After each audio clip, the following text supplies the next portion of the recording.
Bean. Welcome back to the Alpha Test stream. The Alpha Test stream is a bi-weekly tabletop game that I run with a custom system that's assembled from many other systems from the hobby past. Parts of them that work very well together integrate into our game. Our campaign has been going for over a year now. We have over 20 viewings of various streams from their early days at level 1 to where they're at now as they break into level 6. More of an organic style play and organic style system. So, with my name being Bruce Lombardo, I'd like you to meet my players today. We have Six Nation 31 Kings, who is playing the role of Lemmy, the party rogue. I have the Crafting Gamer, who plays Mongoose, the wizard. Janet from Another Planet plays Isabeau. Hello. Party Cleric. And Nerdy Ogre plays the role of our barbarian by the name of Ogre.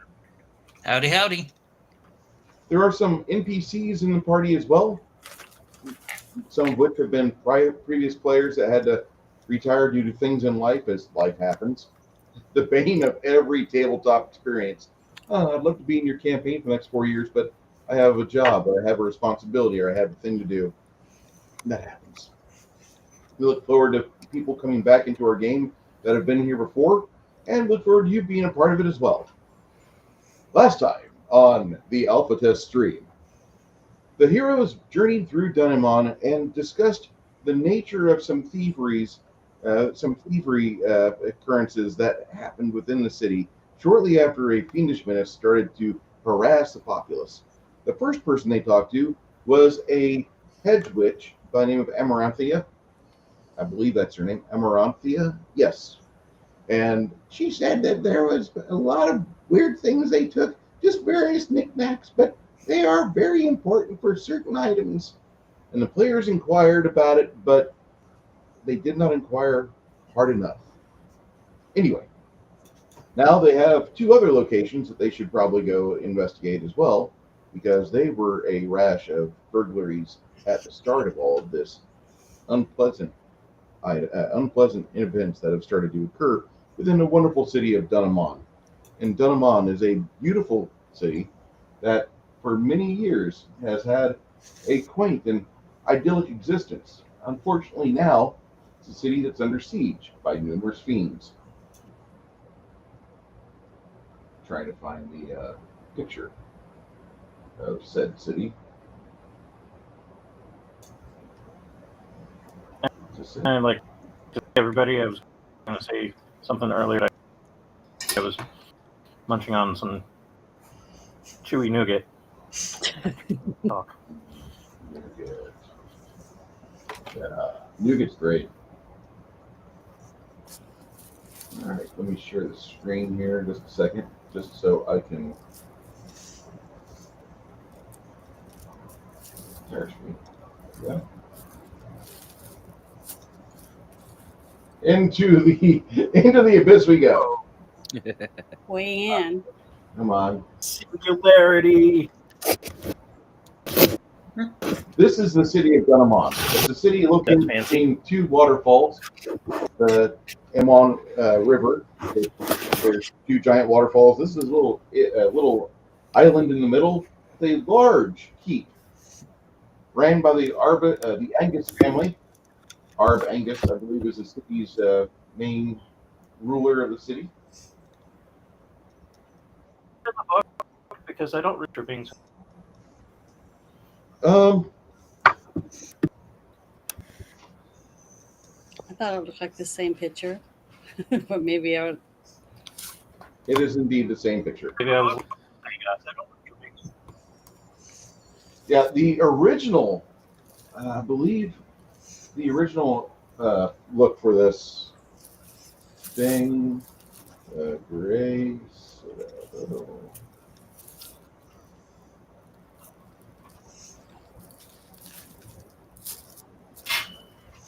See if I can find the original look for this. Yeah, and it's basically the same. Oh.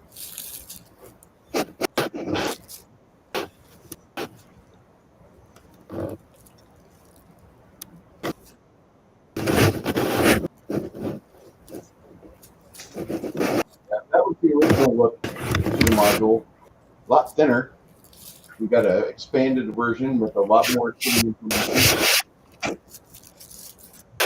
So, Josh, are you woodworking over there?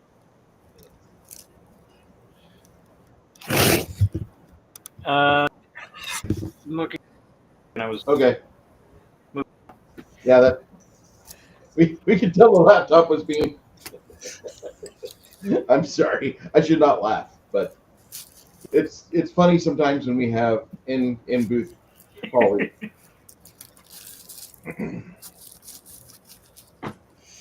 So at the end of last session, you guys, we were kind of in the middle of a bullshit session, and things had calmed down a little bit, but there were still the problems that you had on the horizon, and you guys started to go to sleep. Also, at the same time, you guys started to level up to level 6. Janet's already gotten her start on that. Nerdy Ogre, did you roll your 6th level hit points or no? No. All right. What's your con? My constitution is, if I can read it here, 14. All right. So you're going to roll a d12 and add 2 to the result. And that will be your new maximum hit points. You add that to your current hit point. You know how we do this.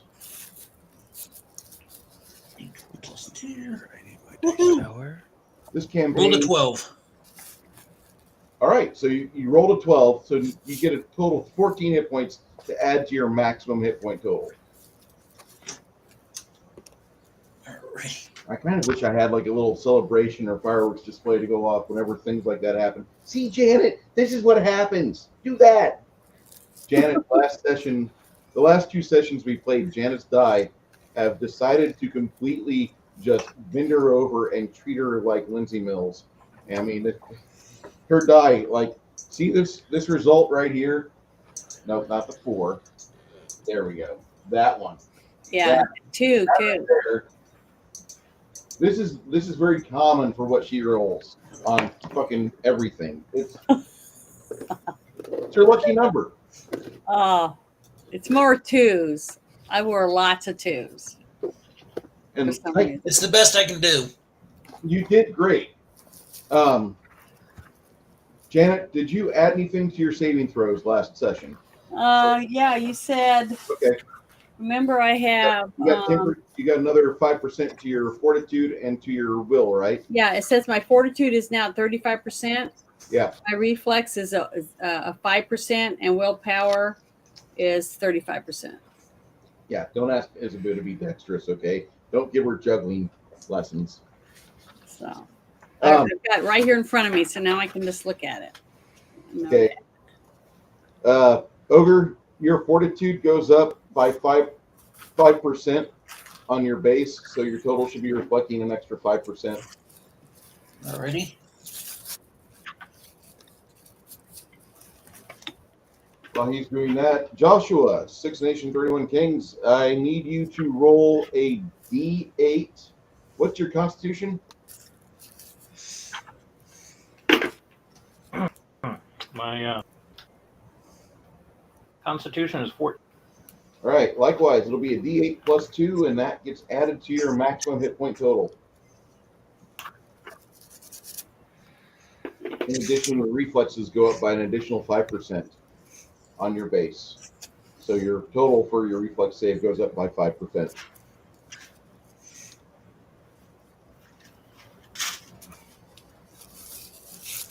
Mongoose, played by the Crafting Gamer. You, Yes. sir, you get to roll a D6. What's your constitution? 16. Healthy as a horse he is. You get a D6 plus 3 to add to your maximum hit point total. Okay. Let's see here. And after you're done notating this, your will save goes up by an additional 5% because will saves are your strong point. Okay.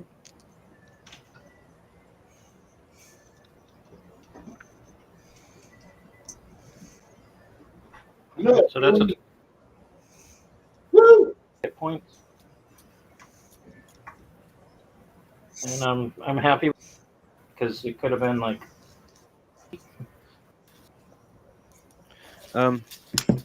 Was I supposed to be going up 5% per level for my No, will? sir. Nope. Will is a strong will save, so it goes up every other level. Your other saves are weak. Oh, They go up every 4 levels. okay. Well, I'm a little behind because I haven't done that for any level. Okay, so what's your will set? What's your wisdom? 9. Okay, you have a negative 5% start. You are now 6 levels, so you have a plus 10 to your will save Okay. because you're at negative 5. Normally it would be like 15. All right. One of the problems, one of the big problems with 3.0 gaming and 3x gaming, a lot of times they give you an unnecessary bump to your saving throws when you change classes or you start a class, you get a +2 or something.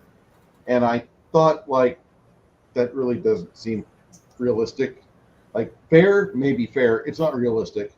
I aim for more realism, more simulationist, which is why our games will span, like, you'll have like 7 sessions, which take place over the course of like 2 weeks. And then there's like off camera time where like you're building stuff or you're adding rooms to your inn or you're getting your horses trained or whatever it may be. Like, this game, it looks at things in more of a sense to where you actually spend time not being an adventurer because not all of your life is there rolling your initiative against goblins and shit.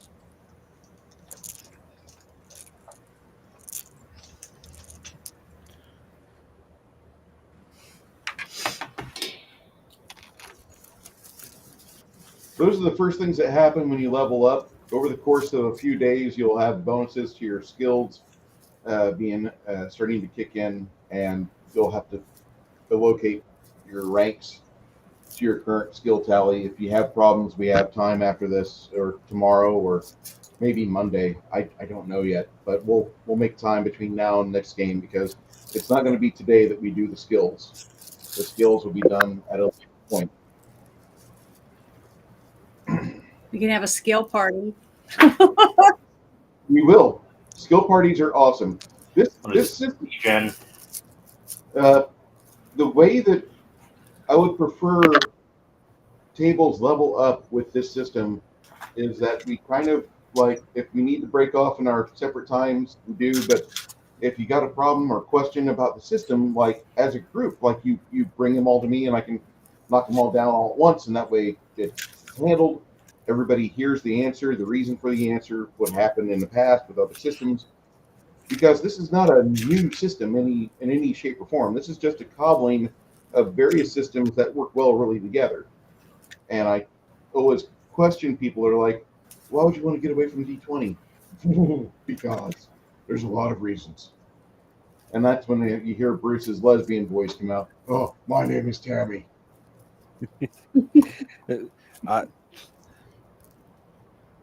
There's a simple, as far as I'm concerned, there's one, doesn't it's necessarily the only answer, but there is one simple answer for why get away from a D20, because there's other dice. Yeah. Well, see, but that's not fair to the D20 because you do use other dice in the D20. I mean, Well, that depends on the game. Some games are like Palladium is an excellent example of those dice where you will use a lot more than just the D20. Pathfinder, I've noticed, is a game where unless you're doing damage, it's D20 all the way. I just always felt that the D100 is less loved, and I prefer the D100. I think the only dice that doesn't get as much love, that actually gets less love than the D100, is actually the D4. No, that's because it's so stinking hard to grab hold of. You gotta like master the technique. Yeah, I roll a lot of ones on that one. Crafting, where'd you go, buddy? I'm still here, I think. I hope. Nerdy Ogre. Oh, I'm here. Josh dropped. Oh, okay.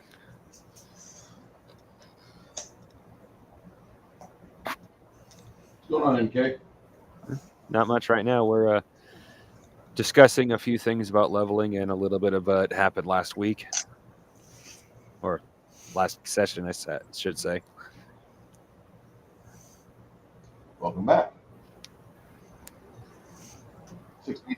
And mid comment and all, and then I Excuse me. freaked out. That happens. So, the next morning, you guys wake up. And as you're pulling yourselves together and getting your mindset ready for what you've got today,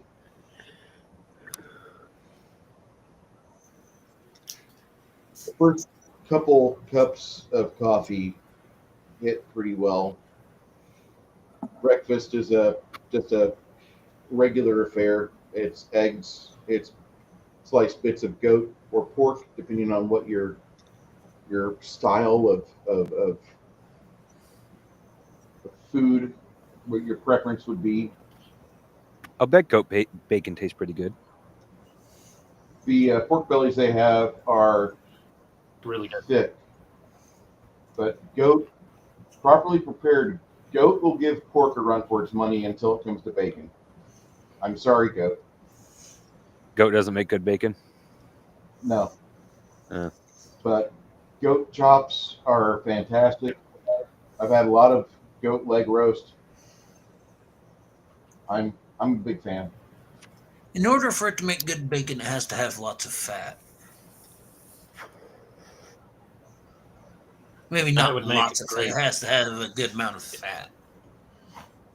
Hey, I'm about to get myself kicked off of Bruce's stream. I love turkey bacon. I mean, if you want, you can have that. I'm not a big fan of it myself. Well, here's the thing. I don't hold it anywhere near the expectation of, oh, this is bacon. No, this isn't even fake bacon. Well, It's just, it tastes different. It is different. It's better.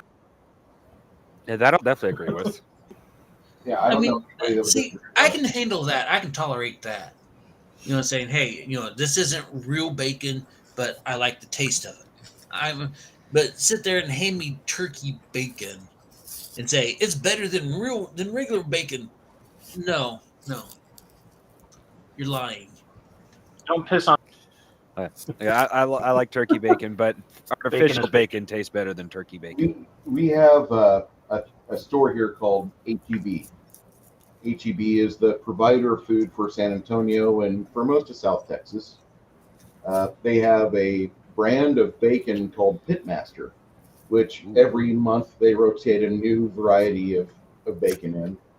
For December, I think they have pecan flavored bacon, which they just chop up pecans and pecan wood, and they make the pork bellies smoked over that. It is delicious.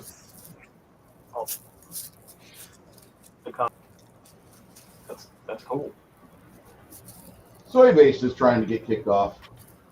Yeah, it's like we don't tolerate lies.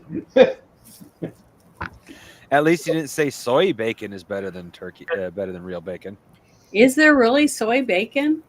Yes, There's faux bacon, yes. Yeah. Yes.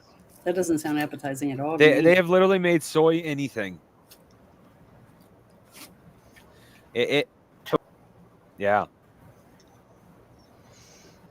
Why do they make fake bacon if they hate bacon? See what I mean? Yeah, that's what I've always wondered. Why, Jim? if you Go ahead. if you don't like meat, why are you imitating meat with your plant product? Yeah. Doesn't make sense. And because of the issue in Mexico, cartels and the avocado, it's like $5 a Yeah. avocado toast. Wait, where the So, fuck are you at? have to Because resort to the I just bought 6 avocados for like $3.62.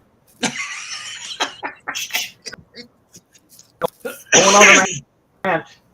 He's in Idaho, isn't he? somewhere up there? Yeah. Hey, Bruce, they don't have HEB there. I recognize this. I know it's hard to forget. You know, it's easy to forget Hey, sometimes. that's no worse than me when I hear someone bitch about the price of cheese. It's like cheese ain't. Oh right, I live in the middle of dairy country. I like I said yesterday, I bought russet potatoes. Ooh, potatoes. I got 12 of these bad boys. By the way, in Dun Eamon, this is a standard potato. Yeah, it's huge. Kill somebody with a cannon type Two potato. people could eat that. This is 77 cents a pound. Yes. I have It's a 11 two-person meal. Yeah, like and I've like Wow. you got sweet potato. I have tried for years to like sweet potatoes because my parents forced me to do that shit. And thank God, after I moved out of Illinois, my parents don't sit with me at the kitchen table anymore. But I just gave up on sweet potatoes. Like y'all enjoy that shit. Yuck. I don't like them. Sweet potatoes are only good after they've been smothered in I like marshmallows. I've never liked sweet potatoes. What is me? They're all yams. America, we tend to call the orange yams and the yellow ones sweet potatoes. The two. Mm. You go and buy a product called Bruce's Yams, and it will say underneath it, which is confusing. They know the difference up here. Well, America. you know something I really complain about? I'm glad they don't have it anymore. Sweet potato French fries. Dumbest thing the restaurant chains ever tried to enforce on us.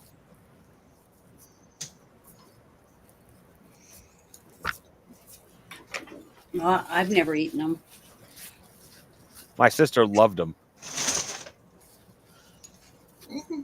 They weren't that bad. I wouldn't say Okay. I loved them, and I wouldn't like. We got regular French fries and we got sweet potato French fries. I take the regular French fries. Yeah. Oh, and soy-based Jeremy, if that's how you're eating your sweet potatoes, that might actually not be too bad. right there, like 4 out of 6, I don't eat. A bunch of stuff that like I don't. drowned out the I'm not flavor. Go ahead. Go ahead. I'm sorry.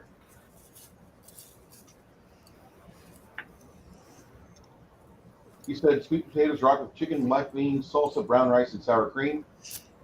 I'm not a bit sour cream. You can have that. I'll eat brown rice because it's a rice. Salsa. Yeah, I eat a lot of salsa. Black beans. Oh hell no. I was going to say you can't live in San Antonio and say you don't eat salsa. And sweet potatoes. Like half of that list there. Like nah. I'd eat that as is. That sounds The question good. is,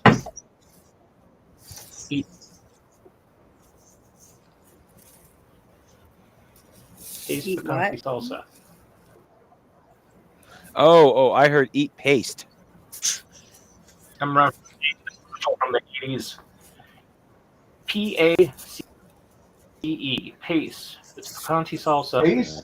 I stay away from. I stay away. Pace. You know, commercial city. Pace.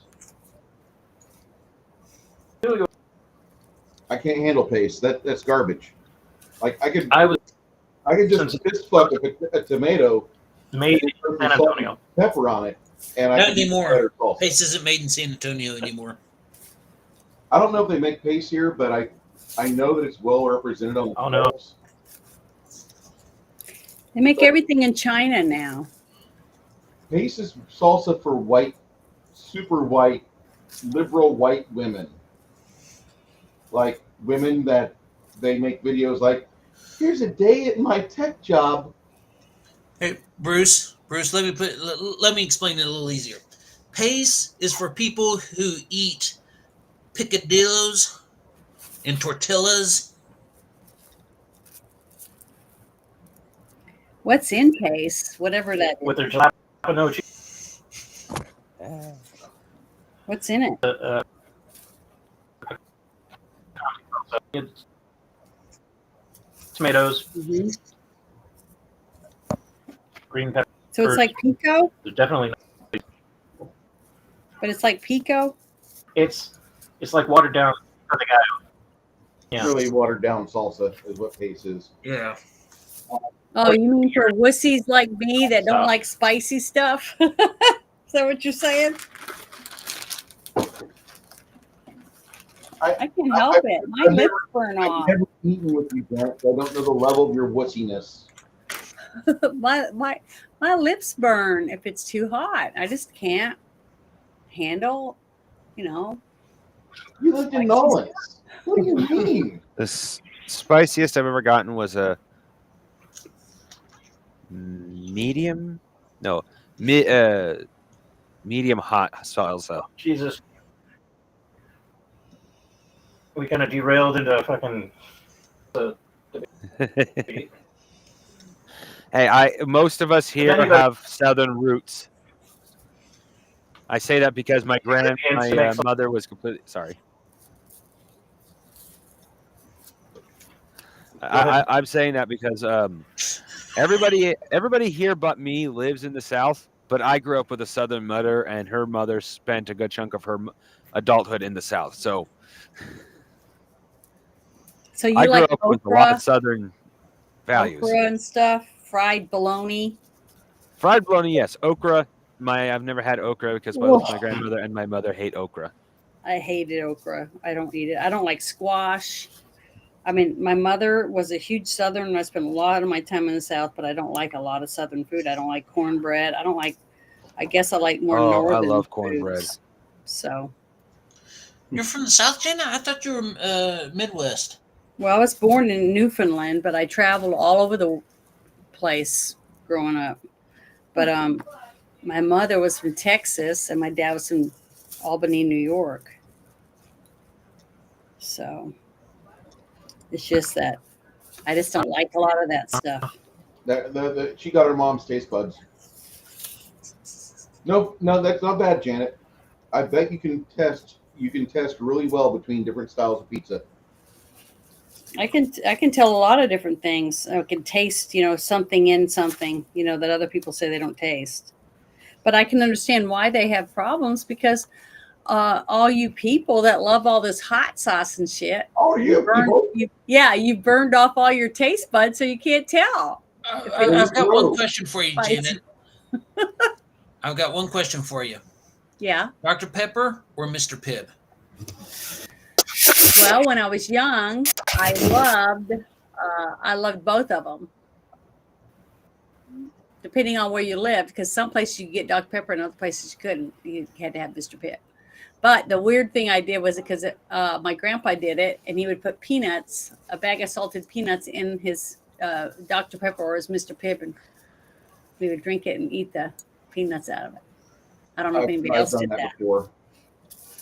My great-grandfather used to take orange rinds, put salt in them, and eat them. So, it just depends on where you grow up, I guess. Honestly. Only do about their candy This was one of my wife's presents. because some of those orange. Oh, Bruce. I love Twizzlers, You but poor guess what? I Bruce. can't eat them anymore. hey, Read Bruce. the ingredients. Red vine. Let's see here. I found a spell I wouldn't mind having. Oh, hold on. Let me read a little bit more. Not before you wheat flour in it, Janet. That means you can't have it. I know. That's what I said. That was my favorite. Twizzlers. I love Twizzlers, but I can't eat them All anymore. of my friends with IBS, Janet, you know what they do? What? If there's like cheese available, they just poop later. They'll be like, I gotta poop, but I'd rather have this cheese because cheese is fucking awesome. I love cheese. I eat all kinds of cheese. So I would say like majority of my friends that had your like they're like they get the itchies or whatever, Yeah. they would just like, okay, well, I need to rub myself in like powder or something because I know I'm going to itch later, but I'm going to have this fucking pizza. Or I'm going to have Roll before you go. they pregame that shit and they get ready to fucking enjoy what they want to eat. Well, I just take an extra Benadryl and stuff, but the only bad thing is with that is that it makes me sleepy, and then I sleep through everything. I miss half the stuff, so it's either don't eat it or just do without. But wait, you could have it for supper, pop your Benadryl, sleep normally, wake up at 5 a.m. because you're going to. You're going Yeah. to wake up at 5 a.m. because the cock outside is going. Yeah. He's going to eventually pull you out of bed. Yep. And then I'm itchy. How long are you itchy? Sometimes it depends. If I have 2 slices of bread, probably 3 days. For good pizza, worth it. So Sorry. my elbows itch and the back of my neck itches. Bruce. Sucks. Does anyone imagine? Say again? Because I got Mm-hmm. a medical professional. If you were to take like Benadryl for a little bit of meth, the sleepiness, 9 days, maybe like 2.5. Well, that's just like Allegra D. Would that work? Why not just suck on coffee beans like I did yesterday? And like from the moment that I pulled the coffee beans out of my mouth to 30 minutes later, I was sitting there with Janet in the post stream. I had one hand on my lap, one hand on the mouse, and I was just like, and I realized like, fuck, I'm falling asleep on Janet. I feel like shit. I'm sorry. I know, and I knew you were tired, so I was tired too. So, but it's not like we get to sit and chat anymore. You know what I mean? We're doing it today, but At least normally you we guys don't get get to to. sit and sleep. So, okay, so where are we now? Well, you're at the inn. Okay. As you guys are pulling yourselves up, like some of you feel kind of sluggish because of all the activities happened lately. You guys really aren't used to this level of activity. Not within a city, and certainly not within a city that has potential to be nice like this. More importantly, as you're paying the bill and you're pushing the coppers and silver across to the waitress, she knows that her hair's kind of fucked up. Her eyes look like they're bloodshot. So she's not getting any sleep either.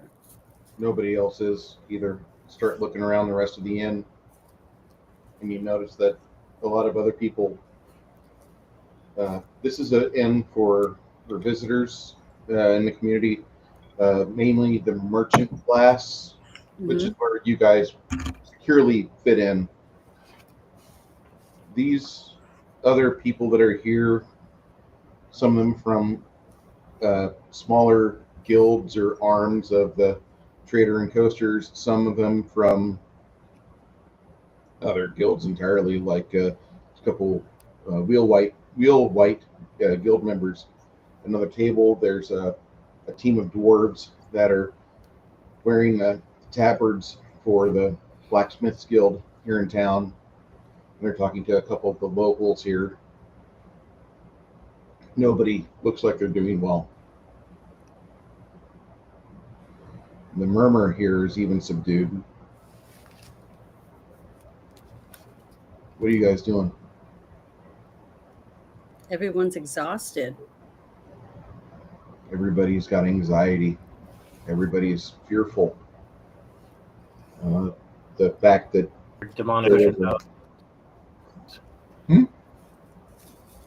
Say again? Weird demonic pin dogs that we were here probably scared the shit out of everybody because they're wandering around hollering and a menace. Yeah, It's understandable. this city has never had this happen here before. As the waitress is collecting her silver and the large number of coppers, for the breakfast. You guys wipe your mouths, and she says, you know, I wonder what Elinda would be saying about all this right now. And as she says that, you hear a person at the table over from you. They're like, that bitch, she's probably the reason all this is going on. Ugh. Interesting. There's a lot of other people that murmur in subdued agreement, but you can tell that there's others that are here. They don't really share the same sentiment. Lemmy picks up on that pretty much right away. You see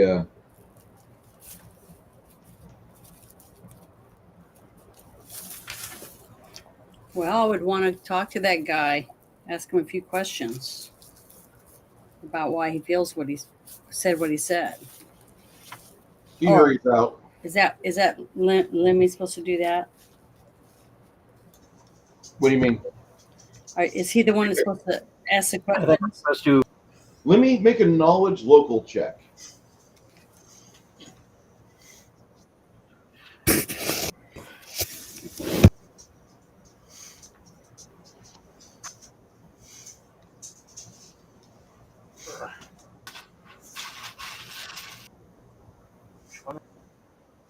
You guys are not going to fail me.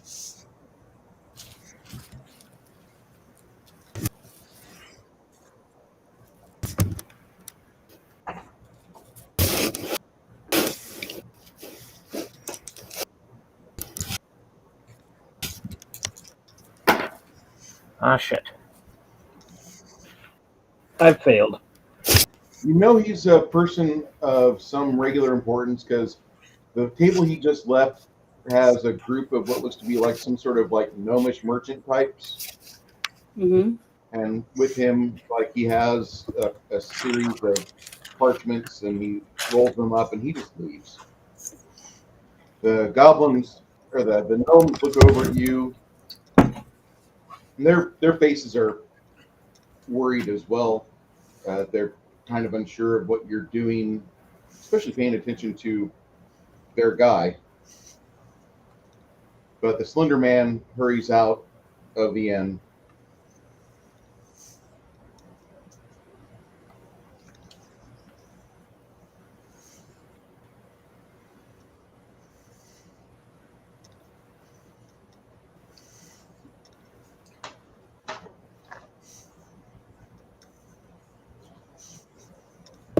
So Muted this entire time? Shit.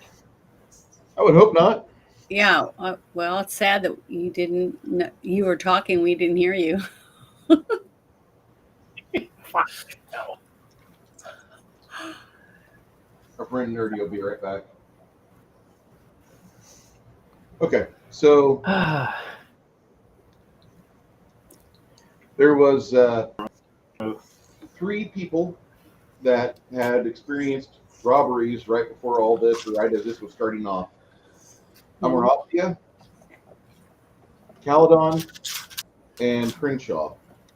Amaralthea, she's a herbalist or a hedge witch, as a lot of people call her. Caledon is he's supposed to be a root cutter. And Crenshaw is a guy that he does like decorative item work. You've visited Amaralthea already. And before things kick off, what? Herbalist. Say again? She's the guild.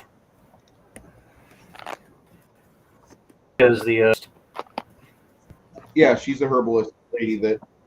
or the seer. She's a oracle, seer, hedge witch.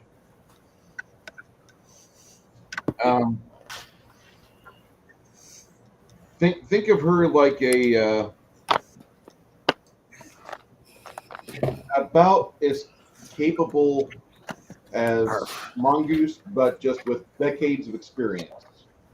And her focus was not involving herself in battlefield politics spells. No magic missile, no fireball. Let me do other things that people will pay money for. That was her route through the magic.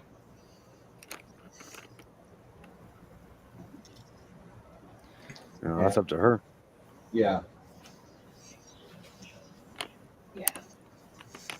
Where you're at right now, For some reason. your horses are at the stables, and they're likely to be taken care of there for the moment. The Coasters and Traders Guild is right here, which if you wish to go over there and try to find more clues, you could. But the other clues you have are like things that you recall, like the howlers. They were seen initially around a storm drain, which goes towards the Undercity, if there's an Undercity. If nothing else, it's just a fucking sewer system.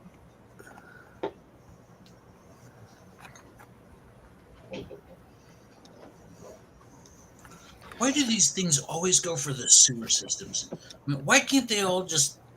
Why can't just once we get some of these evil bastards to go for like a big posh mansion or something? Well, we did. Remember, we were getting attacked Well, through they the roof. have a DM. Because You have to have a DM. That if somebody does this,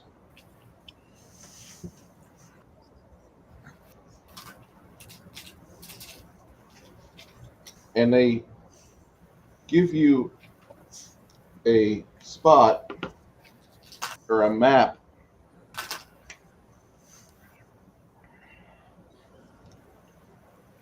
and they're like, you hike through the forest and you get to this location, and the whole time you're doing that,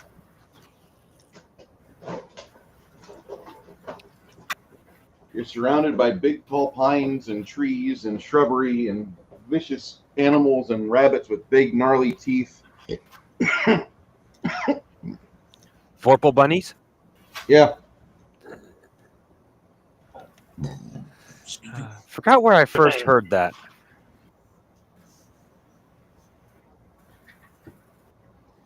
But it's just too easy for any bandit group to be like, oh, okay, I'll take your bag of gold or silver and I'll go look this easily navigable path to the riches and kill this guy over here and take his stuff too. But I mean, if you want to go bandit hunting, I mean, I guess we should probably focus the campaign more to that. Right now, you guys are in the middle of what happened to Elinda, because she's got stuff that you want. You've got things she wants. What's that, Bruce? Oh, this giant pile of fucking tapestries on 2 donkeys. Oh, yeah. Well, as much as I'll admit, my character's kind of greedy, and he thinks with his pocketbook primarily, but when he sees something, in this case, he believes he can help fix, he doesn't. I won't say obligated, but he definitely feels like, well, I got to at least try. And since we've dealt with demon stuff before, Janet, you're muted. Aren't those evil tapestries? Demons typically are evil. There's never been. I think she was talking about the tapestries. Yeah, the tapestries. They're not evil. They depict mostly sexual acts between demons, but after arcane knowledge check, they cannot be used to summon demons. They don't have that kind of knowledge on them. They're just really perverted tapestries. Nobody would want to Wait, hang are them in these- their house because they're perverted. So the You, best thing you would be amazed. Who's going to tell her? Who's going to tell her? Are these the same tapestries from when we were in that dwarven city? They're the same tapestry? Okay. Mm-hmm. Yeah. Same tapestry. Yeah, Janet, even way back when people had strange fetishes, one of the things they don't show you on documentaries is how many pictures there are of hell, but they're full of succubuses having their way with men and things like that. Yeah. So those tapestries just in and of themselves have value to weirdos. What Yeah. do you know about Alexandria the girl. Andrea. No, Catherine the Great. Catherine the Great was who I was thinking of. What do you know about her? She would churn men out. Her vagina was a blender. And like if you didn't satisfy her, if she found you to her fancy and took you back to the royal palace and you couldn't really put out for a long period of time, like get your throat slit. She had a couple soldiers that they lasted a few months, but she was a giant whore. She was a huge whore bag. And fucking high school doesn't teach shit anymore. But that was something that our English teacher decided to drop on us one day in 1992. I love that man. I miss that guy because he would just go off on tangents on shit that you would learn normally back in the 60s and 50s and fucking 40s.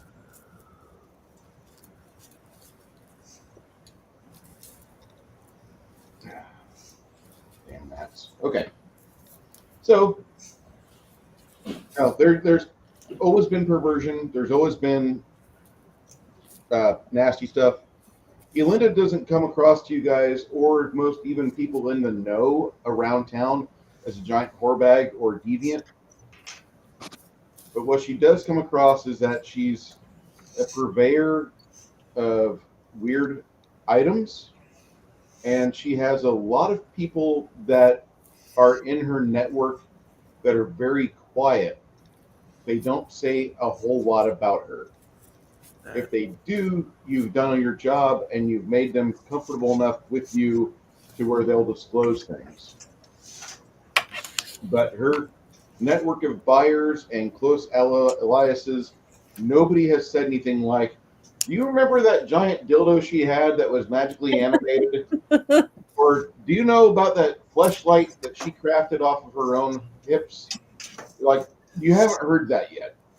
And you don't even surmise if that's even a thing. But there is talk of things out there. Just you, the players, probably could do a better job in the future of parlaying, of making people comfortable with you, or just bribery. But I'm not trying to tell you how to play your characters.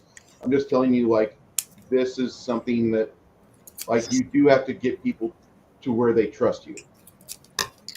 Well, that's like when the gentleman that just spoke out, when he said the comment he did about it was probably her fault, basically. I said, we need to go over and talk to him and ask him, well, what did you know about her? You know, how did you know her? And why would you think that?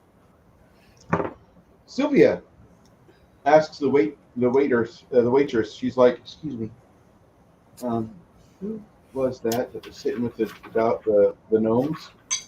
She's like, "That's Crenshaw. He's a crafter here in town. Really good one too." At that point, you see her. Some of you will see her kind of fidget with her hand a little bit as she says that. So she's nervous because of him. Or she's just nervous about talking about him. So maybe he's some type of threat to people, or people are afraid of him. But why would they be? He doesn't look like a big threat, Isabu. He's 128, 130 pounds, somewhere around there, 5'8". Not a superly imposing man, rather slender. Yeah, but if he controls a lot of people or certain aspects of what goes on in town, that can scare people. He doesn't come off to you as a pillar of wealth or of influence. Mm. He comes off to you more as just a person that he's not seeking any confrontation. That's what your female intuition will tell you. Well, I'm going to ask the lady that just told me that. I'm going to ask her why she seems nervous about talking about it. Do you have diplomacy as one of your skills? Yeah, I think so. Let me see. It says yes. It just says 5%, so it's not very. I'm not very diplomatic. Have you? Did you get that early on in your early on in the game? Like, was that one of your starting skills? Yeah, it says skills of 4. Oh, it should be higher then. It says skill ranks 4 ranks level. That's what it says. If you have 4 ranks in your 4 ranks per level, that means you get 4 ranks every time you level up. You get to put 4 ranks in your various skills. Okay. But you've only done it once with diplomas. Let me check something. See if Yeah, because I'm just now a 6. See, so I couldn't be very much higher than what I was. Hold on. Or all my Because I ranks and pushed other up my skills. I've got spellcraft and stuff Your- like that. What's your charisma, Janet? My what? Your charisma. My charisma is 13. Okay. Your diplomacy skill, where it says 5, right? Oh no, wait! You've never pumped any skills into it. That's Mm-mm. why. Has she pumped any skills into anything? Yeah, she does. She's got a. Okay. Yeah, I went into spellcraft, knowledge of religion, and healing. Those are where I put my Yeah, best things. but she's Those never. are areas I thought I needed to be stronger in. Yeah. Well, you kind of ask her, albeit like just kind of matter of factly. It's like, why are you nervous? And the waitress kind of takes a step back and she's like, "Are you a guild member or are you a member of the Grey Watch?" Neither, basically. Janet, we're a member of the Coasters Guild. Yeah, but not really. We help them. We do stuff, but we don't really run it or anything. We're just. No. We are I- members of. We're not leaders. Oh, I thought we were working for them. Yeah. No, Janet, we're not leaders. We are working for them. We are members of the guild. I Oh, was- Just because we're members I of the took guild that doesn't mean we totally control the different. guild. because when you are the city council, you know what I'm saying, and you go and you ask people, we need you to do this for us, you're working for them, but you're not really a member of the city council. So that's how I was looking at us. See what I mean? No. I mean, I do see what you mean, but no, that's. Do you know how a guild works? Usually If there's a you're leader on a or guild, group of. that means you make choices for the people in the guild, I thought. And Yeah, if but you we just don't run the help guild. So But when we're you- helping run it? Yeah, there's No, the thing is, Jen, is you can be No, a we're part of the working. guild without controlling it. Is what I'm Think saying. of it as kind of a union. Okay, so I'm in the union of the guild. yeah. So the guild gets together. They set the price. They set like what wares done by certain Well, see, I groups. thought we worked for the guild, basically. I didn't know we were members of the Yeah, guild. we do. You're, Okay, you're well, I'm both. sorry. We're I subs totally for did the it guild. totally wrong. You're low-ranking members Mhm. of the guild, but you're part of the guild. Like that's your affiliation, and also that's your employer. Okay, well, I'm writing that down so I'll understand that 'cause I didn't before. All right. Maybe I should raise my. It's a skill, and whenever that time comes, if you wish to dump points into it, you'll get Yeah. a 15% bonus because that's a class skill. That's a skill that like just clerics are really good at. Just the fact that you came across as that, I mean, that's kind of normal for a warrior trained member of a religion to a person that's not a member of her religion. You Mhm. just kind of come across as like, you know, what the fuck are you? Are you a cop? Are you a member of the Grey Watch? Are you part of the city constabulary? Are you a fucking member? So I'd say, yeah, I'm a member of the guild. She's like, well, for your information, Crenshaw used to do a lot of jewelry work, and he made my husband and mine's rings. Okay.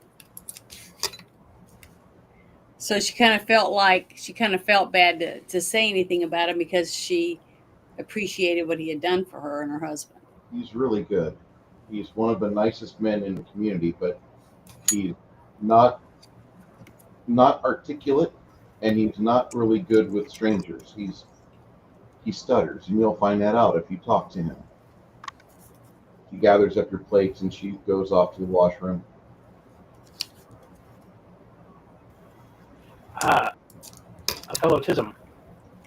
Hmm? A fellow Tism. Hello, Tism. Yes. He's on the spectrum. So, oh shit, Janet, your base attack bonus should be a 20%, right? My base attack bonus. Your base offensive bonus should be 20%. Hold on, I got to look at where it's at. Base offensive bonus is 20%. All right, that's good. Yeah, because this is the printout that I took from you. Okay, that's what it should be. Nerdy Ogre, your base offensive bonus goes up by 5% because you're a barbarian, and it just does that every fucking level. By the same token, Lemmy, your base offensive bonus should be 15%, not including your bonus from dexterity. Did we have another? Yeah. Lemmy, I don't know if you heard me or not, but your base offensive bonus should be at 15% now that you're 6th level. Okay. And My diplomacy should be at least 50. yeah, it should be at least 15. You get a bonus from dexterity because dexterity is what you use for accuracy on hitting things.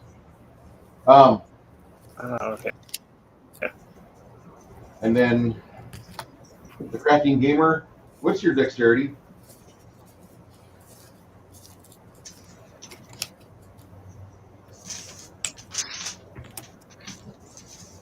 Crafting gamer? I think Oh, he he went stepped away. Okay, I'll Wait. get back with him on that. from keyboard. Okay, yeah, because like every 3 levels, his goes up by 5%. Every even level, a rogue goes up 5%. A cleric's goes up 10% every 3 levels, and then fighter types go up 5% every level.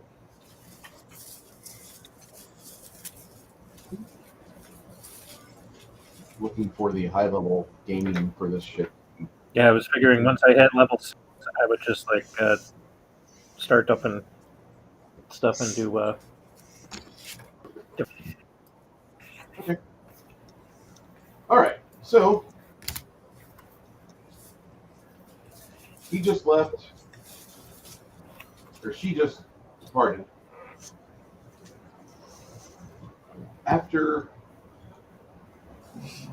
she leaves with your plates, you guys kind of have the opportunity to go outside and get misted on because that's what happens here in Dun Eamon. This is a city. I think the author is from Seattle because like it's just so precipitation heavy. It is the month of Oros. This is the first month of the year. It's winter. If you don't watch your step, you're slipping on fucking field stones and flat stones and all this stuff around you. Like just it gets covered in precipitation.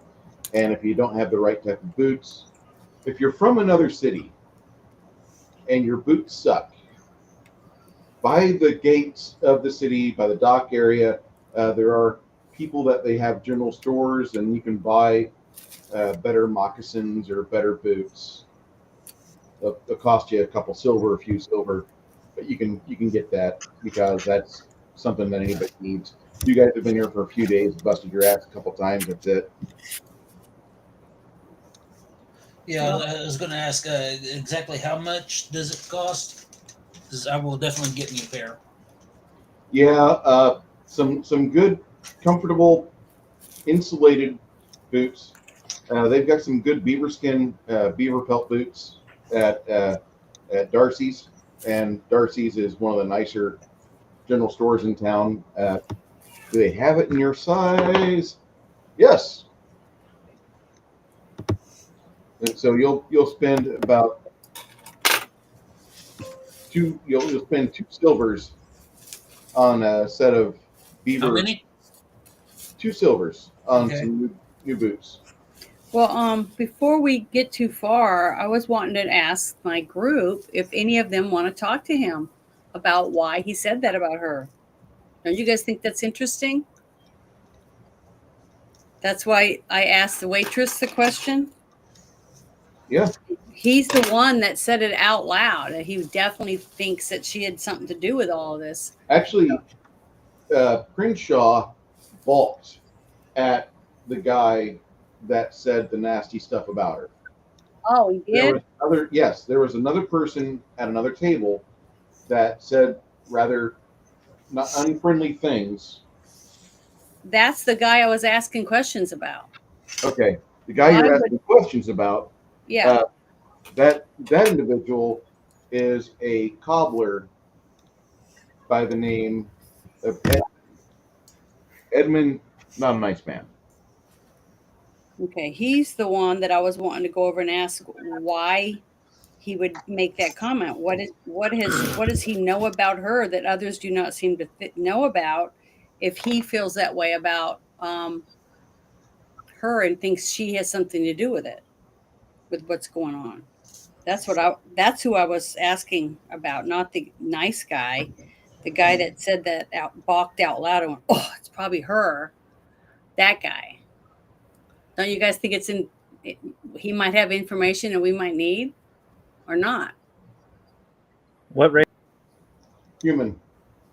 He's a Hellbring Human. human. He's got kind of like Norseman-like look to him, but with red hair. Big, fat, wide, flat cheekbones here. About 6'2", 230 pounds. Looks like a mountain of a man, but you've never heard of him in anything that's like strength related. He's just a very large guy. He's just naturally big.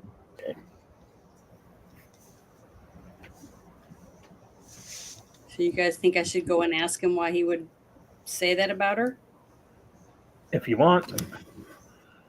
But the reason when Bruce asked me what my diplomacy was, I thought maybe I shouldn't be the one to do it because I'm not very diplomatic.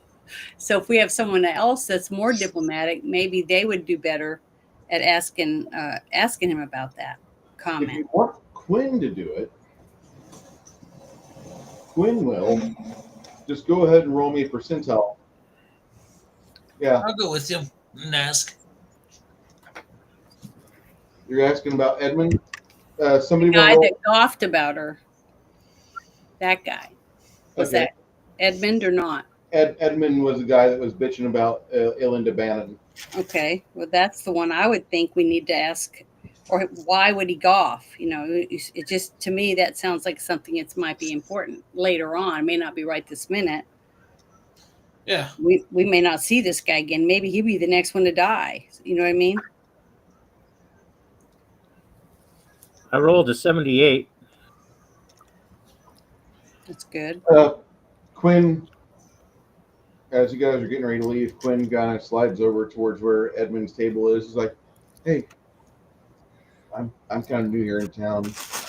He throws a copper on the table and pushes it towards Edmund. He's like, "What's going on with Ilinda Bannon? What's this? What's the skin on her?"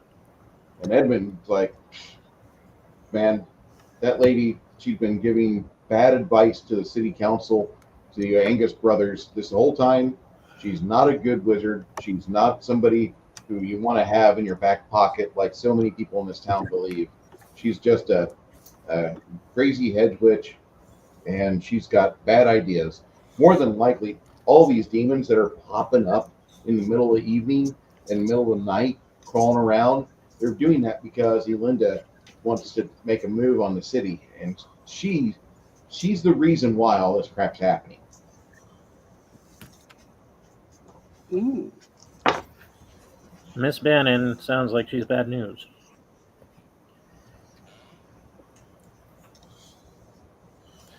Is she married to Bruce Bannon? No. Or maybe she's just really bad at what she's doing, and by her saying she's helping, she's actually the one bringing forth the demons. I mean, I don't know. Is what I'm saying. She doesn't sound like someone who's very good at her job, supposedly.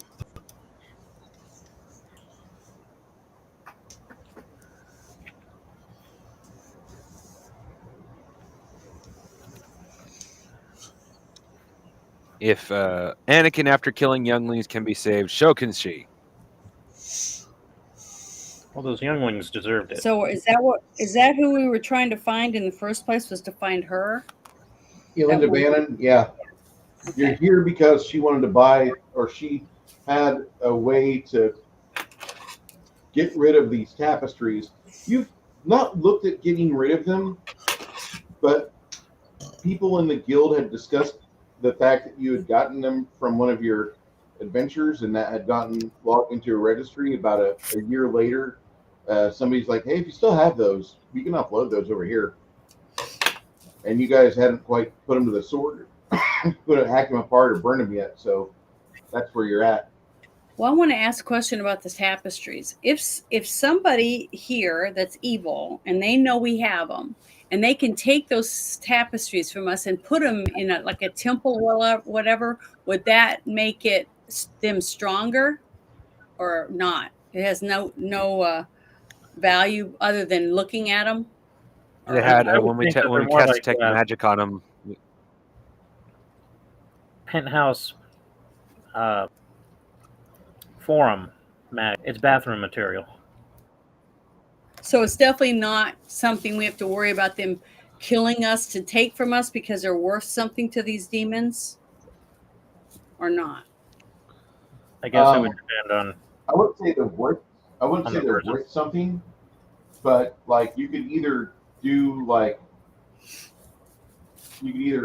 put these up in your early villain hideaway, or you could sell them to some young demented son of a bitch, and he would be happy to put them in his apartment or little wizard's tower, his one-story wizard's tower, and he would be happy about that. But like, is there any value to them as a set? Probably about 200, 300 gold or 300 silver, maybe. But not a lot of people are gonna come out right and be like, "Oh yeah, I want those. Give me those." I Didn't didn't think so, at least not in public. But maybe if we were to let them know what the tapestries have on them, somebody might approach us, in the back. You know what I'm saying? And maybe that will give us a lead. To Janet, what? given the current circumstances, we don't want anybody knowing we have demon sex art tapestry. Ding! Okay, wait a minute. Wait, you guys said we're working for the guild, so maybe we should tell somebody in the guild. Okay, well, the guild's a different story. You That's did log these, and that's why the guild kind of put out its fingers like these were made available. If anybody in the marketplace wants to buy these, the individuals that have current custody of these are here, and that's what gets sent out every quarter. Yeah. But what I mean, it might open up a lead for us if someone knows that they have them and they want to purchase them from the guild. You see what I'm saying? I don't know. Oh That's yeah, what I'm no. saying. Well, that's the thing, Just Janet. The only have person who them. was it. Well, that's the thing, Janet. The only person who wanted them is currently missing. Our whole reason for coming here was to look for that one lady. Yeah, I know. But what I'm trying to say is if other people that were helping her do whatever it was she was doing, maybe that one of those people will come forward and say, we want those. And then we can follow that person and find out where they go. You see what I mean? That's all I was saying. Use it as a way to draw someone out. I don't know. If all they are is monetary value and people are summoning demons, not very likely to get a strong lead off of that. Now, if we were dealing with some sort of smuggling ring, then yeah, I'd totally agree with you. Okay. All right. Well, that was just my suggestion thinking about it because it is a good suggestion, just wrong circumstances. Okay. That's fine. Now, if they had some sort of demonic value. But these people are twisted and demonic, so it might to them in their mind, it may not really do anything, but to them, they might think that, hey, look at me, I got this in my bourgeois, and now I can get more of these other underlings to come and follow me or whatever because I have this. I don't know. That's what I was saying. Hmm. But it's all right. Well, We can go on to the next thing.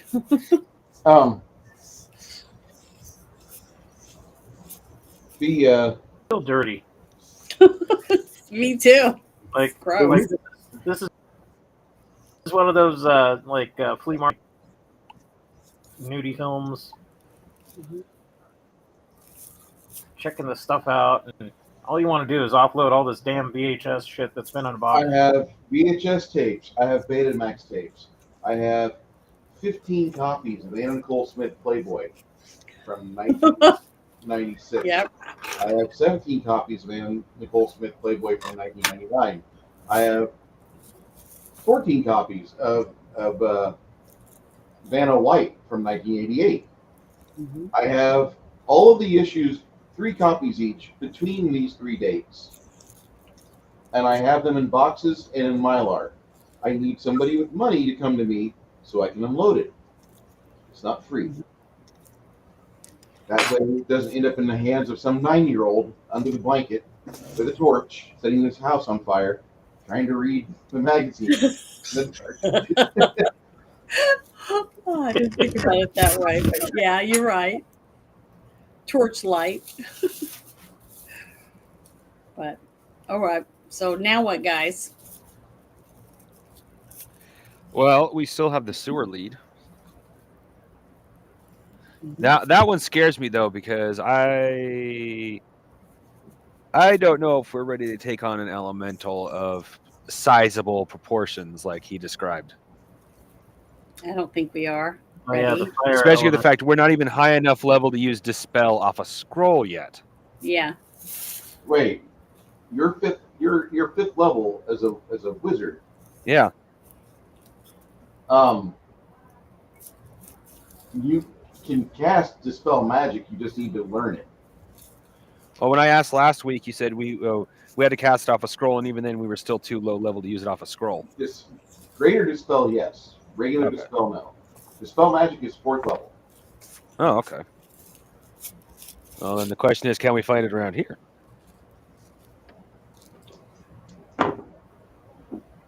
Very good possibility. All right. So, And Janet can just pray for it. Yeah, I'm praying already because I'm worried. I really am worried about these Janet, tapestries for some reason. I should probably inform Janet. Janet, one of the general purpose spells you have is it's 4th level with 16 mana points or 16 PD points. Mhm. Is Dispel Magic. Spell magic. Dispel Magic. Dispel Magic. Dispel it. Ooh. Yeah. Yeah. Destroy it from someone else. I'm gonna look that up real quick.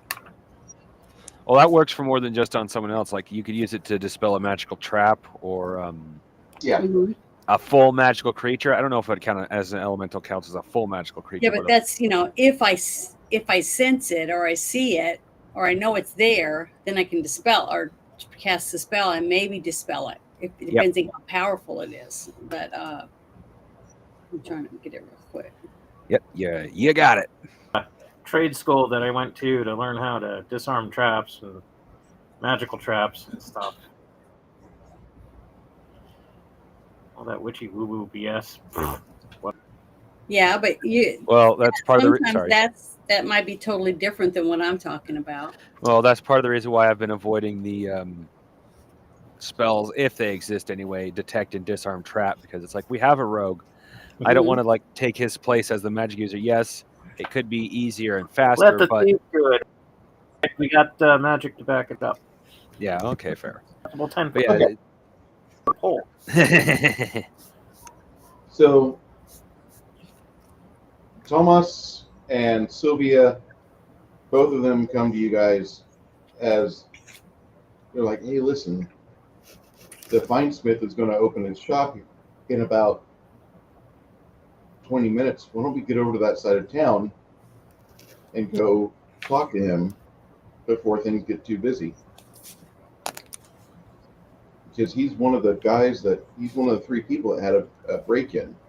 Yeah. And according to the information we got when all this started, the 3 individuals that experienced a burglary at their business, all 3 of them had some sort of arcane or magical merchandise or merchandising of arcane stuff going on.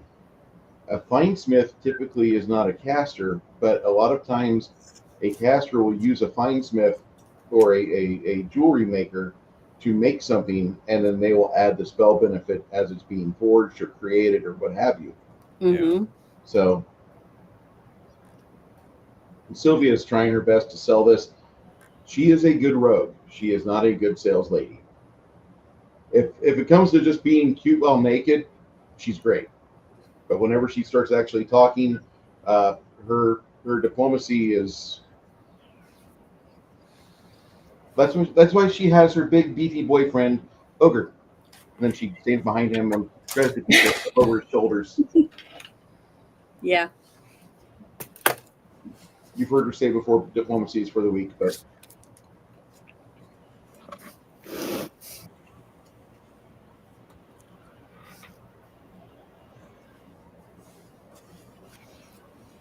Yeah, I was just going to tell Kathy that she needs to tell the person we were talking about this morning if they're interested to come and watch, if they're interested in learning to play this game. And now we are going from an NC-17 stream to a mostly family-friendly PG-13 stream. No, they're old enough, I think, to talk. You know, they're I think. old enough to. Well, I'll have to have Kathy send me a message. They're older enough to talk as an adult. Okay. I mean, I'm not changing Your my ID shirt. or No, I know.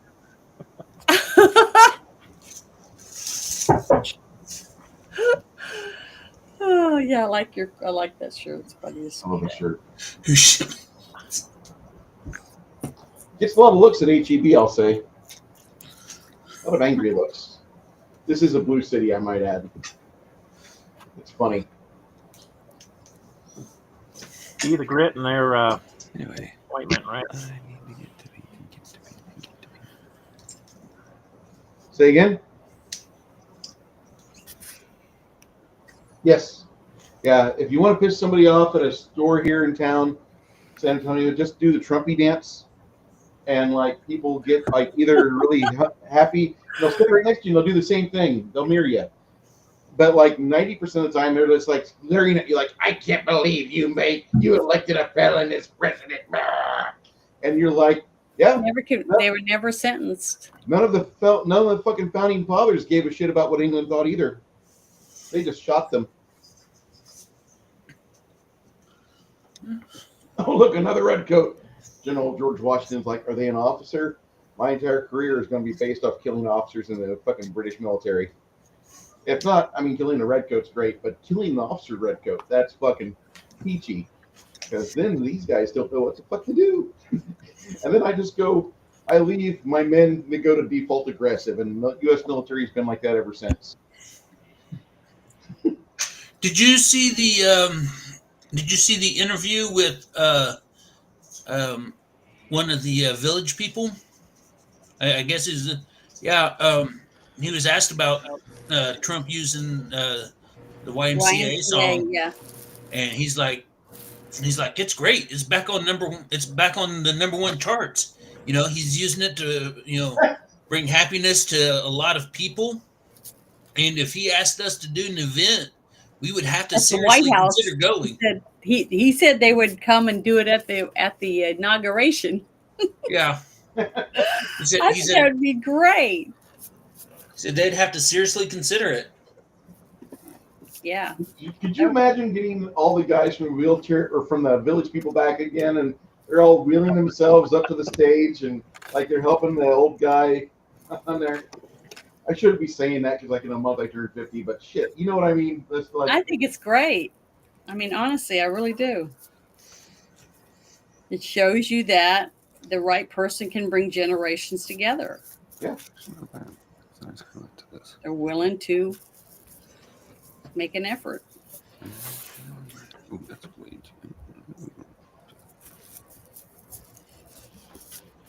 You guys go out into the city as it's raining and precipitating. It's coming down pretty good City. now. Mhm.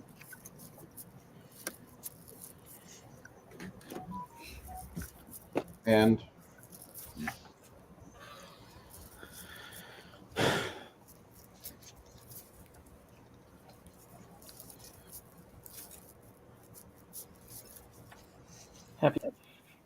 happy little buildings.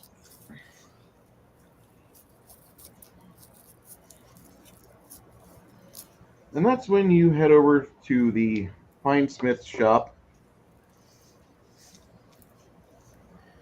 As they open up, you guys can see the Slender Man turn his sign around, the big orange in service. As the rain is, actually it's raining now, he goes outside and he touches like this plastic rod. It looks like plastic. It's crystalline. And he puts it in the sconce and see like this magical torch emanating light up against the brickwork. And he goes back inside, puts his apron on, and when you guys cross over the threshold into his store, he sees you and he just kind of, yeah, welcome. My name is Crenshaw, and how can I help you this morning? We have come to discuss to you about what was stolen from you not that long ago. Wasn't really expecting this conversation, but okay.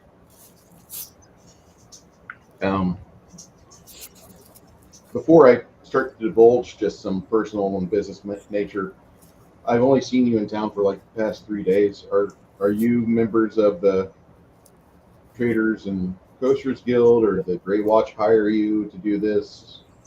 Members of the Traders and Coaster Guild. Okay. And technically, we weren't hired by anyone to do this. When we see certain problems, we tend to like to deal with them. So, Wait, no. Hold on. I have to retract that statement, Bruce. okay. We were hired by the mayor to find the lady. I already forgot her name. Yolanda Bannon? Elena Bandon, Mhm. because she and him are friends. Okay. I have to remember that detail. I like Yolanda. She's relatively a distracted soul. There we go. She's a sweet lady. She's a little distracted. We can go into a lot of various things.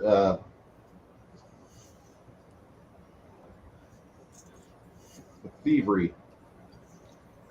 About a week ago, it was burgled. And he brings you back into the back of his shop, and he shows you the new construction he has to replace most of the broken bits around the window. He says the glass should be fitted over today. Because of the fact that I have an agreement with some people, that's probably why the Thieves Guild in town has not messed with me that much. But whenever I am gone, this place does have wards on it. So hopefully whoever's going after what I have here, they're not too fucking determined. Because all an alarm and a trap is just another way that somebody could circumvent something and take what's lawfully, legally yours. And I prefer private property than community property. I won't get into that. Here's the break-in spot, and they knew what they were doing. The Grey Watch usually very attentive on things. There was things going on that night that nobody else knew about, and the watch has been fairly silent. But they showed me that they were in another portion of the city dealing with another like a violent endeavor. Usually in the market area. So they didn't leave a mark on the gate or on the back end. They didn't damage the vault, and the vault's got a lock of my own creation on it. Most secure lock I've ever known. They were able to bypass every safeguard I had. All the coin, about 80 gold crown, another 500 silver wheels.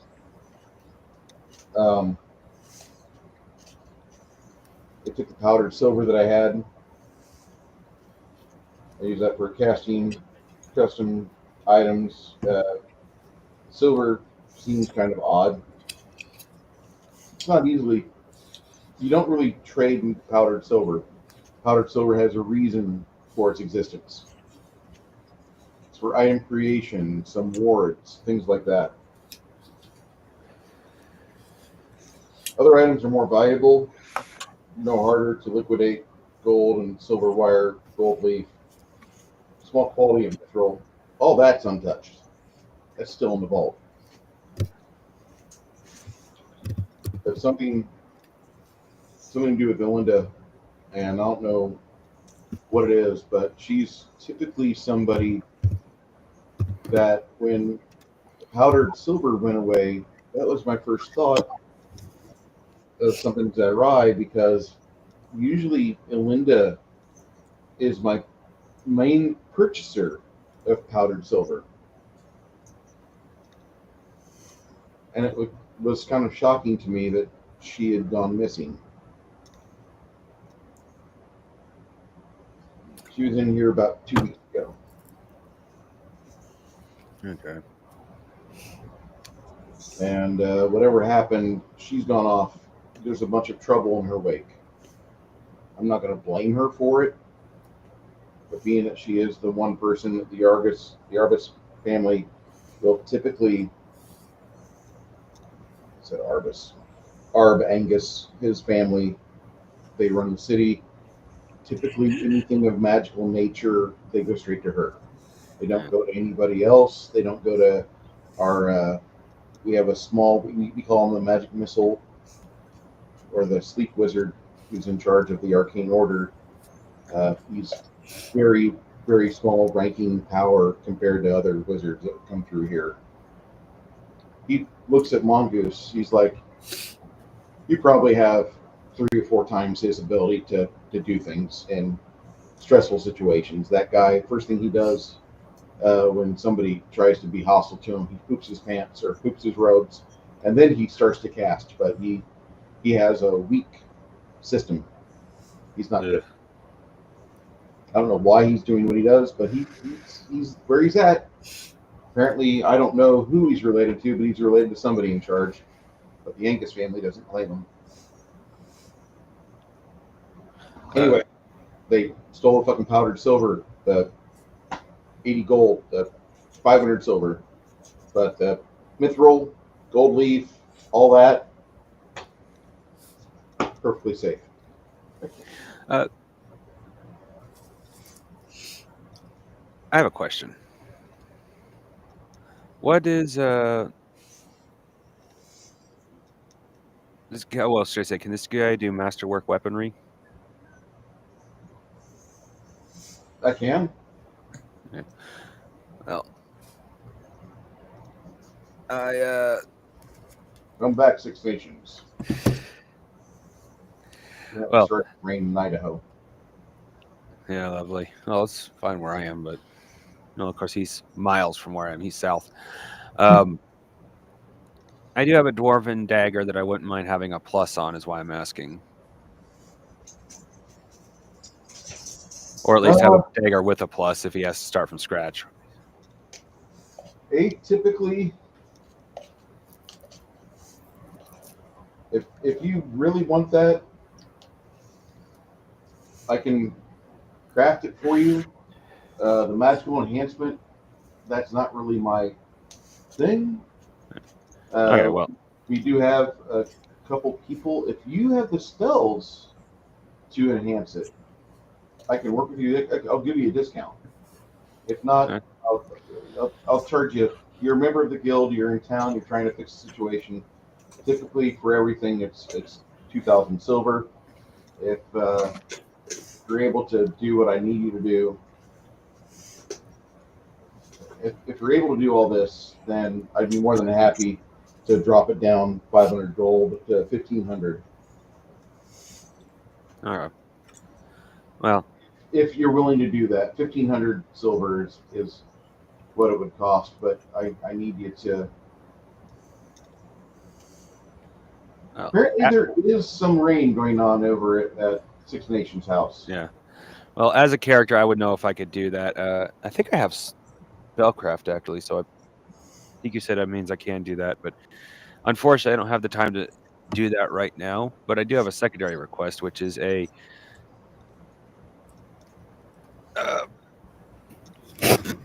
still a masterwork dagger, but one with a. Geez, Louise, how many years have we been married now? 2 or 3, right? I'm thinking. Going on Coming- 3 or 2. Yeah. So we'll be back just either before or after. I won't say exactly when, but before or after the 3rd anniversary. So I'd like a masterwork knife with a golden engraving of "Happy 3rd Anniversary." Actually, also, I might need to tell you something there, Mongoose. Yeah. If you participate on the, if you work with this guy for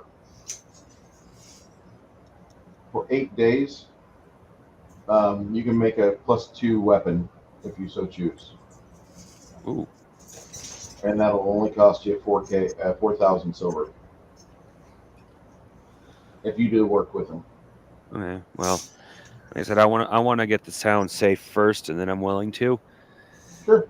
But we might have to see about doing that because getting our at least I know our rogue already has a couple of plus weapons. Our barbarian does not, and nor does our cleric either. Well, no, she got a plus weapon from being a fine masterwork or something like that. But Non-magical, wasn't it? Okay. Like the main items, like you can find a +1 war axe in town. If you want to buy it for the big guy, it'll cost you about 2,200 gold, 2,200 silver, just to buy a war axe, a +1 war axe. you don't have a +1 to your axe, do you, Nerdy? Technically, no. It's a +4. Oh, it's a plus. Wait, what I type have of 2d8 +4. Oh no, this will be to your strike, not the damage. you would have an additional +5, a magical enhancement to hit, and it would give you an additional D6 damage. You get a +5 to hit and a +1d6 for magic damage for every plus in that weapon. That's dedicated to like +1 or +3 or +5 or whatever. Wait. So it would be 2d8 and a 1d6 plus 2d8 plus 9. 1d6 plus 9, yeah. Okay. If you have 2,200 gold, it'll be waiting for you at the inn later on today. Or if you want to completely stop your investigation, like you and Sylvia can go and track this down while they're taking care of the work at the Finesmith. Is that 2,200 gold or 2,200 silver? Silver. So okay. So I'll split I do out the not price have with you, Ogre. 2,200 gold. 2,200 silver I got. I'll split the price with you 50-50. Okay. My mama didn't raise no fool.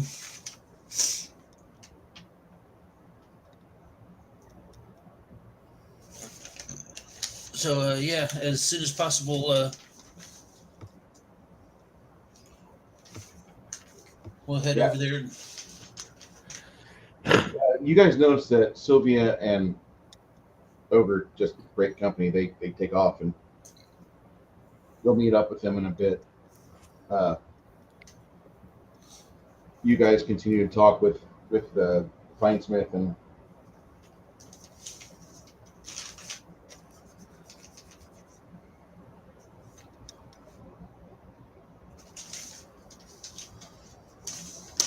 Yeah. Well, is there any additional information you can give us about Sylvia? what do you mean important information about Sylvia?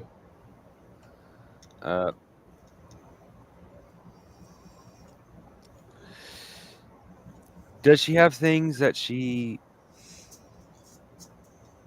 Because we're trying to track her down. Does she have anything she particularly likes to eat, or has things she Sylvia's has to have?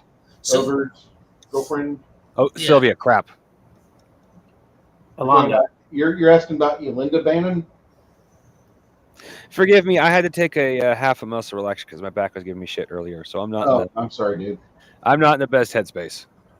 Huh. quick, how many fingers am I holding up? I see 85. The best remedy for that is to go drive a forklift. It'll clear your head.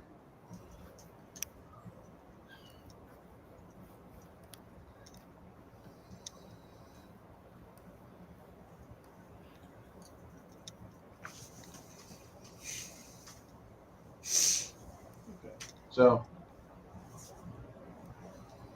once you do your due diligence, Yolinda Bannon, he says, I really, like, the only times I've ever really sat with her, she's pretty much a woman who loves her swine. She's actually known as in the arcane order, she's known as the bacon princess, because she's big on bacon, and most of us feel that bacon is the most important part of the pig. The pork belly is the most delicious part of the pig, we feel.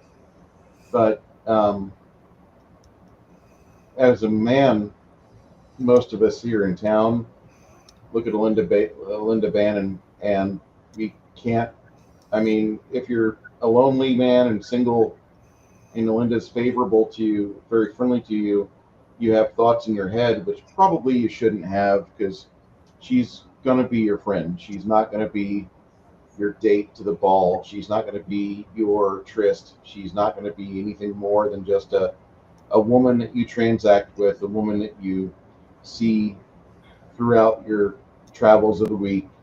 She's nothing more than just another individual here in town, although she's quite the lovely lady. All the right parts of womanhood she has in abundance. But it's just one of those things where a lot of men call her the Bacon Princess, because, like, of all the ladies that are of the Heldring descendants, she's got, like, the atypical look for that. She's quite womanly. I'll bet she's like Janet. All the fat goes to her boobs. Sorry. Not sorry about that.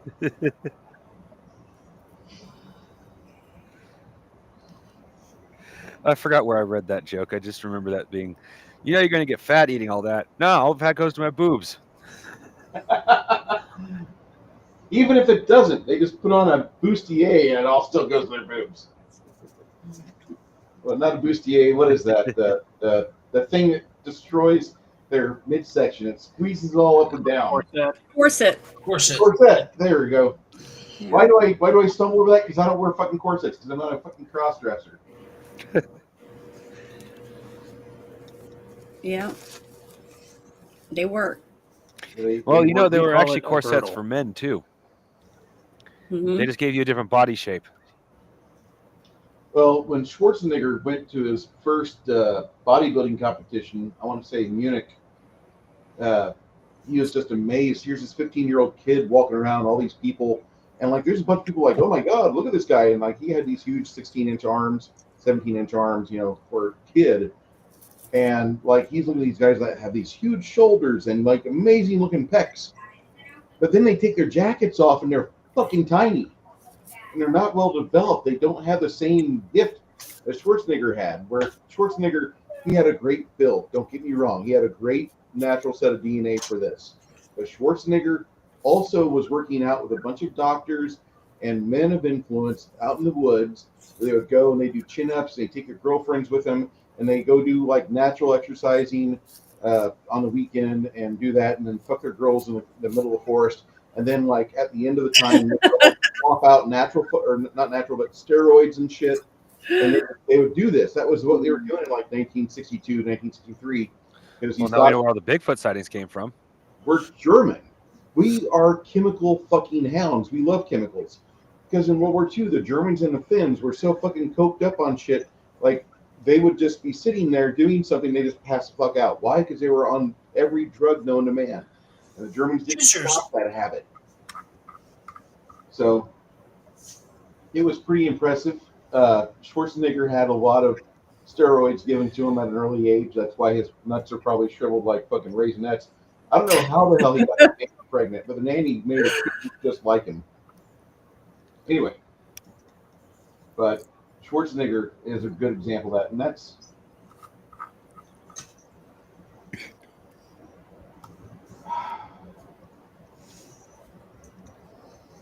okay.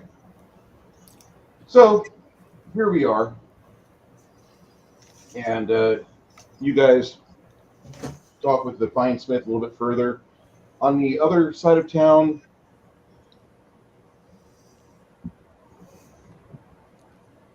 Sylvia and Ogre are discussing things with one of the merchanters, and they swap the silver for the big war axe. The man behind the counter says, "I'll buy that war axe that you have off you for 15 gold if you want to part with it."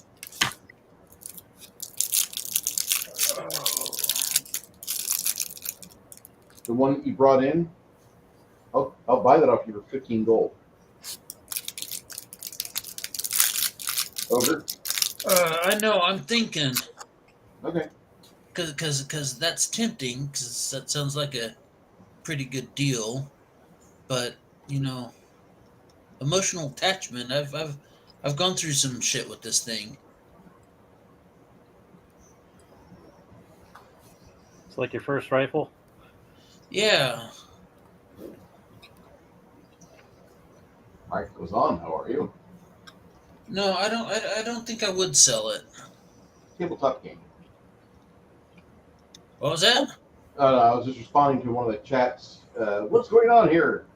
We're tabletop gaming, my Canadian friend.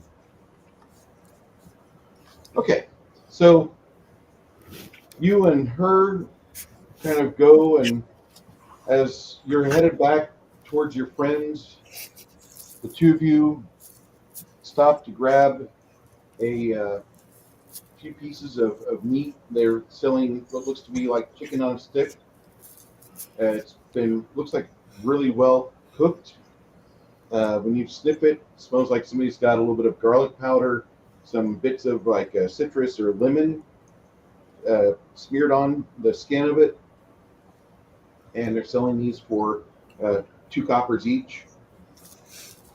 It's like a big, you get like a chicken leg on an impaled piece of wood.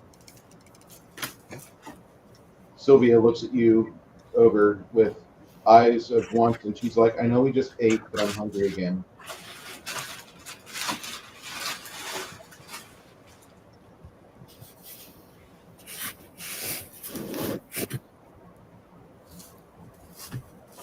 Okay. Do it, nerdy. Do it. The vendor's got about 8 of those ready to go, and he's got a small portable pit that he's got with others ready as well. He says, "I sell the white meat afternoon. That way you can get all the bases covered. I can just use a few chickens a day. And I can go through like 5 chickens a day and sell through my entire stock."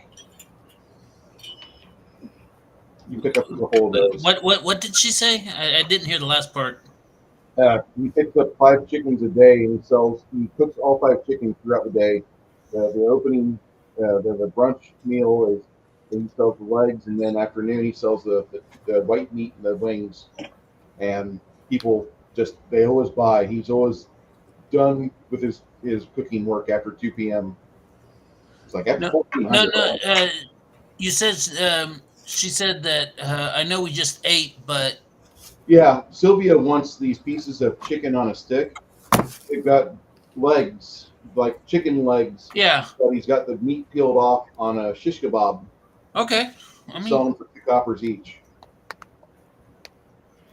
The tarp that he has over his little kiosk keeps the rain off you, and you and her eat on that quite happily before you start going back to meet up with the rest of the party.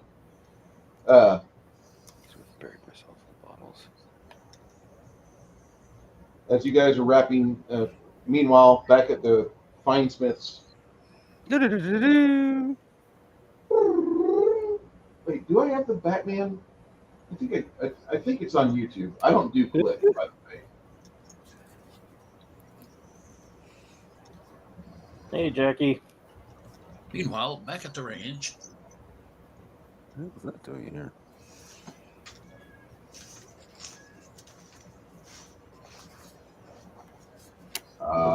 Ranch. Batman transition.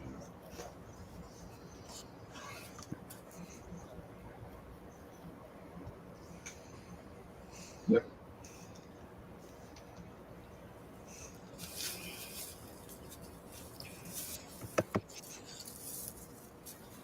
Okay. So once you hear from the Finesmith that Elinda Bannon used to be buying all the powdered silver, and that all this stuff was taken, but yet the other items that are commonly used for other styles of enchanting were not stolen. Mongoose kind of thinks about it for a few minutes, and you see some other customers come into the Finesmith store, and he kind of urges you not to be standing near his vault or near the break-in location. Before he steps away from that, he does some sort of spell, and he puts his hand. There is what looks to be like a clay sculpture of a large mastiff dog, and the dog's facing towards the break-in location. And he casts a spell and lays his hand on the dog's head, and afterwards you see the magic go off his hand onto the dog, and for a moment you can see it stretch a bit, and then it resumes its natural position as just a guardian. Mm-hmm. He walks back with you towards the front of the store to greet the other customers. He's like, is there anything else before you guys leave? Is there anything else I can help you with? Because I think that maybe what you're looking for here is kind of important. And I know myself that I'm not the only one that had problems. I know that much. Well, if we have any other issues we believe you can help with, we will definitely return. He nods his head a little bit. About the same time, you see Sylvia and Ogre come towards the door, and they throw away, it looks like some small wooden sticks and a communal burn barrel. Mm-hmm. And you guys meet up. You see that Ogre, he's wandering the city streets, and he's got his hands, one hand is on each handle of his 4 axes while he's just striding through. Guy looks like a footballer. Huge. He's like one of these part Nephilim 9 foot tall, not 9 foot, 6 foot some odd type of tall guys. Just huge dudes. And then Sylvia, she's like stands up like peck level to him, and she's kind of walking demurely in front, and like she just has this little happiness, little sparkle in her eyes. She seems super happy. Rain is misting now. As the party gets back together, you hear one of your friends, Tomas, say, "Okay, so the wizardess, the seer oracle lady, she had magical items stolen, right? Yep. Mm-hmm. And the Pinesmith, he had a bunch of valuable shit in his vault, but yet the magical items were stolen." Yeah. So if we go see Caliban, the root cutter, we're going to go hear them discuss what type of magical items, and not really magical items, but items used in magical item creation. Which ones are these going to be? Was a powdered horn, some roses of different colors. Oh no, the best one I ever heard came from a Scooby-Doo movie. Eye of bat and tongue of dog. What dribble?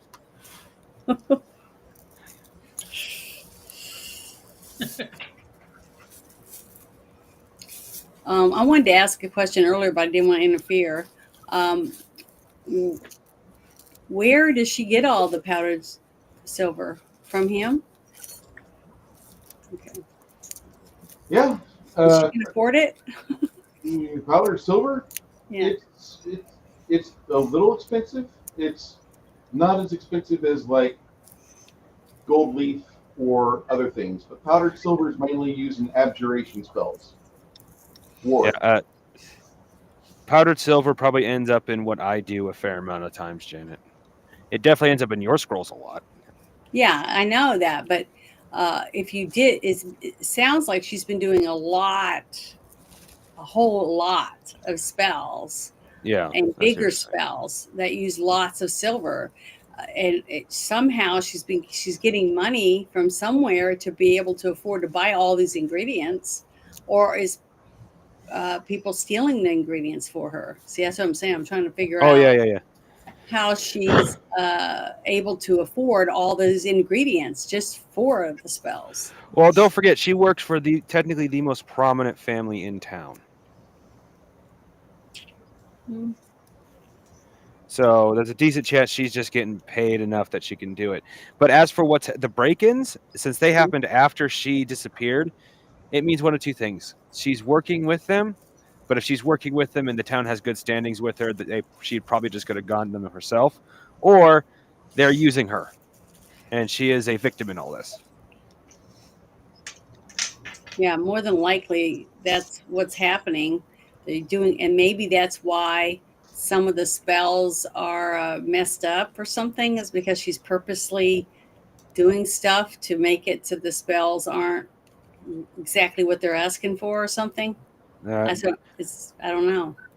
That wouldn't surprise me. So it's interesting. I just wish there was someone else we could talk to and ask questions about it for her last whereabouts, or I don't know. I'm trying to think about it.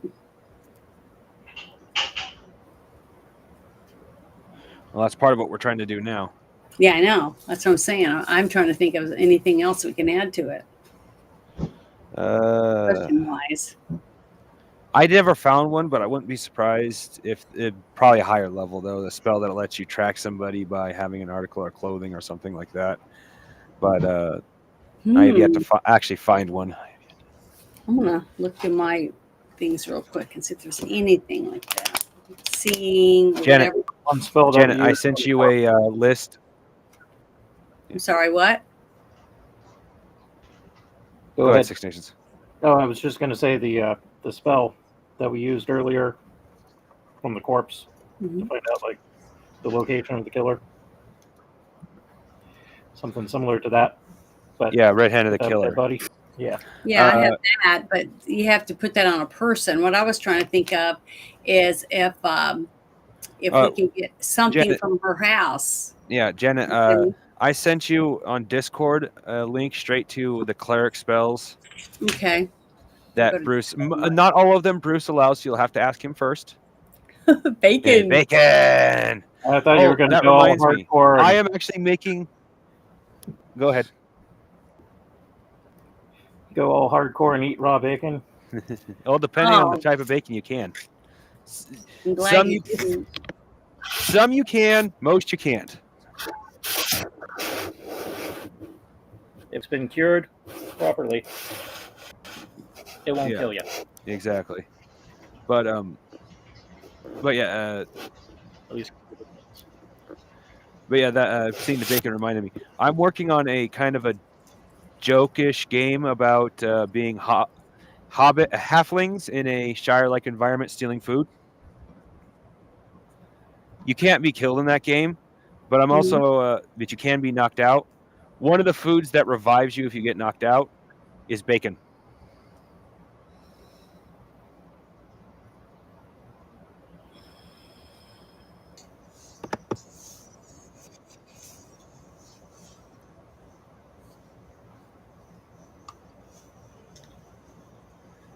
Yeah,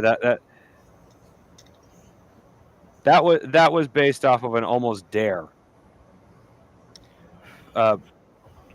Justin, a guy I like to hang out with. Well, a guy I hang out with.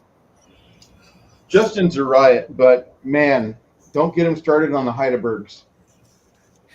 Don't get him started on certain things. Period. Yeah, he's a troubled man. Yeah, he's recently for an indefinite amount of time. So basically, until he chooses to no longer impose it, all politics, especially reeling around Trump, is off limits. All I know is he had some friends do some shit, and even if I knew more, that's all I would say. Well, I have no idea what you're talking about.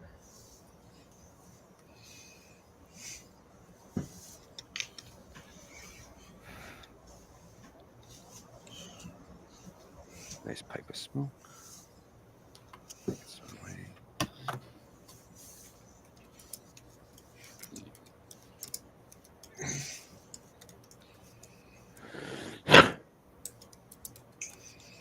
And if Justin's out there watching us, we don't have a problem with you, Justin. I just want you to be safe, dude. who? Our friend Justin, who he was recently mentioning. Yeah. Justin is heavily opposed to this length of a game, so no, he's not watching. No, he wouldn't be involved with it. If it's not over and done within 15 minutes, his ADD would make him leave. Oh, Janet, just click on the link. It takes you straight to a list of cleric spells. Yeah, I went there and it says it. Hold on, let me go back there again. I just closed it and I thought maybe I clicked on it wrong. It just says cleric oracle. Yeah, you scroll down. Oh, so sorry. Listen, there's Because it was a big blank, so I was like, "There's nothing here." Oh my goodness. Okay. So which one do I need to go down and look at? These are all spells, every one of these? All cleric spells. Just, which one you look at is up to you right now. They're just spells for you to look at. Yeah, they're all the spells that are in the Pathfinder game. My system will primarily adapt a lot of spells from various games. Are these in the book that I have? The majority of them from the core rulebook will say they're from the core rulebook. The ones that are not will have the bottom where they're from. I'm just accepting spells from core rulebook right now. Okay, well, I'm going to see if I can print this. Yeah, because I found a couple of spells I really liked. Then I'm going to print this out so I can go through the list if I can. Well, it's a long list. That's a big list, Janet. Good luck. Well, is it? I mean, really? Oh yeah. I'm looking at the wizards right now, and there's well over 100 spells on this list. Of course, this isn't like Bruce said. This is okay. Like Bruce said, this isn't just the core rule book. Well, I'm glad you guys told me before I push print. Yeah, you'd been printing page after page. You probably have like at least 3 pages, maybe more. Yeah, I wouldn't want. I wouldn't want to do that. But this way, I can just go through the list and look it up in my book and say, "Hey, I want this one." You know. Yeah. Thank you for sending me You're that. welcome. They are in order of level, and then individual levels are alphabetized. Yeah, I think that's great.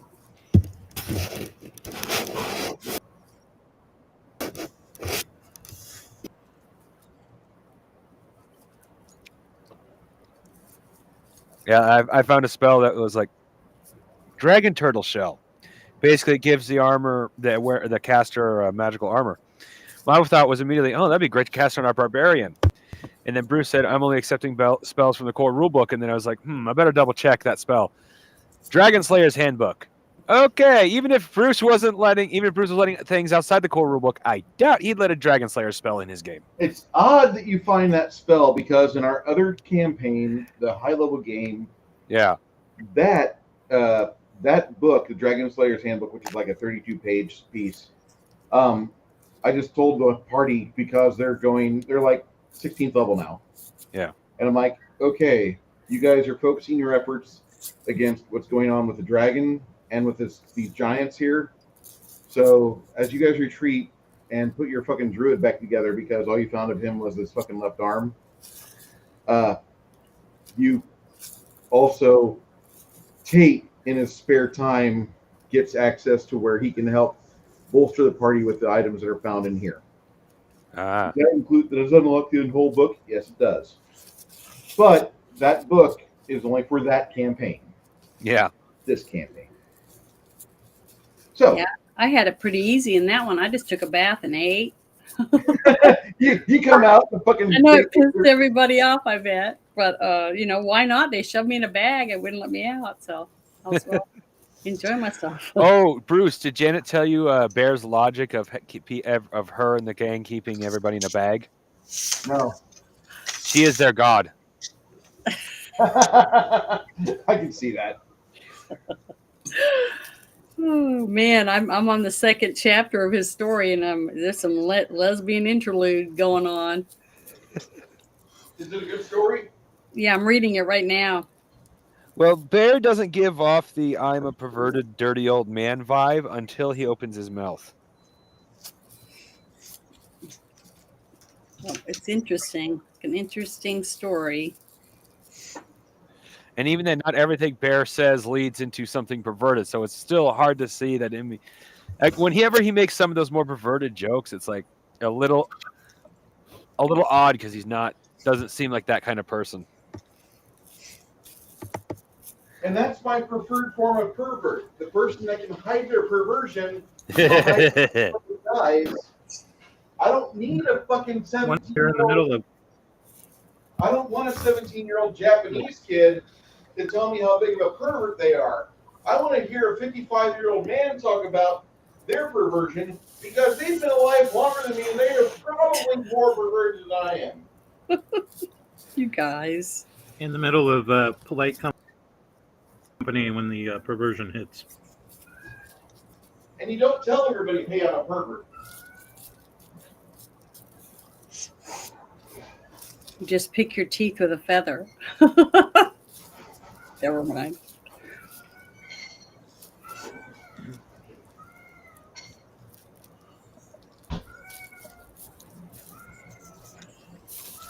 So, you guys will head up to see this guy by the name of Caledon. Apparently, he's a root cutter. A root cutter or a roof? Root cutter. Okay. Druid. He's a root cutter. He a small herbal shop in the lower part of the city. Mm-hmm. It's on the northern side of the city, but it's right here.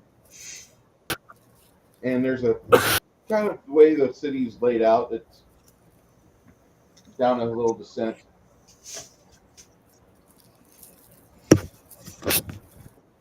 And he gets Is Caledon also a human? Say again? Is Caledon also a human? He is.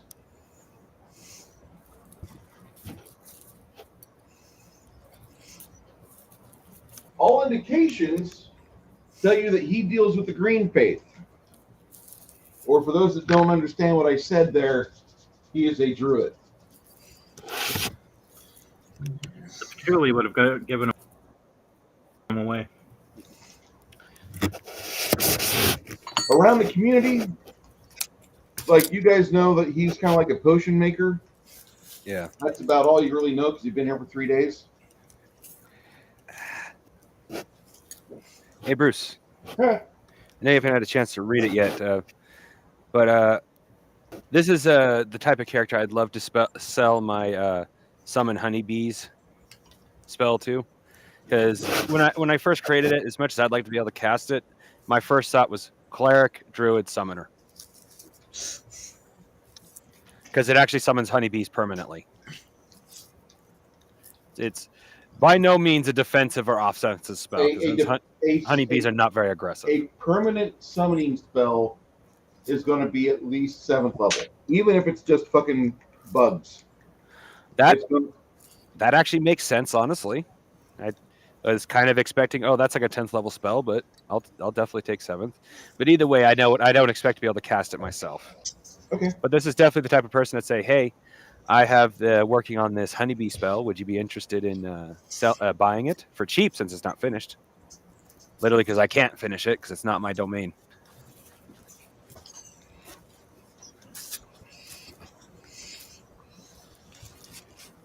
Caledon's shop is small. You see that he's got a pine wood door.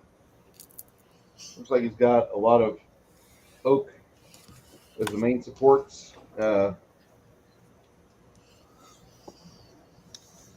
Really nice hardwoods that he has on display for the majority of the interior.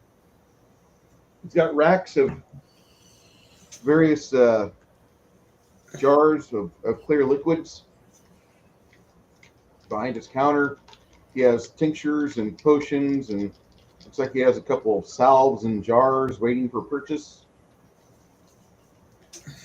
Caledon himself is a non-imposing man, about 5'6", 170 pounds, wearing what appears to be just like it's cold, so everybody's got like heavy clothing on.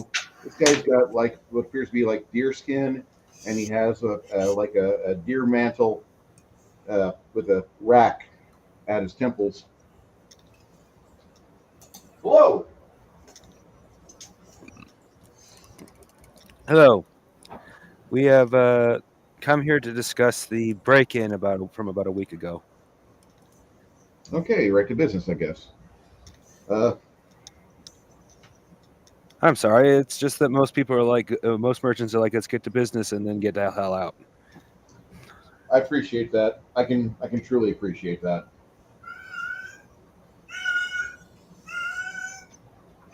Anyway. Feed the cat.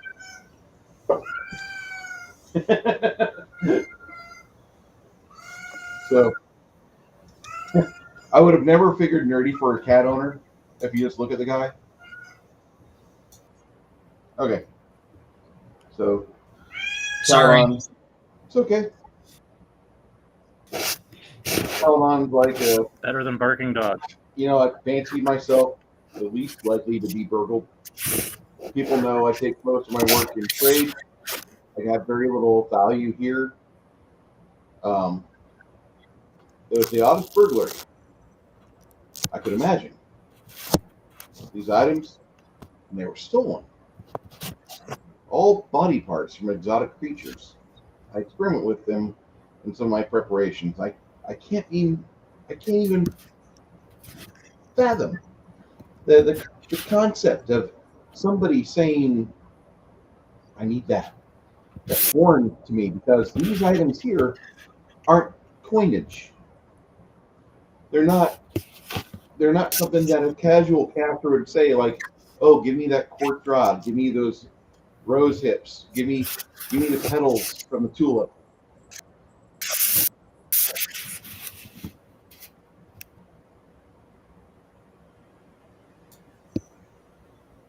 Though it's weird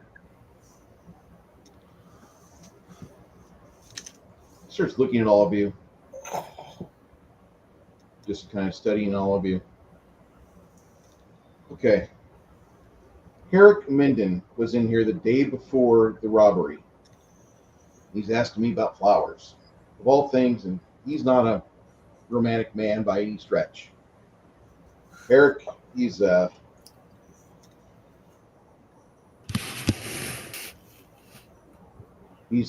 kind of a touched individual. I'll just say that. He's just not the type of guy I would expect to know much or inquire much about flowers. I don't ever see him taking flowers to his girlfriend or girlfriends. And he asked about my use of organic material in my concoctions. I showed him a couple of these things. They were later stolen. But I don't imagine that he, Herrick Minden, has a thing to do with it. He's out of his element. I sent him home with some herbal tea to ease his mind. It just seemed like he was suffering. Like there was something on his mind weighing a great deal more than whatever it was that he was trying to inquire about. He's trying to cover up. That's what's going on. That's really weird. Go ahead. It's actually good to know.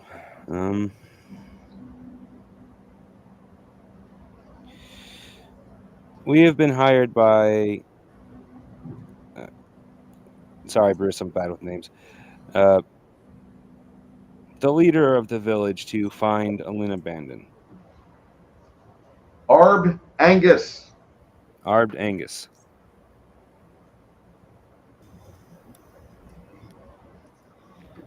And, well, it sounds like maybe not directly involved. Well, it sounds like he might be directly involved, but probably not willingly.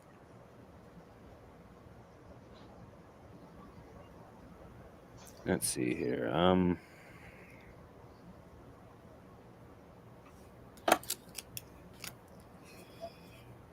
Do you have a list of what was stolen?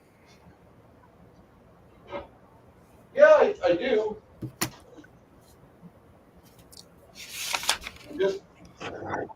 I'm not.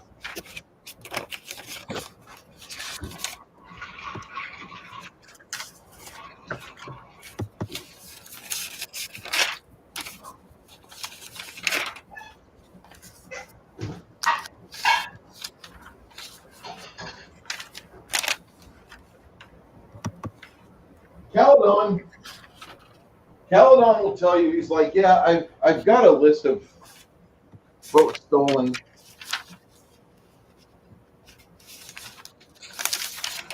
And he's like, there's a mummified hand from a troll,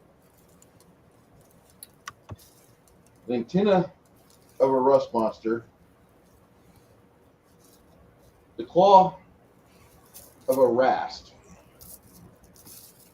minotaur horn, and a venomous stinger of a huge scorpion.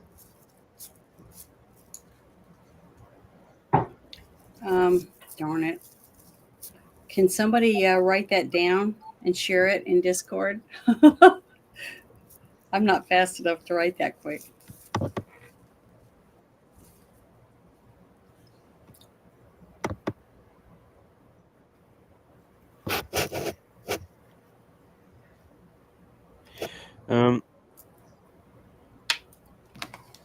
Knowing this is the third store, right? Yeah. Okay. Knowing everything that has been stolen, can I make an Eldritch Arcane check to see what it might be used for? Or summon, or protect from, or... Since silver seems more like protection if you're dealing with demons. Make a knowledge arcane check. Okay. Let's see, green dice. Knowledge arcane. Okay. 101 total.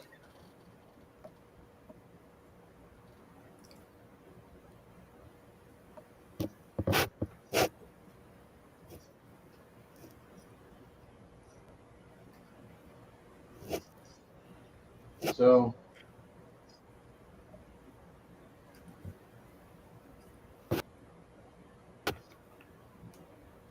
this sounds like a magical item called an aperture.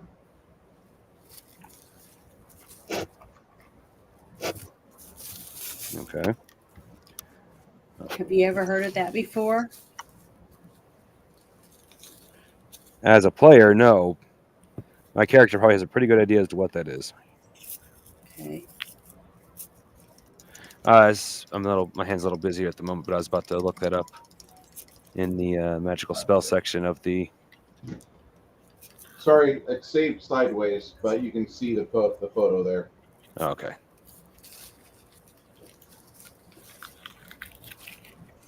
What's that word or whatever again? I'll look it up real quick.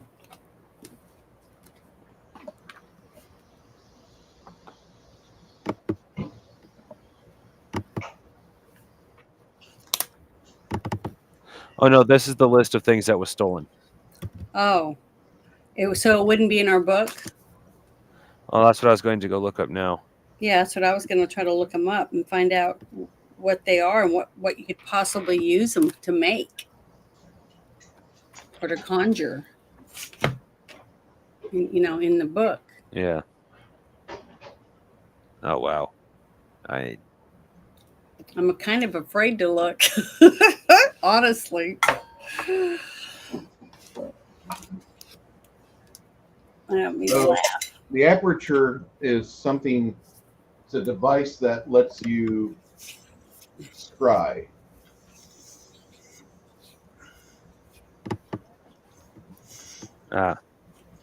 Lets you strive. Scry. SCRY. Oh. It's the thing that Look into things, mongoose. Go ahead. future, etc. Yeah. Mhm. So she can look into the future or the past, I guess. Or wherever she's wanting to peer to. Hmm. Not just whenever, wherever. Like right now or in another dimension, even. Yeah. Kind of scary. So an That's actual big aperture power. lattice or the Aperture Corporation. I was waiting for somebody to throw a Portal reference out there. I know, but to think about it, someone with that kind of power to be able to reach into the time portal basically and see something before it's happened or as it's happening, that's a very huge thing to be able to alter what's about to happen or the future for the people that are holding her hostage or whatever, or for herself. You know got what I a mean? position on demonic pornography. Open a window to Mhm. like a live show and Yeah. or participate. And Yeah, but I don't think it's that small. I think it's got to be something bigger than that.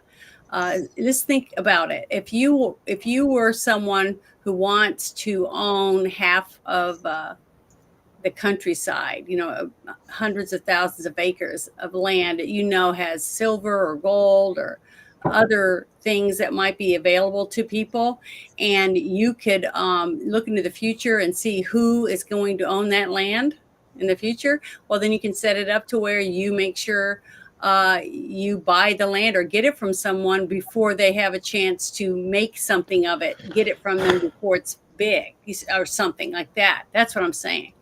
That's what I'm Janet, thinking could be possible. What? anybody who has played RPGs, especially fantasy, knows the power of such things simply because almost every GM has made the mistake of letting players have that. Oh. Okay, well, I never heard of it, so I'm simply doing it. Oh, that's because Bruce doesn't want the headache that comes with it. Oh, well. Okay, imagine having to tell the players what's going to happen, even if you don't plan it out, and then you have to make sure what you told them comes to pass. Otherwise, you were lying to them the whole time. Or it was just the presence that could happen. Players get really fed up with that real quick. Oh, okay. Well, I haven't gotten the fed smart up because player I haven't seen it yet. But my character, I'm sure, would understand what you're saying, but as a player right now, I've never heard of anything like that. So Yeah. I'm just looking at it through my imagination, thinking about how big this could be if this woman does have the power to do something like that. Oh no, I'm not discrediting that at all, Janet. I'm just saying you haven't heard of it so far because most GMs and so I'd say if Bruce hasn't introduced it, most and Bruce is included, don't usually like dealing with that unless the bad guys have it. But it's simple enough to explain away the bad guys having it. Yeah, that's what I mean. So she's been kidnapped. She has the power to do this, open this portal or this viewer into the future, the past, or the present, or into other dimensions. Like let's say that she could open up a portal, reach in, take that sword that was magical sword that was made by some special. Oh no, that would be much higher level than we are now. No, I know. I'm not talking about us. I'm talking about the bad people that we're following. Oh, no, Janet. Maybe they want to do something like that. What I'm saying is if they have the power to do that, we go to face them, they sneeze, we're splattered across the wall. Well, yeah, I know that. We're not ready to confront them, but that doesn't mean in the future that's not possible. That is a different story. Yes, in the future, that is definitely a possibility. I mean, there are lots and lots of stories based around that exact premise as to how you're going to get something. Okay, well, that's what's scary. So if we had the capacity to do it, maybe we can figure out a way to stop them from getting whatever item. If we can figure out what the items that were stolen, what the possibility of what they're going to make with it, and we can stop them from getting one of the very needed items to possibly do it, maybe we can stop them from being able to fulfill this, whatever it is, the bad thing they're trying to do. Well, by the sounds of it, we're a little late to stop the creation of this item for one reason. Bruce said we pretty much know what's being made, which means they have everything they need. Oh, well, that's sad. But that doesn't mean we still can't stop them overall. Do what? How you doing, sir? Oh, hi, Mac. It's a quantum artificial intelligence, and it's going to level of singularity where it outpaces humanity and or magic. And then we got a horrible trilogy of films. Stuck with the first one. Well, yeah. Some people like 3 better than they like 1, so that's something for everybody, I guess. Oh, I didn't think 2 was all that bad. I mean, it wasn't the greatest. Okay.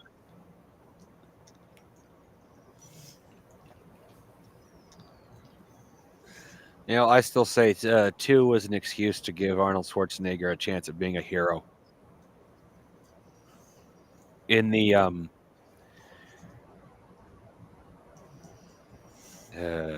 Terminator universe. Because apparently there was kind of an uproar as Schwarzenegger being the bad guy at that point because he didn't play too many bad guys. Mm-hmm.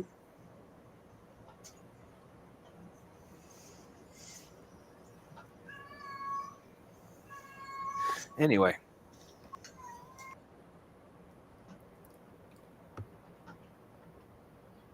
So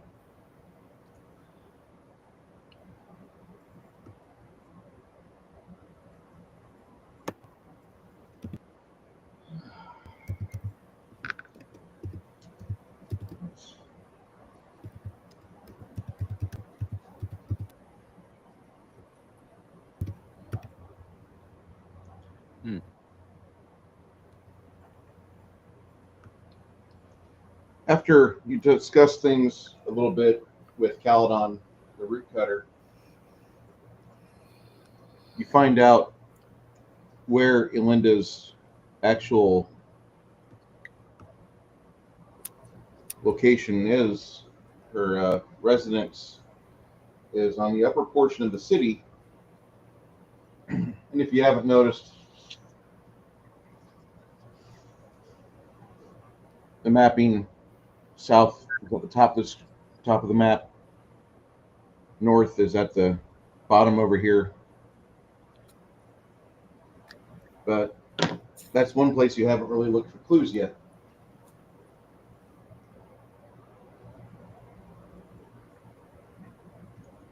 All right.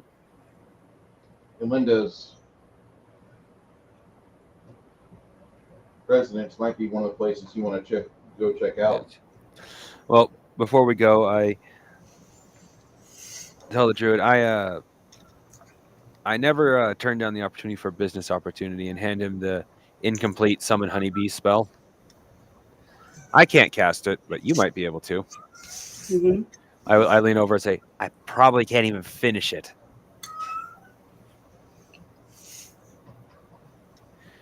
Would this be of any value to you? He looks at it and says, I could start working on it. It'll be a bit before I can finish something of that magnitude, but I'll be happy. Yeah. And he says, wait right here. Caladon goes back and he produces for you a jar of about maybe 3 pounds worth of honey like this. Nice. And by the way, if you've got a Kirkland supplier, if you've got a Costco near you, their raw honey from Texas is magnifique. We have several beekeepers in the area, so we just buy from our local beekeepers. I think we have a couple outside of town. It's just the convenience of being able to go home, deviate only 3 miles instead of go outside of town through the construction 20 miles. Well, that's the best part. Our local co-op sells them for the beekeepers. So anytime we need any farming tools, we can pick up any honey we want. That is nice. All you need is a minimum of 7 pounds to make a decent batch of mead. Yeah. That also depends on how sweet the honey is. I have to clean up the jug. Well, I've cleaned up I have to actually make another 5-gallon batch of mead, but I end up making that so sweet because the honey I used was so sweet that I drank it green, not even knowing it was green. It was so sweet. Ooh. Someone who knows more about wine than I do says, "Yeah, that wine was green."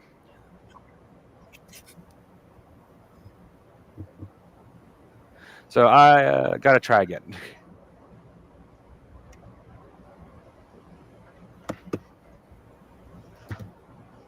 So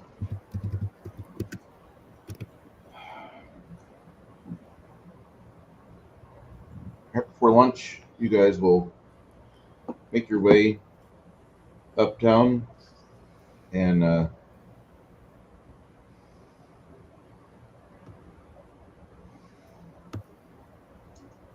at the entrance that looks like there's a set of stairs that go up towards about 5 or 7 stairs that go up towards the entry door to this tower. But there's about 7 Mistwatch guards that are gathered here.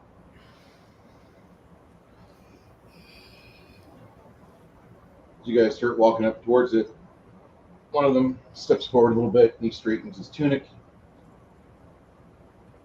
Hello, citizen. He looks at you more closely. He's like, oh, it's you. You're the heroes from Gilboth, correct? Yep. This area is considered off limits, if you don't mind. I can understand why you're here. That does not give you the capacity to enter. This portion of the wall is still considered municipal property for purposes of protection, which is why, more than likely, Ilinda picked it for her personal location for residency. Well, that's actually where we were trying to get. Yeah, you're going to need to go and find a pay grade higher than mine to be able to receive entry into here, because otherwise... I just shrug my shoulders and go, that's life. I mean, Possibility. Well, our best option then is to find someone higher than him who can give us permission to get back there. Yeah.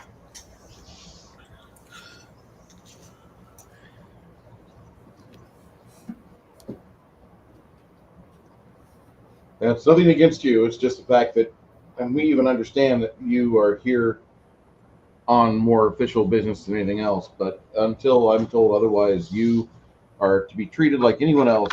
The city does not really allow people to enter the residences of the city's most highly paid arcane specialist if she's especially on the payroll from the people who run the city.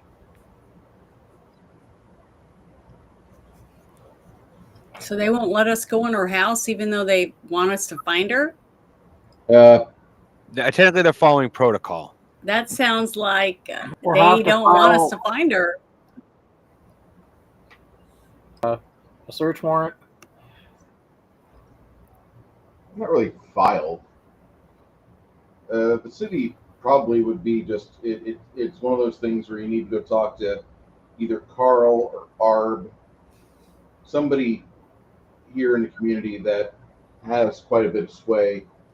A member of the the Angus family would be preferred probably.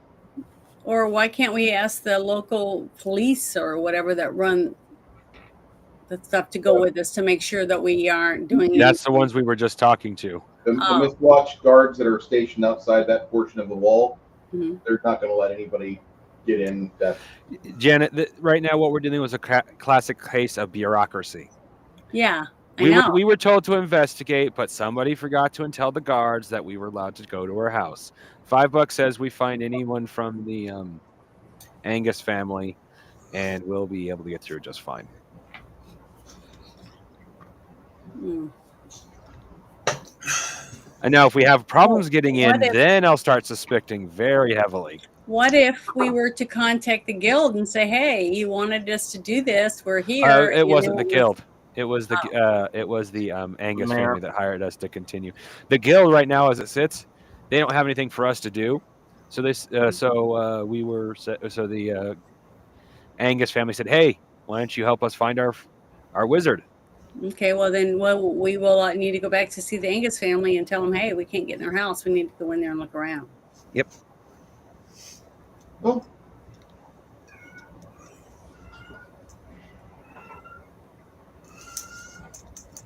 I hear a kitty. I cannot get that thing to shut up. Oh, she's lonely. Or She he's is not lonely. I assure you.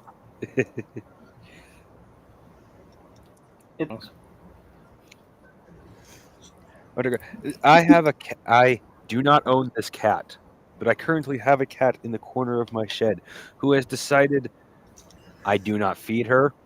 I do not house her. I kick her out when it's bedtime. I do not do anything other than let her sit in my shed.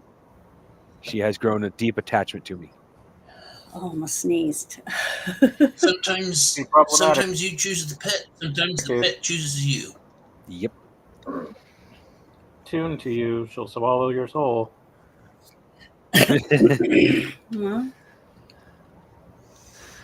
Better make everyone sure who that has a pet cat knows that. I'm not a familiar. Well, there is a possibility that I don't have a soul since I'm actually over 10% ginger. We did a blood test and we're actually over 10% Irish. Yeah. So there's a decent possibility I don't even have a soul. Okay. I'll have to send you my breakdown of my DNA.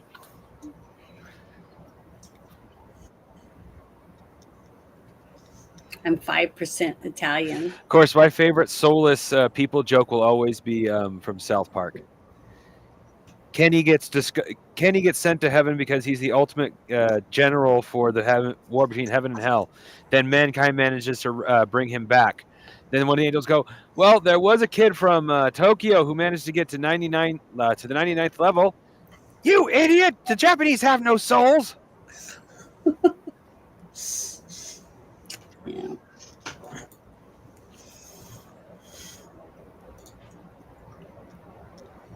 I don't know why, but I get a kick out of that. and they're super bad. Just like James Brown said. Mm-hmm. Ooh, Okay. wouldn't have helped us bat when we got attacked through the roof, but there's a spell I wouldn't mind getting my hands on in the future. Hold That's the portal. cat distribution system. It's working. Yeah. Agreed. Helps have more soul than most. But you guys being in the chat today, appreciate y'all being here. Thank you very much. If you like what we do here, go ahead and do the thing. I'm not going to beg for likes, shares, and subscribes, but I've been doing this for a few years, and I really enjoy doing this as a hobby and just having fun with my friends. Mm-hmm. So you guys make your way to the keep, and the lunchtime watch, the lunchtime exchange of guards going on. You guys watch them transfer over their little situation, and they allow you entry because of who you are. Once you make your way into the keep proper itself, Yeoman will make his way up to you and says, "Good day, ladies and sirs from the city of Gilboa. I guess I should say your arrival is a bit unplanned. Before I help you in the direction you need to go, what is your business here today?" We're sorry for the unscheduled visit. It's just that after doing some investigation in the town, we believe that these thefts that have happened are connected to the disappearance of Belinda Bandon. And when we went to investigate her house, we were told that we were not allowed over there. We're just coming to seek permission to investigate her house. Whew. Okay. Her tower is part of the city. I see what you're saying. Yes. Okay. Okay. Follow me, and he takes you into the keep itself, which one of the opening rooms is a large, looks like a mustering point with tables, not comfortable chairs, but chairs nonetheless that you can take a load off. Along the walls, you have a few sets of full plate, weapon racks. You guys kind of look around for a moment. It says, "Wait here, I'll be right back."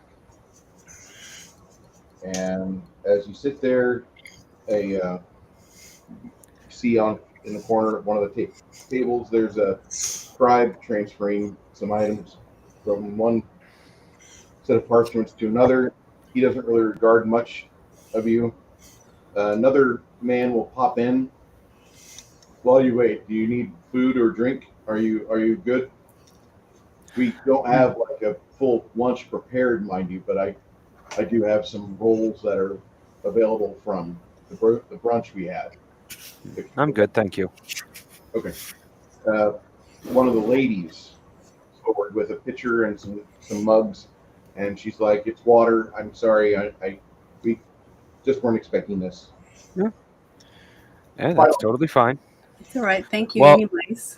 While we're Appreciate waiting, I look at one of the more, we'll say not necessarily beautiful, but more of one well built swords and look at it, check its balance. It's in relatively good shape, although I would say that it's not exactly something that you would consider to be masterwork quality. It is a fine sword to practice with. A lot of them that are in here of ornamental status, they are more finery than function. Yeah. I put the sword back. Karmic Dud says, "I'm currently building terrain for my YouTube channel. I need your noise." Thank you, sir. Nice. Max Thompson with a super chat of $5 United States says, "For the Ginger Soul Reclamation Fund." Thank you, Mac. That was quite kind of you. Appreciate it.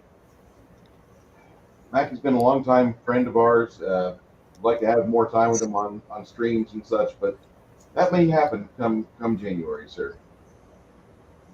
Don't need a soul. If you know the right people, you can buy one. Thank you, Mac. Truly. And he's like, no problem.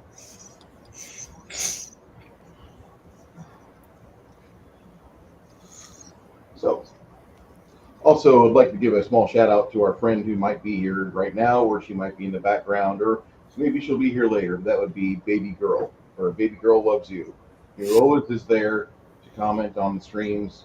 After a day or two, she catches up and she's like, "Oh, I love you guys."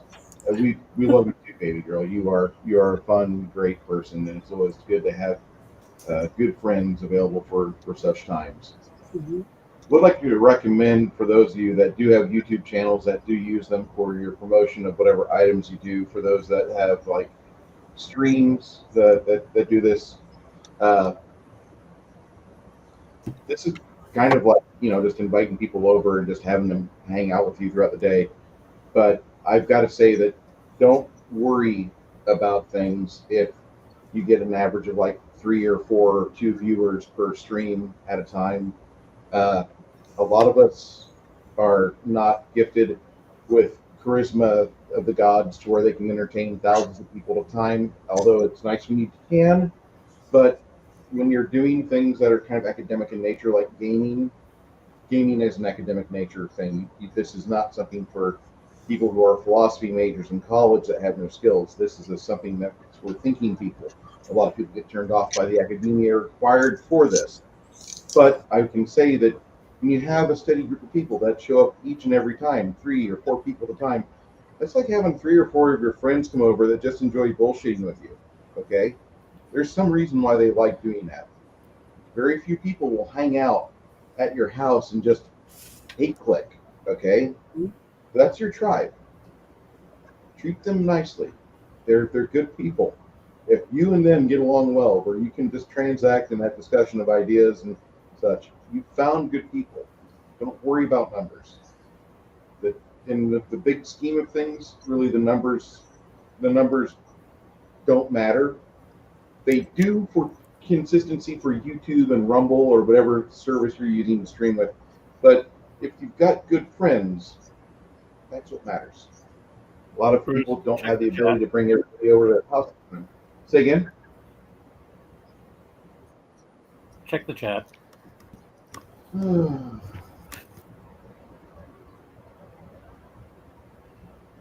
Max says, cool, I'm done with school, so my schedule's opening. Awesome. Can't wait to see that. That'd be nice. Hey. That's my degree, plebeian! Max is a very entertaining man, and he's a very nice soul as well. He sent me and some others. He's a slow guy. You need to go back farther, I think, in the chat. Can you? I mean, I think you can. Don't use soul. Are you talking about the $5 super chat? Yeah. Yeah. For the Digital Soul Reclamation Fund, I discussed that about 3 minutes ago. Oh, okay. It's okay. Yeah, you read that already. I appreciate him doing that. He did not have to do that. That's always a nice thing. Like, you don't have to appreciate it. Put that to the internet fund. In the internet. It goes to the internet.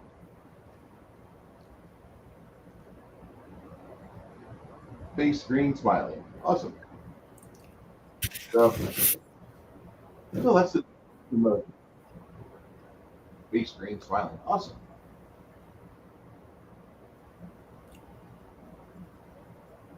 So, with that, they give you, those of you that are thirsty, they bring you some mugs, they fill up your water glass. Mm-hmm. Shortly after this,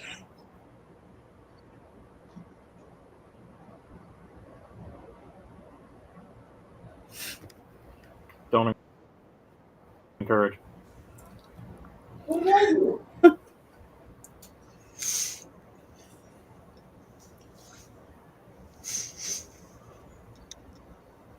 That account on Pornhub and do the D&D OnlyFans.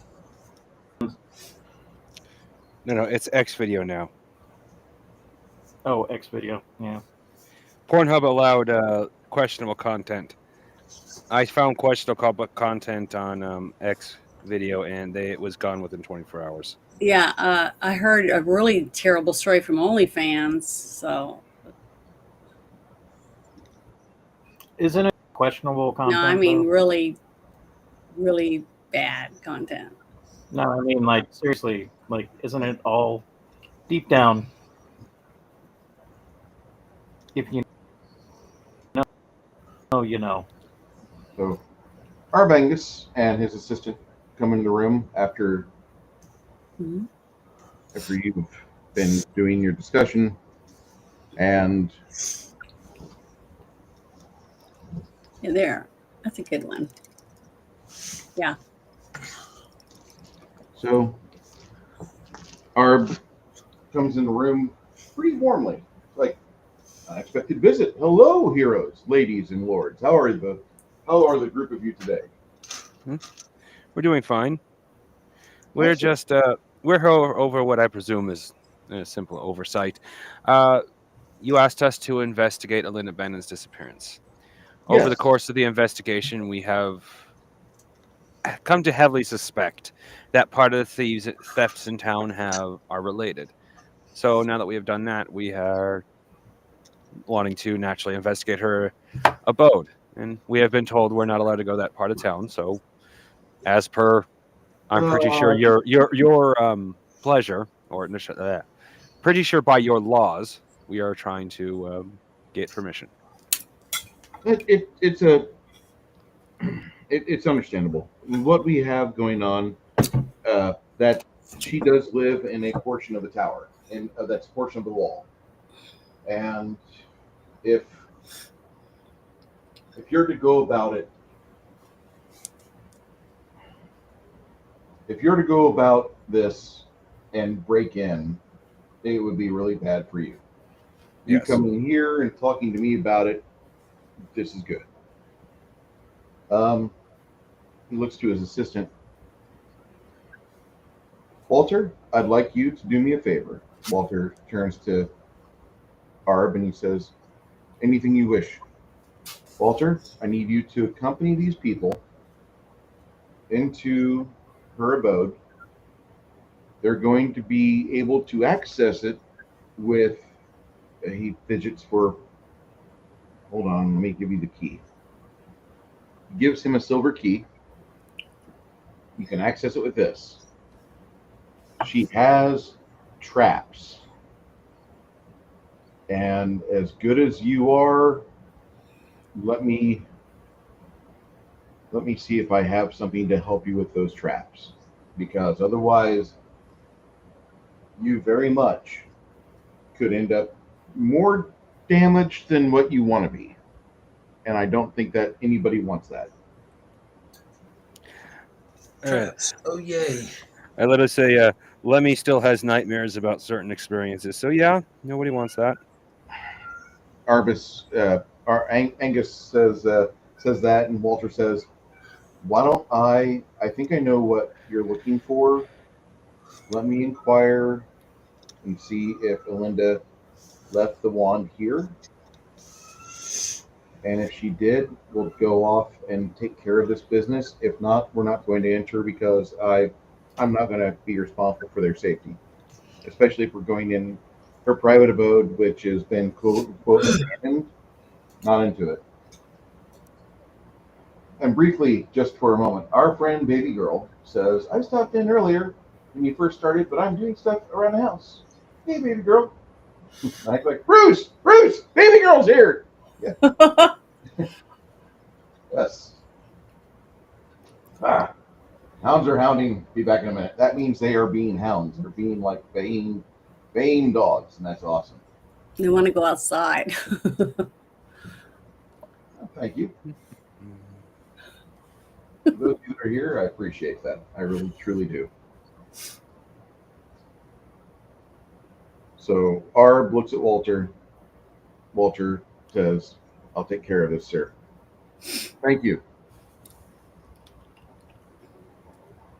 Walter leads you back through the uptown area, And right here at Elinda's portion of the wall, this is where kind of there's a drop off.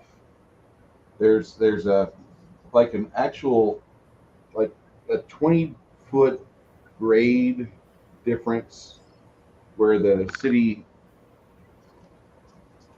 kind of slopes down a little bit.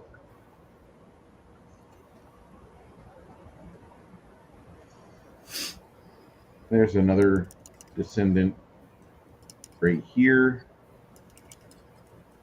But all the hills, like the keep is not the highest portion of this little island. But at Linda Bannon's tower, he opens the door and you guys will go in. Is that it at the end of that big circle thing? Is that what that is? She lives. No, on the other end. What is that? What do you At mean? the top of the picture. I thought This that's is the yeah. docks. Oh, okay. So That's the we're top. down at the bottom. Yeah, this is the north end of town over here. The north is over here. The south is over there. Hmm. And you guys make your way back to Linda Bannon's tower with this man. Okay. Before he leaves, before you guys exit the keep, in the main hall, he looks and he says, I believe your name is Mongoose. Yes. Okay. He hands you a wand. You concentrate on it for just a little bit. And he says, there's a handful of charges on it. This wand is it's got the ability to unravel magic. Okay. So what you want to do is, if you can cast that spell, it'll be a lot easier for you to just use it. If you don't have that spell,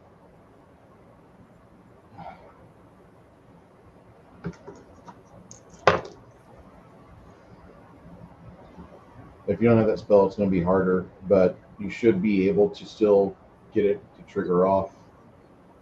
And he says,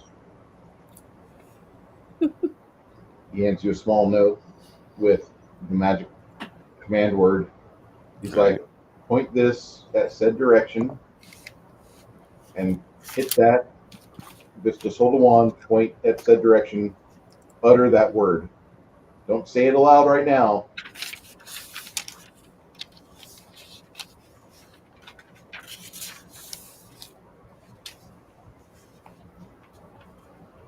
So Lemmy can't just do that? What? Lemmy could. The problem is with magical traps, they're harder to find and they're potent. Okay. Got like 52 hit points and immense magnitude hits me. Yeah. I will be cinders. Yeah. Don't risk it. Yeah, don't risk that. I don't have the spell myself. Yes, you do. It's in your new spell list. Oh, I know it is, but I thought we had to go through and pick it out for our next level. For clerics don't do that. Clerics have limited spell lists because your deity gives you access to some domains and others, and he does not. Oh, so I can use this spell. You can use dispel magic. The thing is that do you have all the mana points that you needed? Because today when you woke up, my bad, Bruce needs to iterate one last thing. What's your wisdom, Isabu? It is 18. You get 18 more mana points to add to your maximum. Okay. Oh, really? Yes, as a Okay. sixth level cleric, you should have 108. Yeah, I should have 108 right now with that. Okay. And Mongoose, what's your intelligence? 15. 15? Yep. So you should have 90 mana points. Yep. But how many mana points is it going to take for me to cast this spell? 16. 16? Yep. I'm going to minus 16, and how long will it take me to cast it? No. You don't need to do that just yet. There's charges on the wand, Oh, okay. which actually he has a command word, and you actually could just blow through it. But just so you guys know, the two of you can ascertain there's 7 total dispels on this wand. Okay.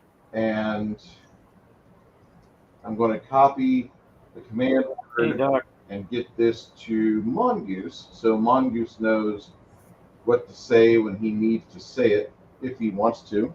If you want to cast it through the wand, there you go.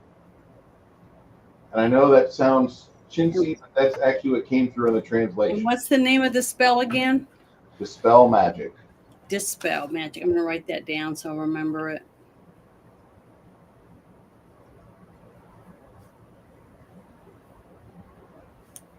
Looks like you're going to get some snow later on tonight there, Six Nations. Part of the issue earlier, the Bluetooth, it seems to work a little bit better without it. Can I ask First one more times question? that I tried it was because of weather. Did somebody ask for if they could ask a question? Yeah, me. Would you? Okay. If we do that, we're doing it together, right? No, you don't have to do it together. Okay.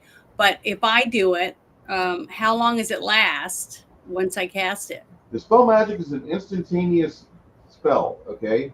It hits whatever area you direct it at, and whatever's in that spot, like you can either cast it like a 20-foot radius, or you can target a single individual thing if it's enchanted. But whatever it hits, if there's a magic spell layered on it, you have to roll afterwards your percentile dice, Okay.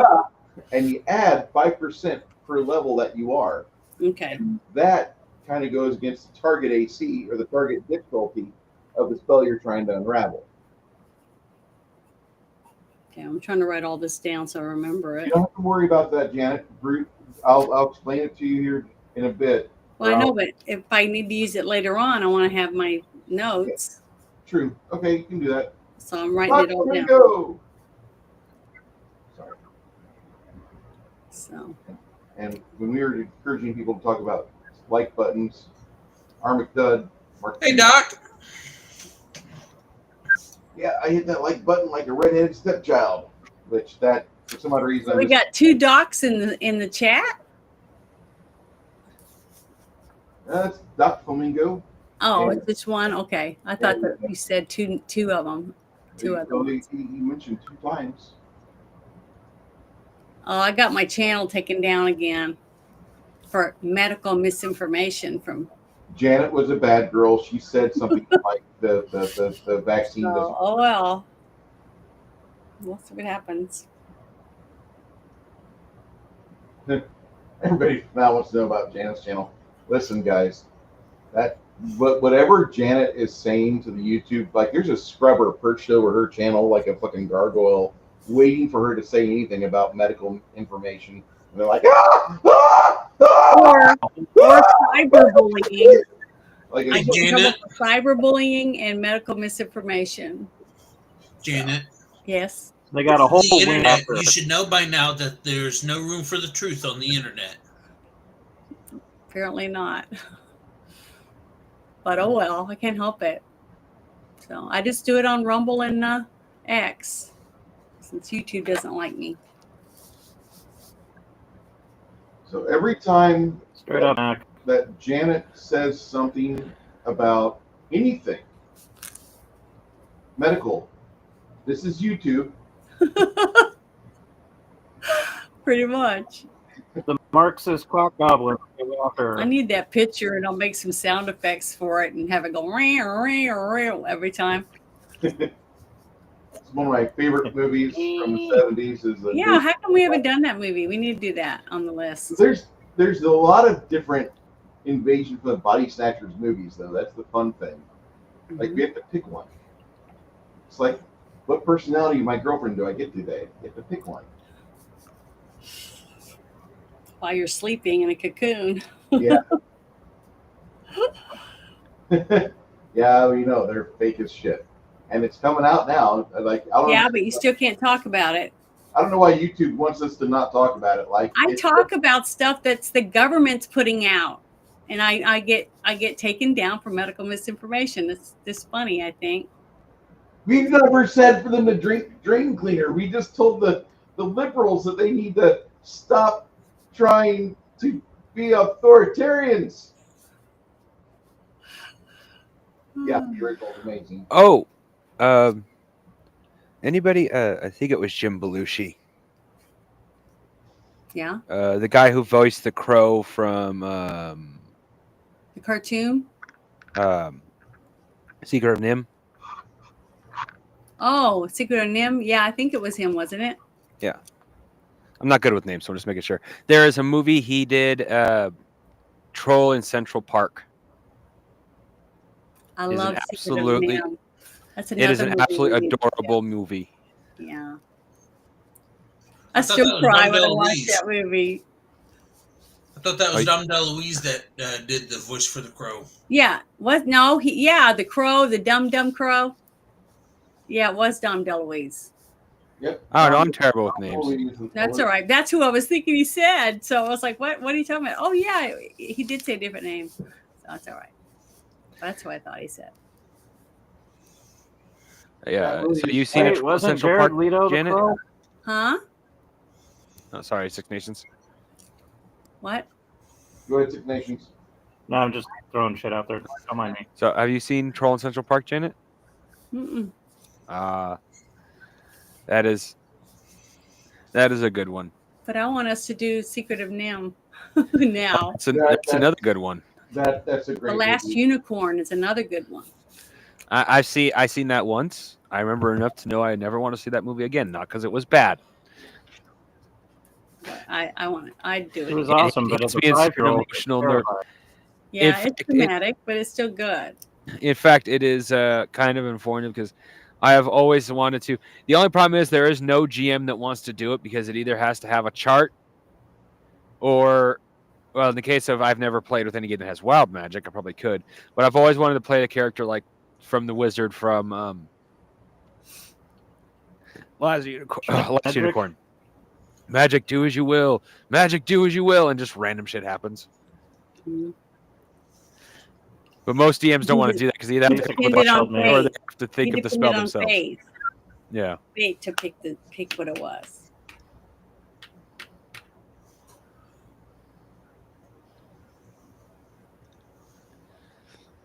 Anyway, we're derailing the game. Kick-ass soundtrack by an The soundtrack for that movie is amazing. Well, I was going to ask another question about that spell. How many times can I do the spell in a day? How many mana points? How many PD points? do you have? Oh, until I run out of mana points? Yep. Yeah, but man, that's going to be scary if there's a lot of things and I have to heal people. So that's going to have to be. So once you guys get over to Linda Bannon's location,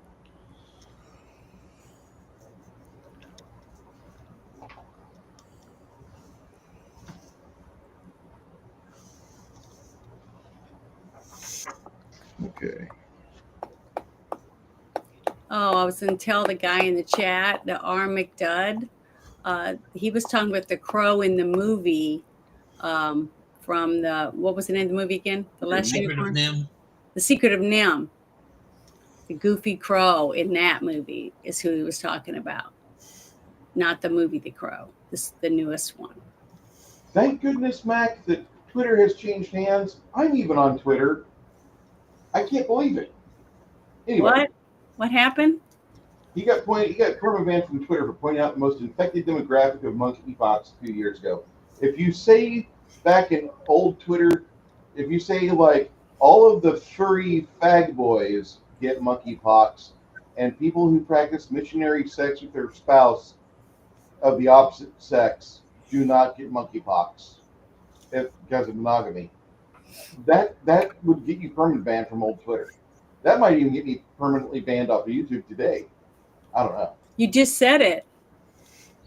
Why So, I've got a little YouTube thing on my restream. If it goes gray, then I've gotten kicked off. mm-hmm. In all fairness, drain cleaner will cure your medical issues. Yes, death is a cure for your medical issues. Yeah, you won't be here anymore.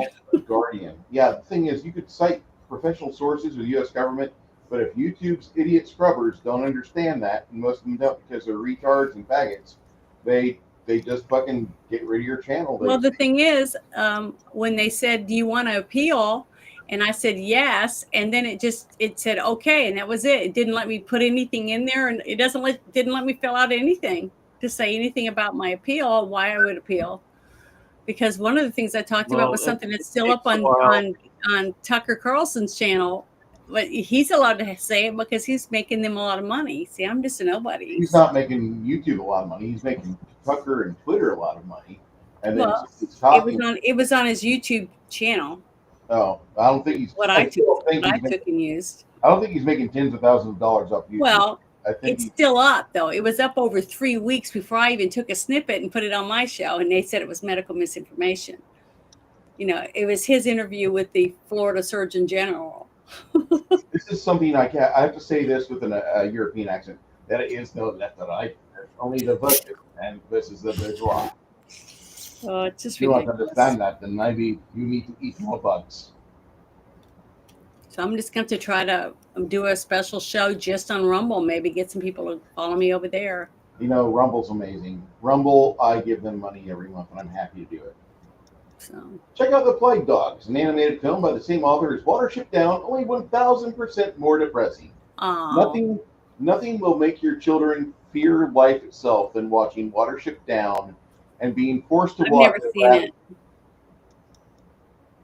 Okay, so we're going to have a Come to Jesus stream one of these days. Oh, if it's sad, I don't want to cry through the whole thing. We're going to have 20 kids in the apartment of solitude watching the TV as rabbits get butchered. I'll invite all my sisters and we'll all cry on the show. That once upon a sophomore year too. Little kid brain remembers Watership Down. If I were to see it, you know, something years later. Mm-hmm. The Big Crow was the dude from IT. Yeah, Skarsgård. The one with the funny eye that can look the other way. That brother. I'm on a conservative blacklist. I think if you get like your IP changes, if you spoof your IP, you should be able to do it. Pretty sure you can change your IP, change your name. It can't be that much because Tucker still lives in the same mansion. He doesn't have a new mansion. If it was authentically like paid properly, these guys that are conservatives at YouTube, like Crowder and all them, they'd be making money hand over fist. But YouTube fucks every conservative can out of money. Mm-hmm. Oh, well, Crowder. What's really funny is, channels like, that are getting lots of views. It's just that you're not, monetized right or whatever. They got commercials on your videos and they're making money, but you're not making money. So, that's the way that's how they like it. They have more little channels like ours than they do any other ones. And we make them a lot of money by all the views that we add up. When you got 4 or 5 million people all making videos every week, trying to boost themselves. So they're not hurting. But it's funny. I did a survey. I did another survey the day before they took my channel down. So I was like, wonder if that had anything to do with it. So, because I always say, if I can get my people to leave and follow me to Rumble, I'm just going to put chicken videos on YouTube. But oh well. Is YouTube ran by communist, Marxist asshole fuckers? Yes, I asked. Is YouTube ran by asshole faggots. Mm. I'm Rush Limbaugh, and this is the EIB network. Okay. And I shouldn't really do that because the man is dead and he has no chance to smack me around. How dare you use my voice? And I miss Well, every time they good. random video and they go like, one of your recommendations was this correct? I go, please explain. Like, stop being communist, censoring opinions and ideas. Let people make shit.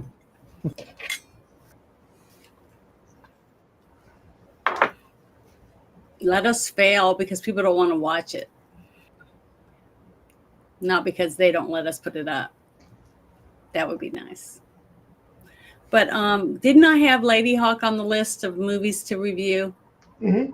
That's coming up here, January. Because they're doing it right now over on is it 80s fantasy pop? It's pop something live right now. They're doing it. I have no idea. We'll need to. I love that movie. We'll be doing Lady Hawk and Was it for the bots on Apple? we'll be doing Lady Hawk, Legend, and there's another one that we haven't done We yet. did Legend already, didn't we? The Labyrinth. I always get Labyrinth and Legend mixed up whenever I'm talking about them. Because I was a fairy. Yep. Dressed up as a fairy. So yeah, you did Legend because you did dress up like a fairy. And the lady who played the fairy in Legend, she passed a few years back, which is kind of sad. Una. Mm-hmm. I almost picked her name. And also, the other movie I want to do is Stardust, where Robert De Niro properly plays a gay lightning pirate. I've never seen that one. It's amazing. It's actually amazing. It's one of the best movies from the 2000s in the fantasy genre that's not a Lord of the Rings film. Rush is doing it in heaven. No worries. God, I miss that man. You know, it was so sad is that him and G. Gordon Liddy passed real close to each other. And when I was in my 20s, those two were like from 9 to 11, you have the G-Man. And then from 11 to 2 p.m., you had Limbaugh. And that was like the best 5 hours to be on the road. Just amazing stuff. So do you think bots inflated your views on some of the earlier stuff we did because we had so many porn bots in there?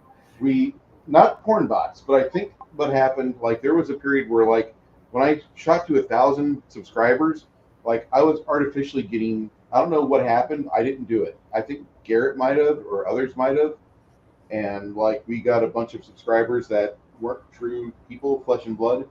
But I wasn't going to say, no, how dare you? Because it opens me up to getting super chats and I can do other things because I can tell YouTube, well, hey, somebody else click the subscribe button, not me. But that happened. And I hit this huge run. And I even made like $500 because YouTube had a special. Like, if you can sell these people on this, we'll give you $500. Okay, fine, I'll do it, blah, blah, blah.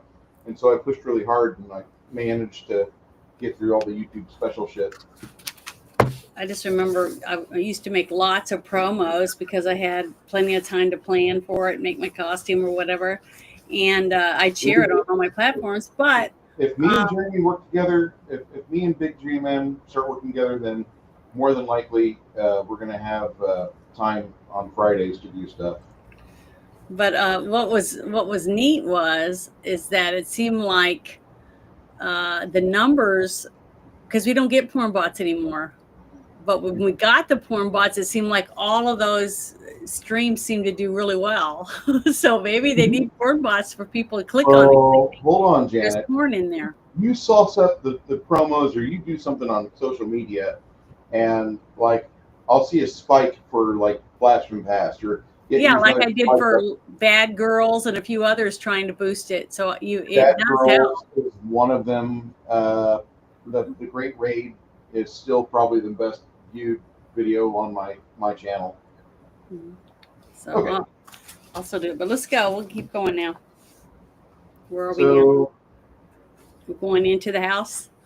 going, you go up to it, and your friend twists a silver key into the lock, and as he does that, you hear something click, and you hear a few other clicks, and you guys peer into the first room, which looks like it's kind of like this little curving room.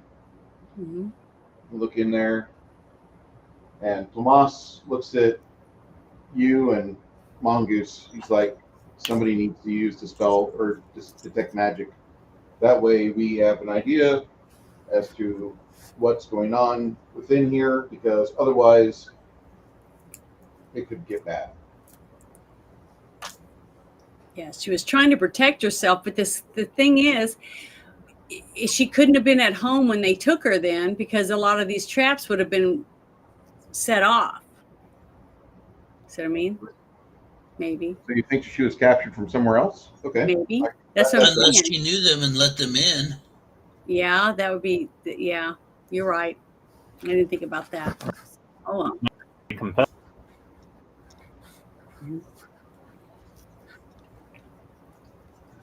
So Answer as you questions. So is As the door swings open, mhm. and on the opposite wall, you see a set of, it's like 18 inches wide, but you see this perfect set of feminine lips on the wall. I did not invite you to my domain. You may not want to be here. Well, which one of us is it going to be? Me or Oh, crafting definitely gamer? don't want to be here, but we Does the got to be spell. here. Well, whoever, just tell me whoever cast detect magic, because that's how I know. I would do it. I can do it. Okay. For 6, is it 18 or no 16 Detect mana magic. points? Detect magic is a first level spell.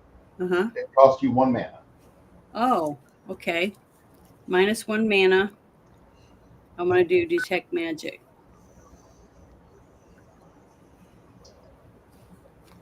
Stardust is an amazing movie. Charlie Cox and Claire Danes with Michelle Pfeiffer and Robert De Niro. Super underrated movie, and the book is really good too. Yes, I will agree. That book is sheer excellence. Mhm. God, I miss you, Rush. I really do. His birthday was 2 days after mine. Okay. The first thing you see, like after you step through the threshold, Janet, Mm-hmm. big, moderate power glowing area with a purplish aura to it. And when Is I it say moderate On the power, floor? on the floor, like Okay. a welcome mat. Mm-hmm. Big part of the floor enchanted, like 5 by 5, right in front of you. And it's got a strong purple glow to it.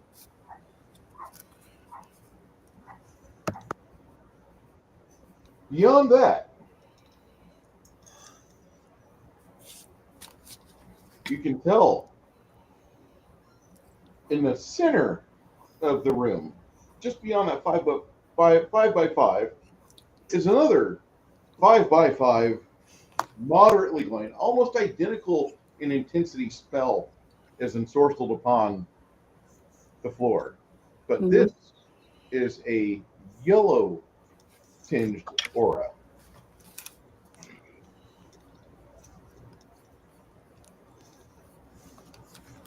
Okay. Purple and yellow. Towards the doorway, towards your right, there's a 1 foot band going across, and the band is on the floor and it is 3 foot above. So it's meant to get people walking, but it is a pink aura, and it's a little Pink? less intense. Yep, it's not as moderately. I wouldn't say moderate. The first 2 spells are grievously intense, like they would cause grief. This one here, it looks like it's a bit softer pink. It looks like it's not nearly as intense. About half of the oomph required.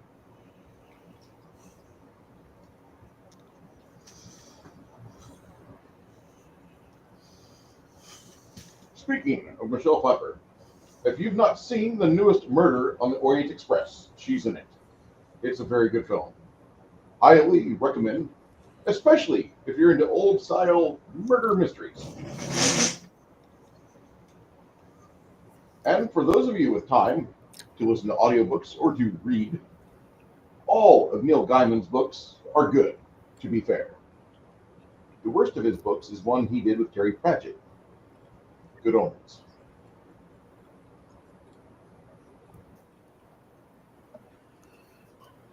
We have 3 spells in here. Yeah, I'm trying to look up the different colors. There's another spell that's at the 4-foot height and above, covering the entire width of the room, like the peak spell. But it covers all the people trying to vault over it. Mm-hmm. And that looks like it is a bluish colored spell. All of these spells, by the way, all the colors of the spells, you do know that various types of schools, all spells have a various school they're kind of associated with. And you don't really deal with it so much as the wizard does. However, the wizard would be able to interpret all this to you. But you can tell that these spells are, there's a layer, like this threshold, this location you're at, heavily ensorcelled.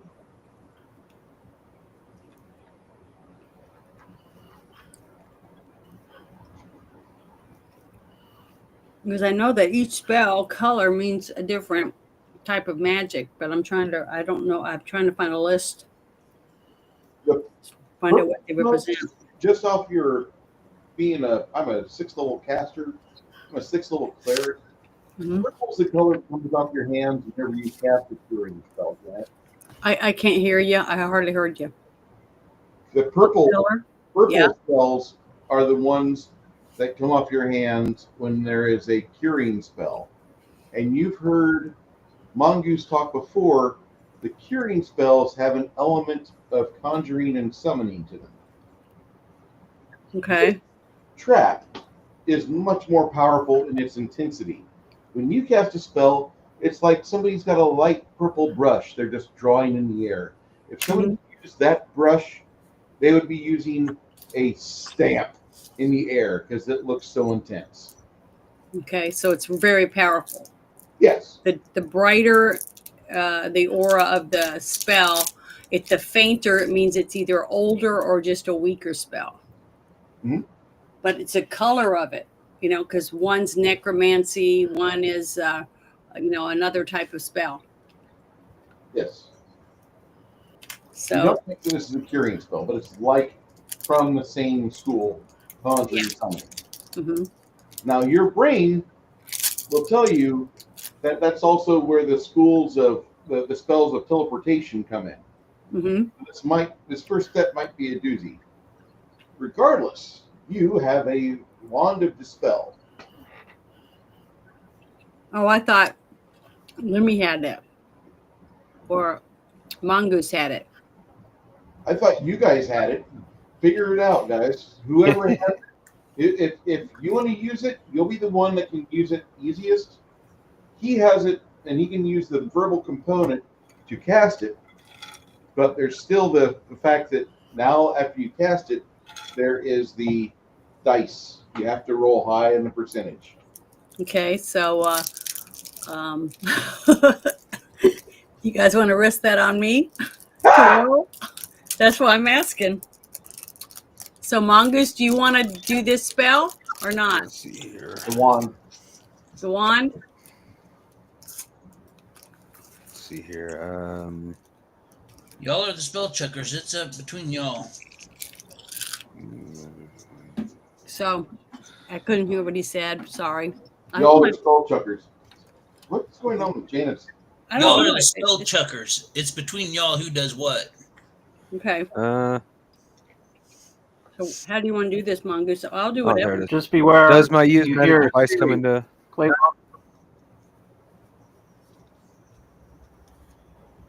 because that's what's out with the Tannerite. Yeah. Well, I'm ready to cast it then for 16 mana and roll my dice, and I roll my percentile ones. Janet, you don't have to burn your mana. You've got the spell on the wand. You cast Oh, it every time. okay. Well, I got to roll my dice, though, so let me get them. Okay. Still minus 16, whether it works or No, not. no. You're not burning any points. Oh, I don't have to burn it. I just have to roll my No. dice. That's it. Okay, here we go. And do I add anything to it again? You're going to add a total of 35. Okay, here we go. I rolled a 10 and an 8.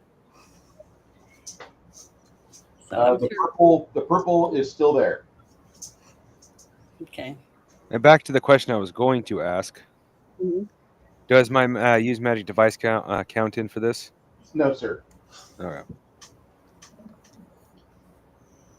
The triggering of the spell uses the creator's spell level when she created it. No, I meant using the wand. Yeah, using the wand. Yeah, you're okay. you're going to be using the power of the wizard that made this wand as a plus 35% plus your die roll. So I'm taking off the yellow aura, the pink. No. The first thing you want to get rid of is this giant purple one first. Oh, and so it's still there? It didn't work. Still there. So I didn't do anything to any of them then. You take charge. Just If you want me to try, I can. It's just before I got a chance to answer Janet's like, okay, I'm trying. It's like, okay.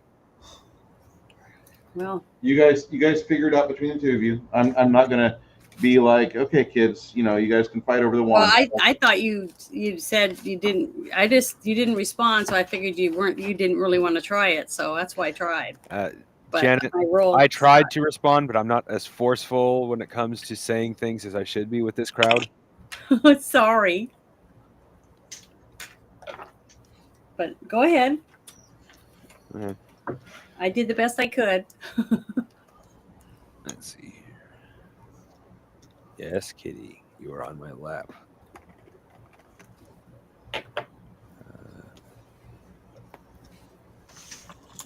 How much did I put in for 72 total?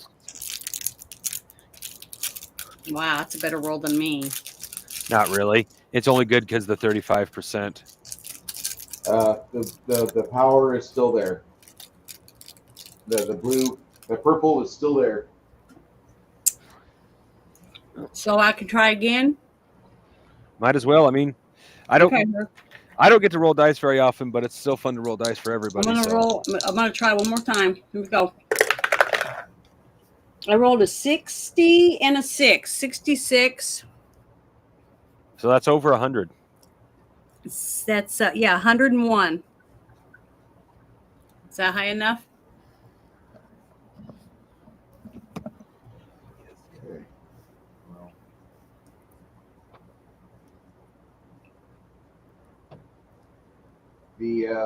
I'm just under it. Yeah, Damn it. The purple is still there. Okay. Shoot. Well, I tried. Do you want me to just keep rolling until I finally beat it? Because we can't come in. Hey, we could hold on. have Dirty throw a body. That's three uses of the 7 charges it has, so we only have 4 charges left. But with that said, we have to dispel them before we can get through. So it's a damned if we do, damned if we don't. Yeah. I want one more try. Okay. Go for it. I've got my fingers crossed. Don't bother. Oh. Base roll 17. Not even nearly enough. Yeah. Okay. I'm going to try it again. So that's what? 3 times left? That's Yep. it? Okay. So we got before you guys try, as you're getting disheartened, Sylvia comes over and she starts trying to work with her magical tools. Hmm.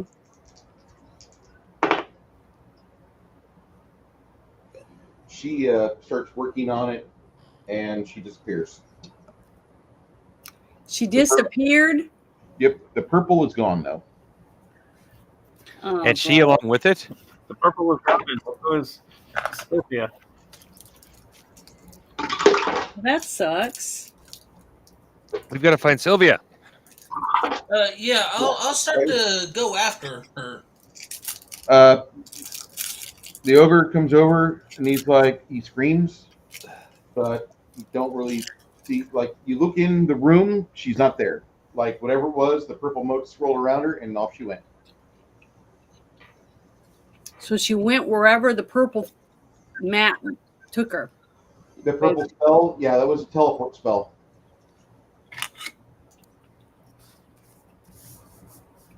On the bright side, not a disintegrate spell. Oh, that depends on where you teleport to. Yeah, I'll go into the room. Be a pile of dust. And then I'm like hollering for her.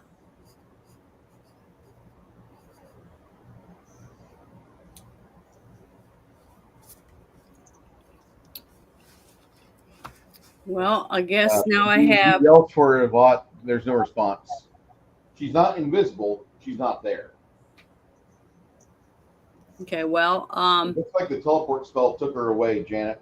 And if Mongoose cast Detect Magic, he could verify that the teleport spell has been discharged. Okay. Then I suppose I can reverse analyze and figure out where she ended up. okay. I mean, I don't know if I have that skill. I don't know if that's even possible. It'd be a high roll of knowledge arcane. I Let's rolled see. knowledge arcane. Okay, you know what? Let's get a different set of dice. You guys. Okay, where is it? Yeah, I have that knowledge, but I have a 0% next to it. So I haven't learned that one yet.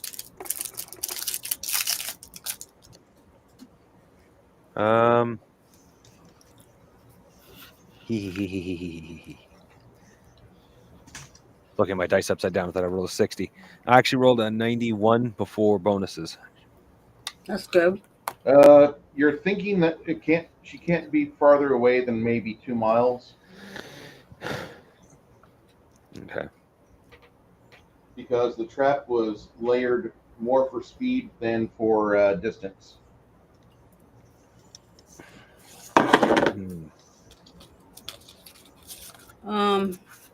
Your friend Walter's. Well, I wanted to ask a question. If I did another dispel magic on the area where she was, can I take away that spell from her and reverse it or not? You needed to roll above what the difficulty is, which its combined difficulty is over 100. If I focus on that and I can roll good, I can bring her back by using dispel magic. No, you're not going to be able to bring her back that way. Oh, okay. I'm trying to figure out a way to. Because teleport's an instantaneous spell. It doesn't linger. It takes you from point A to point B real fast. Magic goes away. Okay. What do I see around me? What's in front of you? A large room that's got kind of like the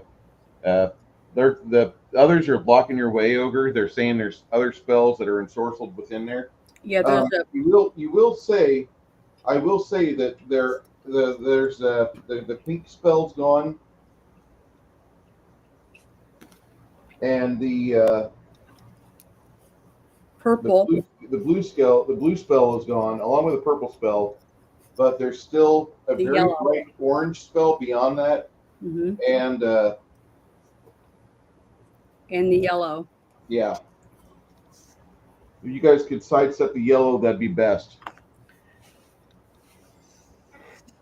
Okay, well, we still have 3 more tries. If you want to not try and just try to navigate through here without hitting the magic spells, you could try that.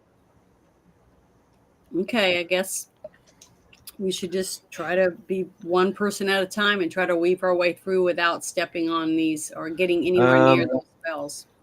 Mage armor protects me from, well, not necessarily protect me from, but reduces magical damage, right? It does not provide you with DR, but it does increase your armor class. Oh, armor class. Okay, for some reason I thought that protected from magic. Well, given the name of it, that's not unreasonable. Well, it's armor for mages. Well, the name works in both directions, so then who's going first? Who risks getting a fireball through the face? Janet would. I will. Isabel would probably go first because she's got or detect magic on. Okay. Use a detection piece. The remaining thief and Quinn. I'm an idiot, guys. I'm so sorry. Let me start playing. I'll help increase your abilities. And he starts to lightly play, and he gives you all plus 10% to your saves and skill checks. So he inspires confidence. Okay, plus 10%. Yeah, that's a temporary boost. Okay. Until I say otherwise. He's playing the spell as better, the spell-like ability as best he can. And he leads you into the temple or into the tower. And as you make your way through this twisting, it doubles back on itself. The rooms.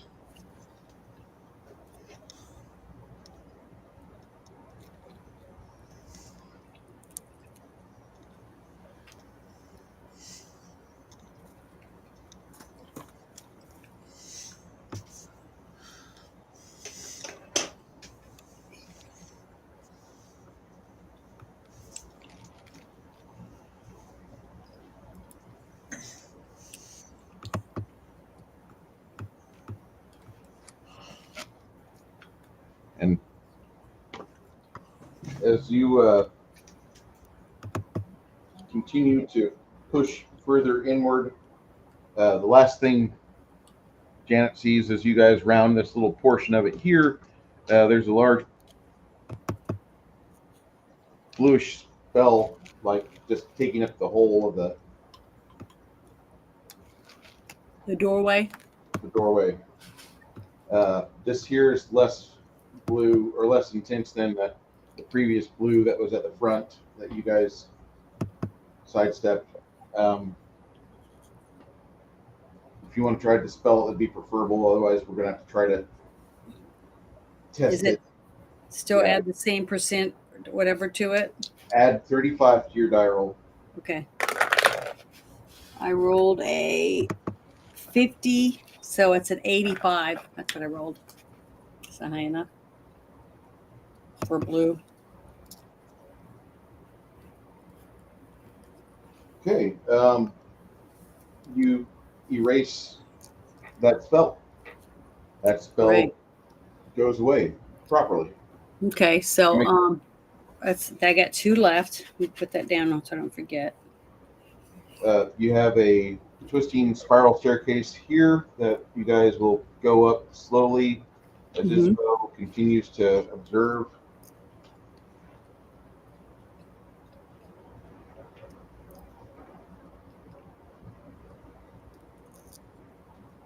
The second floor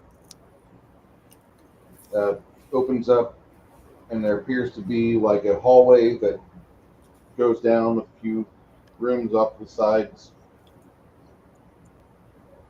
The stairwell also continues up as the tarot continues to narrow. The stairwell goes up outside, so eventually, like the tower, like has this protrusion, this stonework growth as the stairwell goes up. It goes up for about 3 levels, just like a 60-foot tower before the battlements are above. You don't know if the tower escapes onto the roof or not, where the city guards are, but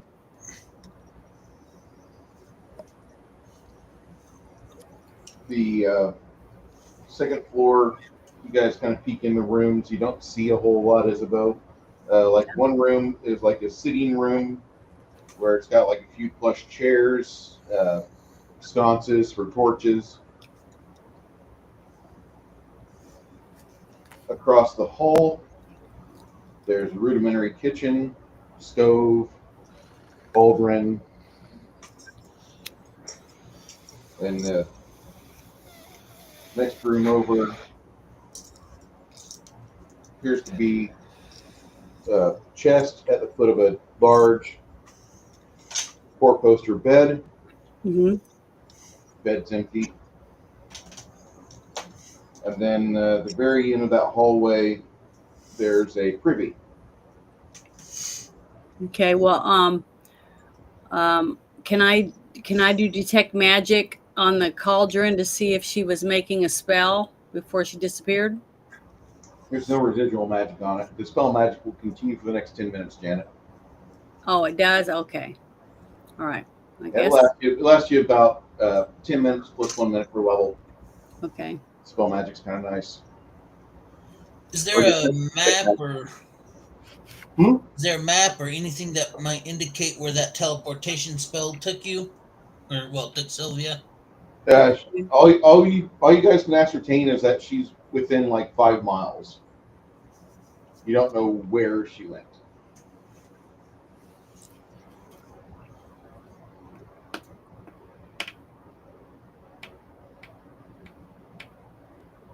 But you know what, you guys? Just because that blue spell was on the floor in her house does not mean that she's the one that cast it. The person who took her might have cast it and took her through that portal. See what I mean?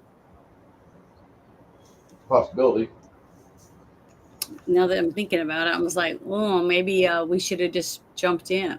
I don't know, one of us, to see if that's where she's at. No, Janet, it was already too late. When she was gone, she was gone. We couldn't jump in and follow her unless we had Yeah. unless I there's know. like some sort of echo spell that allows you to repeat a spell right where it was cast. Mhm. My gut won't ever jump into spells because you never know if it's going to be teleporting you into hot lava. Well, I know, but or hindsight is 2020. I just feel bad. Do we know of any? Well, I guess there's plenty. Like, how far away is the town? Or What are do you we mean? still in the town? Yeah, you're in the town. The tower is right here. One of the walls of the town. One of the towers on the wall is her tower.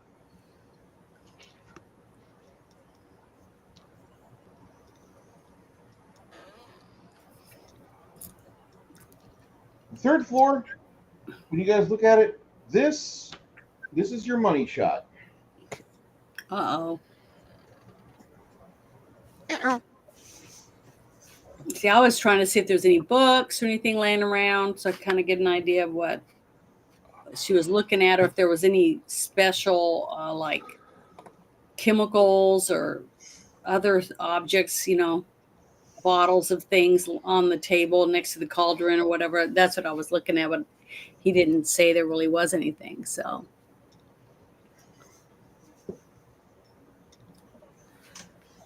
I was just trying to see if there was anything that left, something, a residue or something. I understand.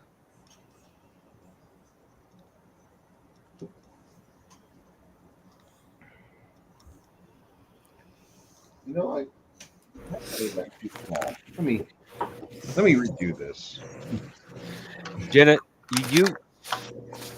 you have great ideas. Your timing isn't always the best, though. I know. I'm sorry. Hopefully, I'll get better.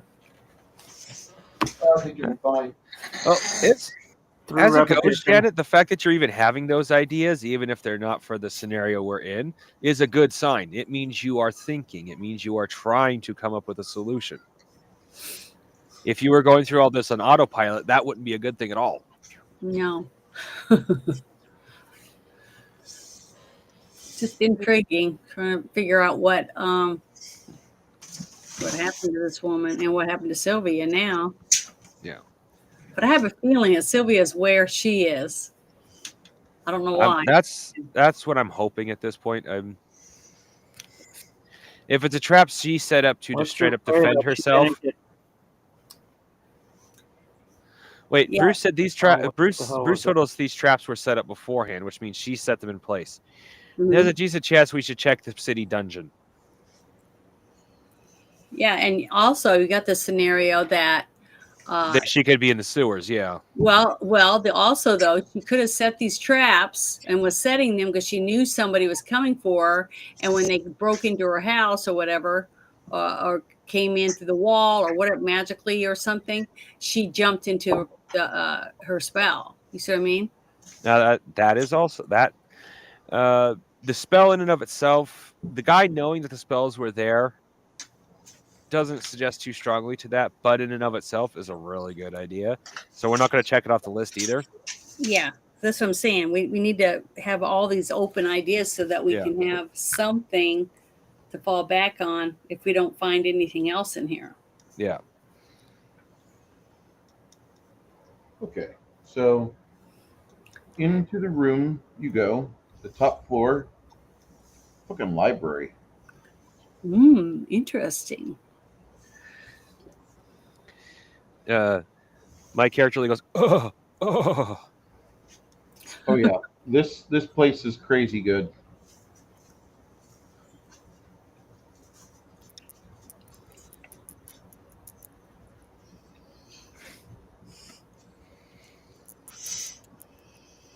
So do you Mongoose, do we need to do you think we need to do just check for magic, just see if there's any traps or anything on these books? Wouldn't be a bad idea. You should still have detect magic on. Yeah. Yeah, I'm gonna start like pulling books, looking for a switch.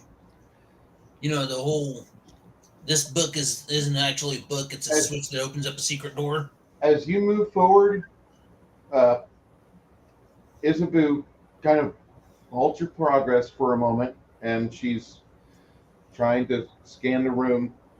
There's a few areas that are definite trap areas. Green trap here.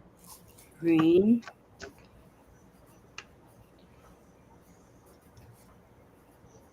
Red trap here. Red.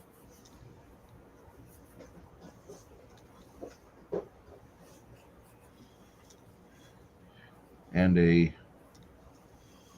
still a pink trap right there. What color is that one? Pink. Orange. Oh, pink. Okay. Yep. Then on her desk, you have a few items which are emitting a bluish glow to it. Okay, a blue glow on the desk. A lot of this, like bookshelves aren't intact, but underneath the papers and tossed books, you can see the traps there. Okay. There's an ornate writing desk. There's also a broken rolling ladder because up above, like 10, 30 feet, there's more books up there. Through the literature, just on the desk itself is a week's worth of reading.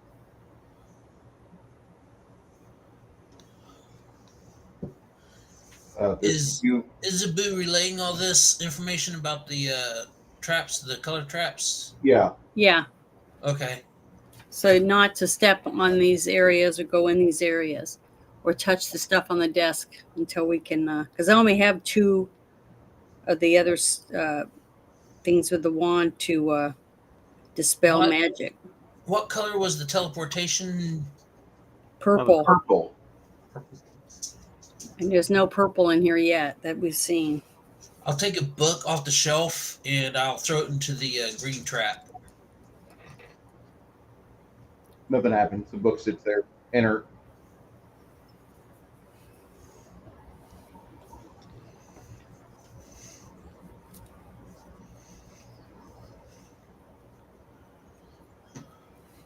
That was smart, though. I didn't even think about throwing something in it.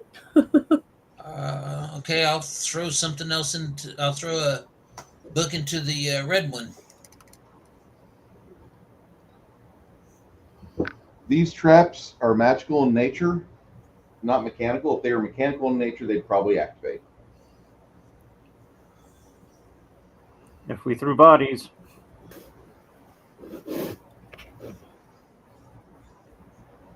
Hmm.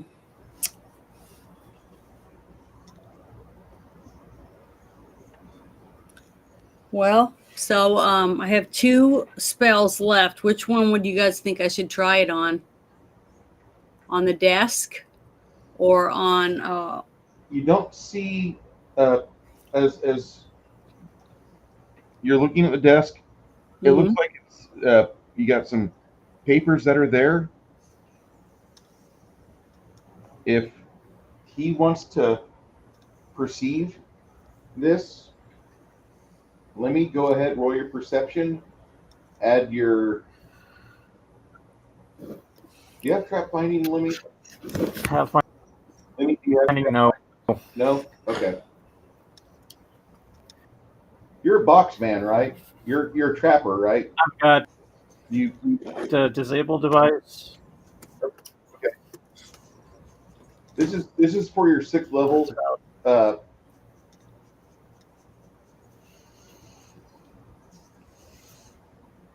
One of the choices which you will be granted, it could come to pass right now. So I need to isn't know. This is for Lemmy. Mhm. Lemmy, you can pick up as one of your. Do you have trap sense or trap finding?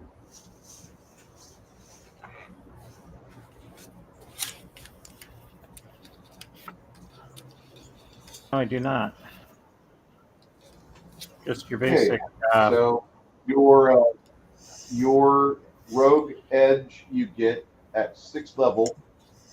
You could not even worry about other choices. You could take trap finding, and what trap finding will do is it will add half your level times 5 to your perception skill checks and your disable device skill checks.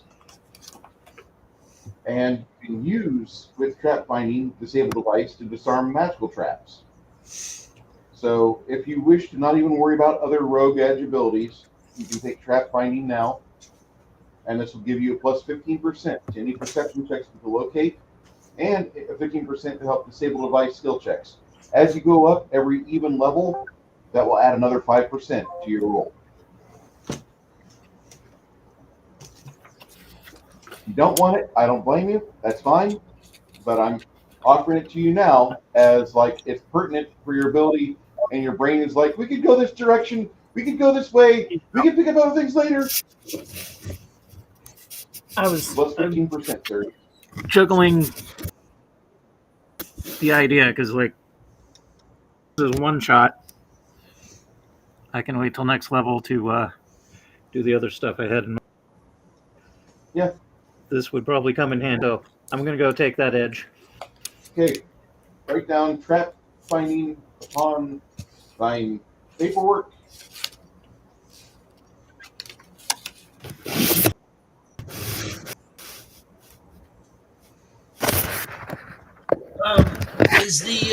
is the desk blue or is items on the desk blue? Items on the desk are blue. But you said they were faint. Comparatively empowered to other things, Yeah. faint. Yes. It was so the blue is the faintest spell in the room that I can see. Doc Flamingo, if you're going to hang out with Bear, tell him we said hello. I know he's running Lord of the Rings from 78 tonight.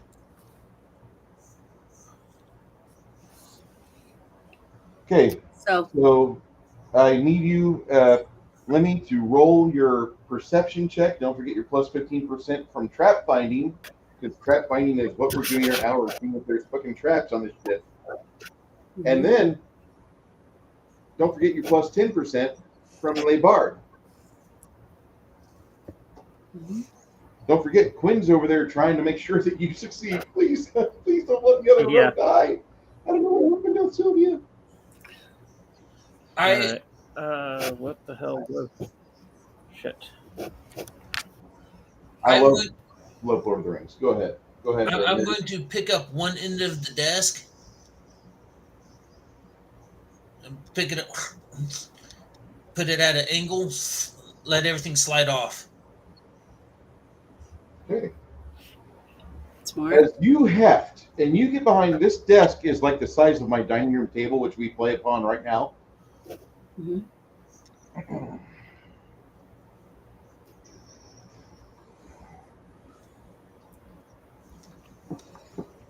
All right, so Pretty big. yeah, That this would is be... a gamer's desk. This is a gamer's table, or a gamer's desk, as I call it. Because no sane person living with only their wife would want to have this. But under this desk is a mechanism with leaves that you can alter the size of this table.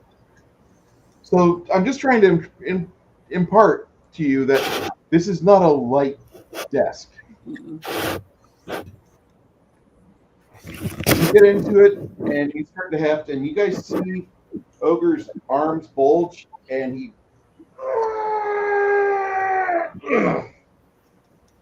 tilts it.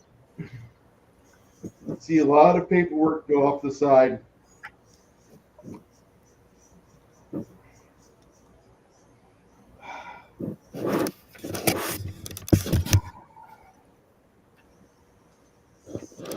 Does anything stand out that comes off the desk that grabs our eye or attention?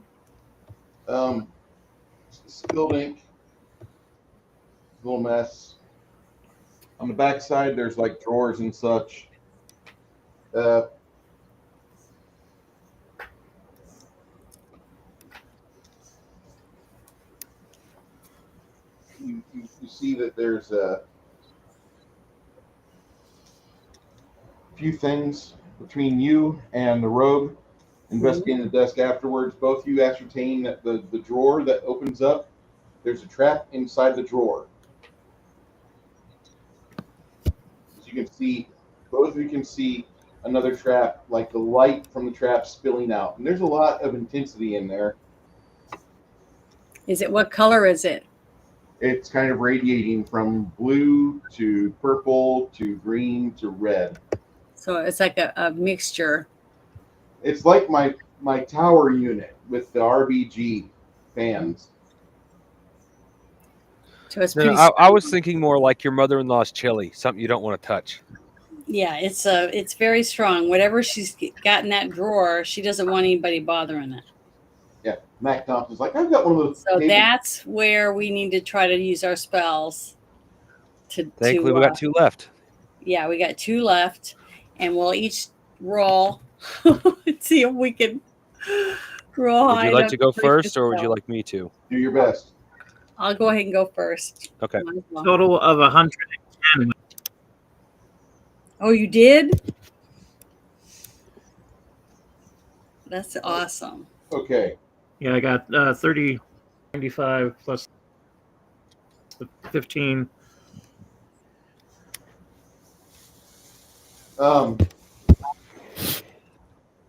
As you guys start getting ready to disable it, the rogue goes underneath the desk and starts working on the roller mechanism to take the drawer apart. Uh-huh. Apparently, with him doing that, it just shorts out all 3 spells. Oh, thank God. Because I was petrified. I was going to roll a 2. Oh, thank goodness. We got a rogue. I haven't puckered that Besides, I was hard. hoping to hang on to at least 1 charge to learn how to cast Dispel with. Well, I'm going to pat him on the back and tell him thank you for that. That was awesome. Yep. Good work. This is where tossing money at higher level thieves or spells in handy. Yeah, definitely. As much as I would like the cosmic power that you spell slingers have. It's just better to throw money at the problem and stay away from the blast. So what was in the drawer? If you don't mind. The drawer had some pieces of paper that were like triggers for various spells, Mhm. but whenever he took it apart unconventionally, that shorted the spell out because it's supposed to trigger when you roll it out, when you pull it out. That's when you find there's a snake, a Scipia snake sigil trap with a Grick brain juice trap with a maximize explosive runes trap. And all you have left is just like the little taunts that she's got on this. Explosive rims. Explosive runes. R-U-N-E-S. Explosive runes. Inside the drawer, aside from that, there's really nothing else. The drawer he's got in his lap, he's fucking with it. There's spilling files, that's all. But you guys note that the top of the desk is kind of odd. Like something was sitting on it? Nope, it's a false top. Oh, the top comes off. When you take the top off the desk, there's like a gentle thrum that happens. And from the fireplace, and by the way, these 3 spells go away as well. There's a gentle thrum that happens, and you guys see a bluish portal right here. Fuck it. In the fireplace? A purple portal. So it comes up, it appears once we take the tabletop off, the portal appears. Yeah, the portal appears. The second the portal appears, I'm pulling my new axe out, getting ready for anything. So you guys ready to leap through this portal? Normally, I'd be against something like this, but there's a pretty good chance it's going to take us to Sylvia. Sylvia. We got to find out where she went. Exactly. I mean, we lost one of our team. I think that she takes before priority all of over us- this other woman. Before all of us jump through, I What's volunteer that to. noise? Whistling. Somebody's whistling at you guys from like down below. You can hear them coming up the stairwell. They're Oh. trying to get our attention, or you think they're... Maybe it's Sylvia. Mistwatch, looking for heroes of Gilboa. someone's trying to find us. Oh, crap. Who wants to greet them? Tomas and Ronaldo were right by the door. Okay. Then Let see one some of them go down there. Some Mistwatch people come up the stairwell.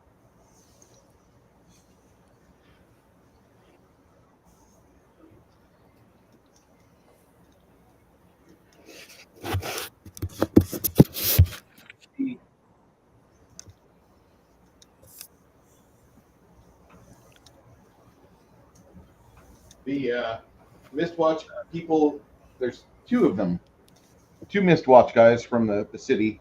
And with them is a grayish-haired man with a scimitar, kind of like what Sylvia carries. Mm-hmm. And Mistwatch say, listen, this appeared, let him sit her say it, whatever. And this person steps forward. I know it doesn't look right, guys, but the last thing I remember was I tried disarming the trap right at the front door to the tower, and I was able to get these people to escort me over here, and I wouldn't be able to get in any other way. But something happened during the teleport, and Sylvia? I'm not right. Oh, no. She's been Oh, that's awful. Baby, we're not going to do anything zug for a while. I thought she was pregnant. No. Oh, If I was, that might be gone now. that's what I was saying. I thought she was pregnant. But that was when someone else's baby. I That'd be think. my wife, who is giving birth by now. Oh, that's right. Okay. My boobs are gone. My shoulders feel a little bit lighter, but I'm not feeling good. So maybe we can do something to help her, but we'll just call her Sly right now. Sly's good. And That's I can terrible. prove it to you. But I'm Sylvia, I'm so sorry for the both of you. and Sylvia says, Sly says something that only Ogre would know, and Ogre puts his hand over her mouth. I believe you. Okay, that's terrible, but oh, I think the first thing we should look for is remove curse. yeah, maybe. Do I have that? That spell? doesn't necessarily mean that's going to work, but it's definitely worth a try. But Oh, will my spell dispel magic work on her? Probably. Oh, well, I'm gonna try to. Oh, please let my Roll let my me. roll. Roll me. Just Janet. Roll me a 51% or greater. Oh, come on, please, please, please, please. Oh, I don't even want to tell you what it is. It's horrid. It's 00 and a 3. Oh, I'm gonna take a picture of it. I'm a cursed. double I zero. say If you would have been like 0, 0, and 0, I'd be like, yay! yes. But you rolled an bad. fucking 3. How can I be so unlucky with dice? Well, your name is Janet. Terrible. Well, I'm I gonna put mean, this you're picture lucky in there. everywhere else in life. You're gonna have to have Crafting Gamer do the next roll because you don't want me to do that one again. But I'm putting this in Discord. It's so terrible. Oh my god, I'm so sorry, guys. Okay. Oh, I have been donating. I have been donating money to your church and to your God. me too. Lots of it. There's Half my Ian. money. Hi I there. still am not lucky when it comes to that. Just terrible. We're gonna have to go back, whip up some funky cold Medina. We got one more. That We got time, one more roll. So and- before you can cast it, all of a sudden you see like her Sly's skin start to postulate and looks like a bunch of zits are coming to fruition. Oh, what the hell is going on? Oh! And then a big bluish moat explosion happens, and there's Sylvia with a ruined set of clothing, and she's looking all over herself like, my tits are back. Hold on. feels so bad. My axe wound's back. Okay. The two men from the West Watch are like, very first thing I do is cast cleanse. It's so terrible. as you do that, Mongoose, afterwards, after she gets like sudsed up and then cleans up the suds, she grabs you and just hugs you, and you can tell she's crying. This is the worst day I've ever had. Ever. Worst day. Yeah, I wrap my arms. I'll wrap my arms around her, big old bear hug, pick And her you up can- off the floor. You can feel this woman like grabbing onto you. She's got a strength of 13, okay? She's barely at that precipice where like you get things like power attack or other strength related feat requirements. Like she's at strength 13. She feels like for the like you feel like she's raging. She's hugging you so tight. Like she's seriously like has never that in effect she's crying her eyes out. Mascara, she completely Tammy Faye Baker's. All of her eye makeup down, it's off.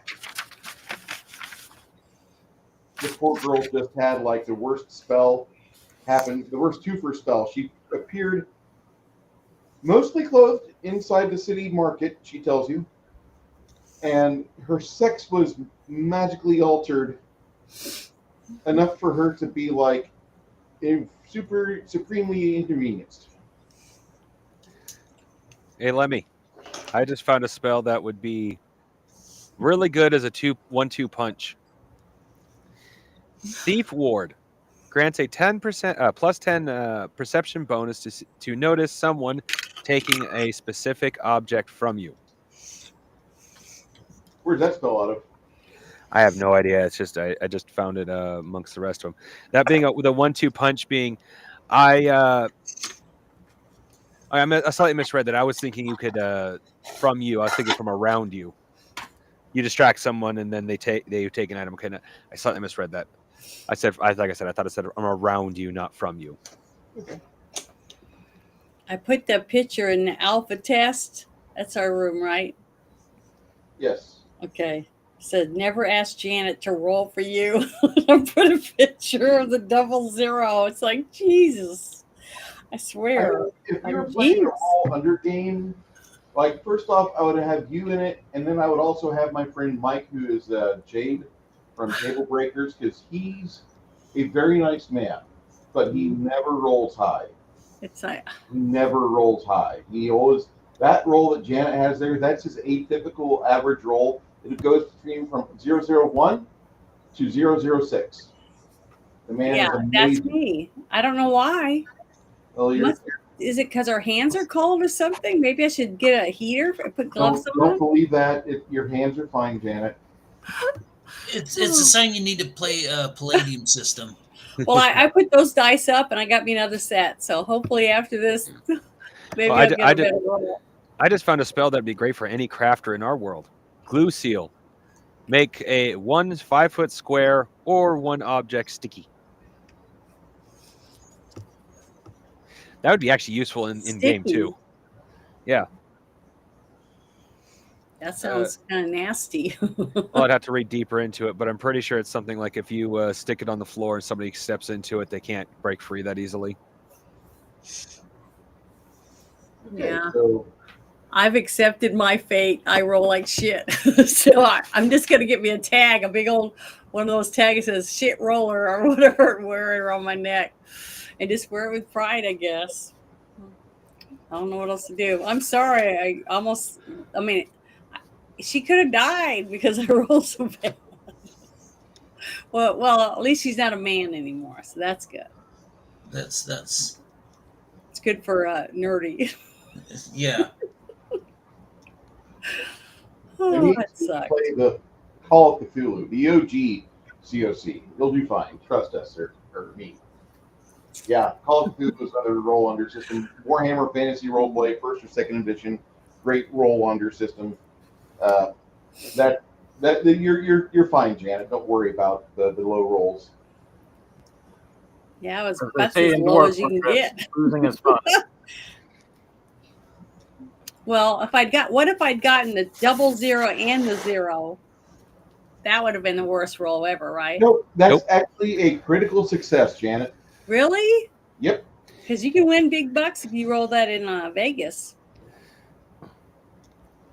00 or a 0. They didn't have the room to give everything 100. Like give you a 100. They still need room for 0, so they decided to make 00 or 000 100. Mm-hmm. So Matt Thompson says, I have a T-shirt that has a giant D20 that rolled a natural 1, and it reads, "Don't worry, I have a plan." I have yet to make it, mostly because I don't have too many followers, but I intend to eventually have a shirt that has a D20. It has a D20 with a picture of a 20. My mommy says I'm special, and just below that, a picture of a D20 with a 1. But my daddy says I'm Ed. So, you guys have this portal in front of you that the activation from the false top desk, the magic item of the desk being that creates a giant portal where the fireplace was. You guys have this portal and it goes somewhere. Sylvia looks at it, and for a moment you can see the look of PTSD on her face, and then she's like, okay, I'm with my friends, I'll be fine, I'll be safe. With my friends, I'll be fine, I'll be safe. I'm with my friends, I'll be fine, I'll be safe. That's okay. I'm going to take the time to cast Mage Armor on myself, and given what could be on the other side, I'm going to walk through first. I know that sounds like not necessarily the brightest of moves, but at least with Mage Armor, I have a chance. If we send our Barbarian through first and he gets knocked out, we'll never know. Yeah, I want to cast Shield of Faith on myself, and I also want to cast where is it? I guess I'll put Bless on all of us. Isn't Bless for healing? Is it? I thought it was for encouragement too. Bless gives you +5 to hit and a +5 to save versus fear effect. Okay, I'm thinking of the wrong Yeah. thing. Okay, then yeah, bless is fine. Prayer is the one you're thinking, I think. Oh, okay. Okay. Well, yeah, I'm not a bless cleric, so I is don't have one all to the make spells us- memorized. Give us a little Hey, boost. Fear I effect. got a stupid question. Yeah. Can you cast mage armor on other people? That is something I'm still discussing with Bruce. He has not said Yeah. no. Yeah. See, I can't cast that. The one I'm blessed. Well, Bruce putting just on said it. Not myself yet. To do it myself. Okay, I got Shield of Faith. I'm writing down what I'm doing. Oh, apparently that's just higher level stuff. So someday I will be able to cast it on you. That's okay. But I What am I'm really casting hoping to do is Bless on all of us. So all write that down. right. It's +5 on. Hold on, I got to read it again. Shit, can't remember nothing. But what I'm hoping to do is basically invent tattoo magic in Bruce's game. By basically eventually getting you a tattoo of, like for example, mage armor, so you can cast. The tattoo has to be charged from outside means since you won't have magic, but allow you to cast mage armor on yourself, basically. But I'm willing to bet, even if with it being a tattoo, it would come with some sort of use magical device roll. Uh-huh. Okay, make sure you put +5 for courage. It adds courage on you, and it's a +5 for on attack rolls Nice, and on saving throws.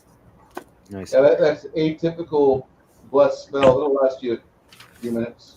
Okay, so I'm gonna put +5 on there. Of course, that does beg the question: do the barbarians already have tattoo magic, since that's actually common in some mythologies?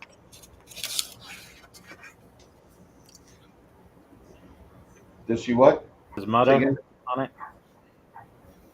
say again there, Crafting Gamer. Oh, sorry. I was mostly thinking out loud. It's just I want to invent, if you don't already have tattoo magic in your game, like for example, what I was thinking is putting a tattoo of mage armor on Nerdy, and maybe I have to charge it for him, but then he gets to activate it, and he has a mage There- armor while he's fighting. Magically activated armor typically is something that wizards will do for each other, but most spells with armor types of designations will not work with actual armor. So one or the other will override the other. The other thing I might also say is that before you guys left here, there's like a single sheet of parchment that you find underneath the other sheets, written with a feminine hand, and it says, "Play chess, wind Papa's clock, clean birdcage." That's the second time we've seen that list.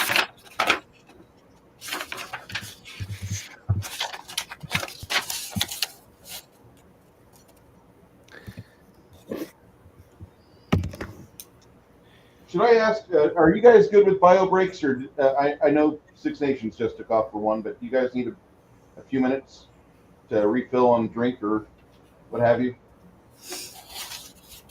Yeah, I could use a quick one myself. All right, bio break it is.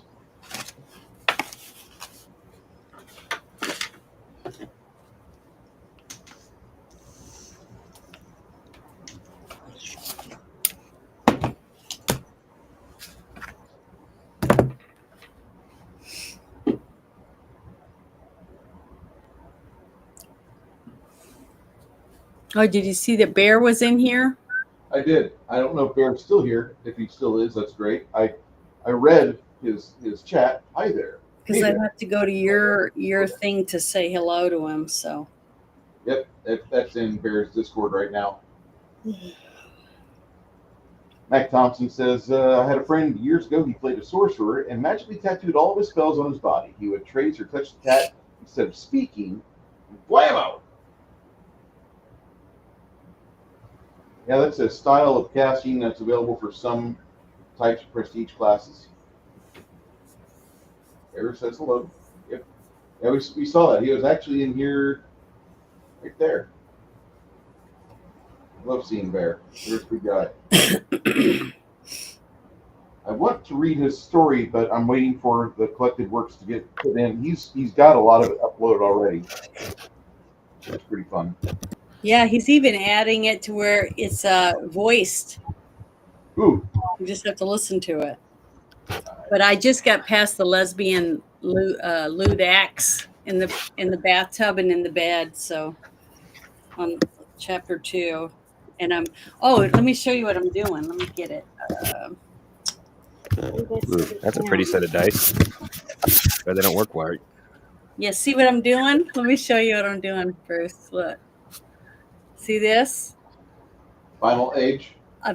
This is what I'm making. I'm taking everything that he's sitting out and setting me up a book to help me see with all the All the things spells. about the rolls and stuff so far, because I don't even know who I'm going to be yet, because we have to roll dice for that. But see, I can look up terminology, everything. Nice. And then I have all these little tabs on the story with the names of the characters, so that I can say this is where this person came in, this is where that one, so I can go back for reference, find out more about them, stuff. So hopefully that'll help me, because I've never played this kind of game. You know what I mean? Yeah. I was hoping that I would learn some stuff, so we'll see. But that's what I'm doing right now. I've only got the 2 chapters in here so far, because that's where I'm at. But we'll see. I'm working on it. Sounds fun. Try to be ready for it when we start. We'll see what happens. Never played any other games besides this one with you guys. You know, from Bruce. That's it. Yeah. Hey, Bruce's game is literally, because I don't count the tiny excursions I had into D&D. Bruce's game is literally the only other game I've really played besides Palladium. Oh, really? Yeah. See, these are the only the 2 games I'm playing with Bruce are the only ones I've ever gotten to play. Now, I've been at other people's games and watched them play, but and not half the time not understand what's going on, because you don't interrupt while other people are playing. You just sit and watch. And for those who are curious what I meant by I don't count the D&D, it's not because I hate D&D. I played 5 sessions. 5 sessions of 2 different editions. So that doesn't count as actually playing D&D. Technically, you played it. Did you experience it fully? Maybe not as much. This is my first foray into 3rd edition. I primarily did 2nd edition with a little bit of 1st edition. Okay.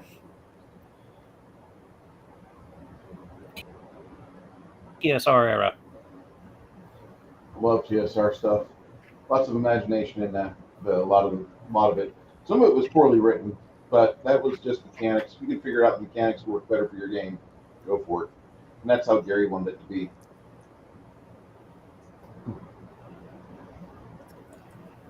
Before the hookers. Oh. All right.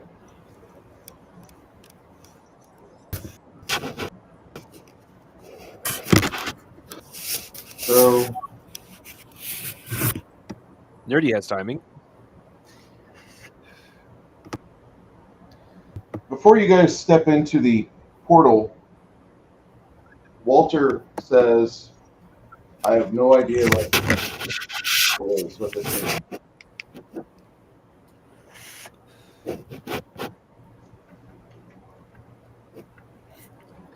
Well, honestly, I never felt like you were actually responsible for our safety to begin with. So I was responsible for keeping you inside here, aside from the guards that are determined to guard this place as a municipal facility, which it is. I feel like today I've watched some true heroics, by the way, and I have to give my deepest sympathies to you, Mr. Ogre, and to Sylvia for the terrible event that happened. I hope everything works out okay.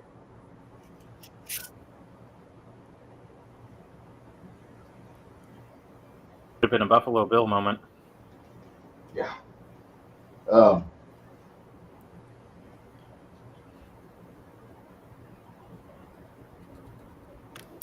So why don't we go through this portal? We have this clue here. We'll figure it out. What happens? All right. I mean, you don't have to come with us, but You guys whisk off through the portal, and you're inside a small cabin. In the cabin, you see there's a arcane laboratory within this location. It's quite cozy. There's a bed that folds up to the wall. And there's a little bit of space here for you to do things. But what you can tell immediately is that there's a residual magical feeling here, that spells have been cast here, things have happened.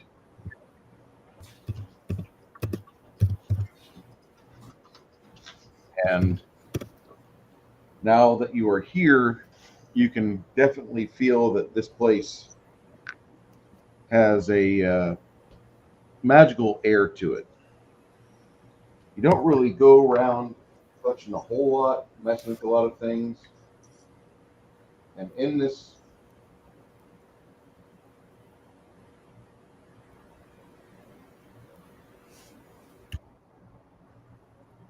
you have a magical enchantment.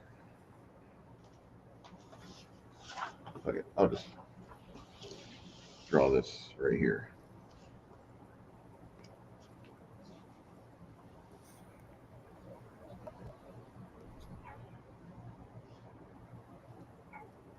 Bed, magical by chance? Nope, mechanical. Because I was Hideaway thinking bed is right here. Big the fireplace. real world here. equivalent of that is a Murphy's bed. Say again? The real world equivalent is a Murphy. It'd be a Murphy bed. If it could be made by a named Murphy. You have some bookshelves here, but the main portion of the room is dedicated to another table, which is right here. And it appears to be an enchanter's table, which is what you would need for item creation. Whenever Blizzards make these, they have to do a custom job for what type of stuff they'll be building later on. Typically, they take about 2 weeks to make. Hanging up next to the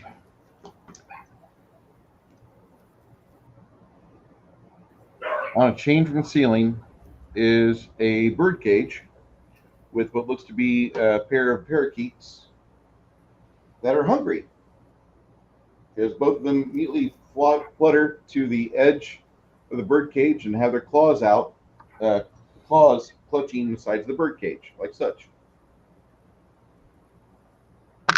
You guys are in this small, little cozy cabin. You open a door outside, you can see like definitely the Stoneheart Mountains, and snow just comes right on in. You don't see any tracks through the snow to the door, so nobody's been here since the snowfall. is there food for the parakeets in this room? You do a brief search and you find some bird seed, some bird feed. Okay, I go ahead and feed them.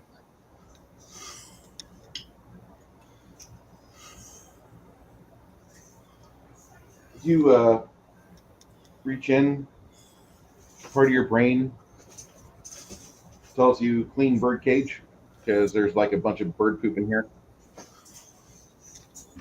You've got Sorry. papers over there that looks like right where the bird feeds at. You've got like some cleaning supplies and everything that you need in order to get the birds happy. Sounds good. That's exactly what I'll do. As you are taking up the the bird paper with all the shit on it. You see like this little blue cloth. Janet, the remaining bit of detect magic in Janet's eyes, sees that this blue cloth is radiating magic, and she reaches towards it, and you look at it as it falls out of the wrapping paper. Isabu is pointing at the blue cloth.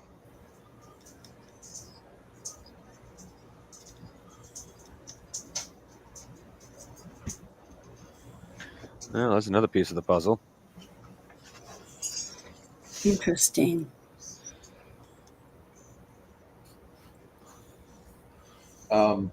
There was You something look to at do it. with us collecting blue cloth, but I can't remember what it was. You look at it. Isabu looks at it. Both your rogues are looking at it.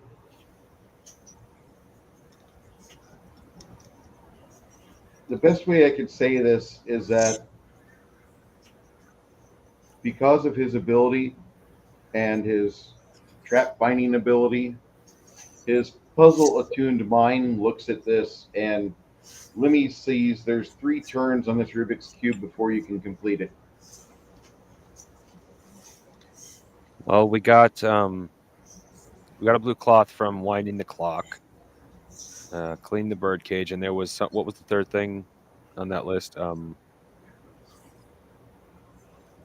In fact, if he's allowed to study it, Lemmy will tell you like there's more blue cloth out there. That actually there's like 3 pieces of cloth that have to be united. Yeah. I remember us getting a blue cloth from winding the man she calls father's clock, but I can't remember what was on that list. What was that third thing on the list? Wind the clock, It's a burn to clean the chessboard, bird wasn't cage, it? and Play chess. oh yeah, play chess. There was the birdcage. You finish getting the birds taken care of. The birds are happy. They're feeding. They're chirping happily.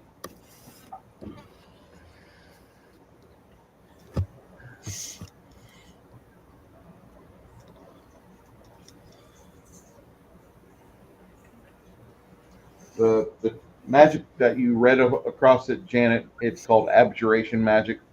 Popular Okay. with wards. Popular with wards. Okay. Arbitration magic.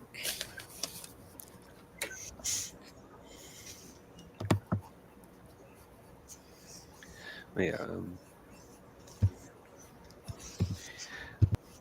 I remember.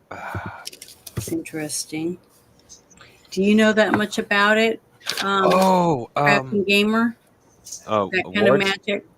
Not yet. I'm still studying the magic that Bruce has sent forth. Plus, I have to be careful what I read because some of them is off limits until Bruce decides if he actually wants them in his game or not, which is fair.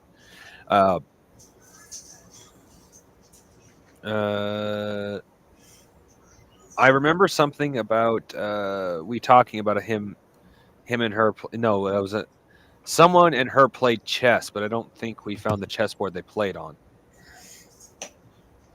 Kale. It's you'd have to go and the person she plays chess with, Kale. Okay. That's what Walter says. And then we'll definitely have to pay him a visit and Yeah, thoroughly examine that she's- chessboard. There's like a few people that you see her out in town going to. One of them is Stump. Stump's a very bitter little gnomish wizard.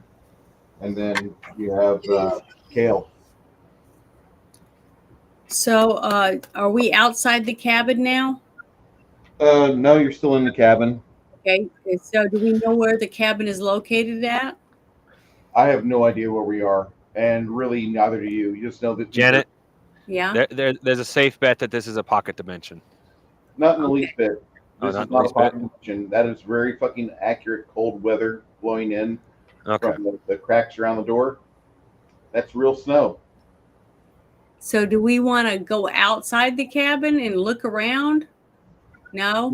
Yeah, Or do we just want to go back through the portal back to where we came from? Further north than where we're normally from.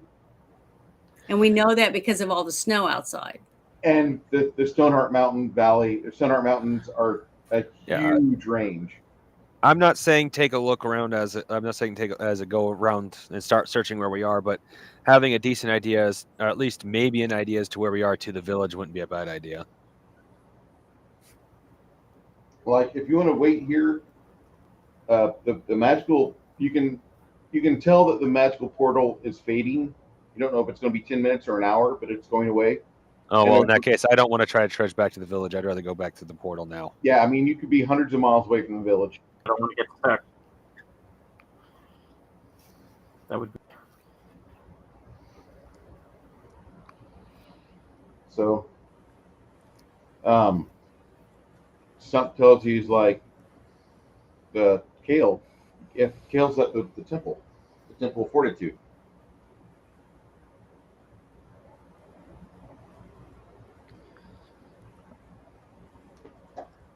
So you guys head back into the portal, back into the city. Before you leave, my bad. The one last thing you guys find. There's a little poem inside, underneath the blue cloth in the bird cage. There's a little poem on a piece of parchment. Intent to reach across the void, great thoughts to proffer and collect. Instead, unpack an aperture that every cloud could not protect. And as you're looking at this,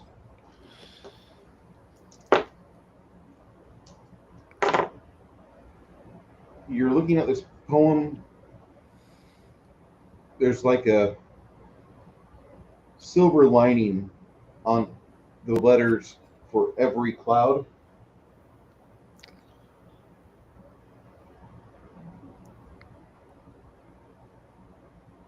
And the word aperture is bolded and capitalized.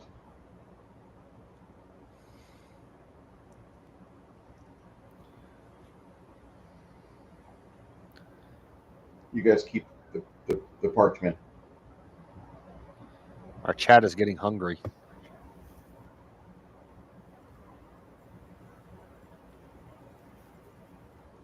See, all I have is pastrami, guys. You wouldn't like that.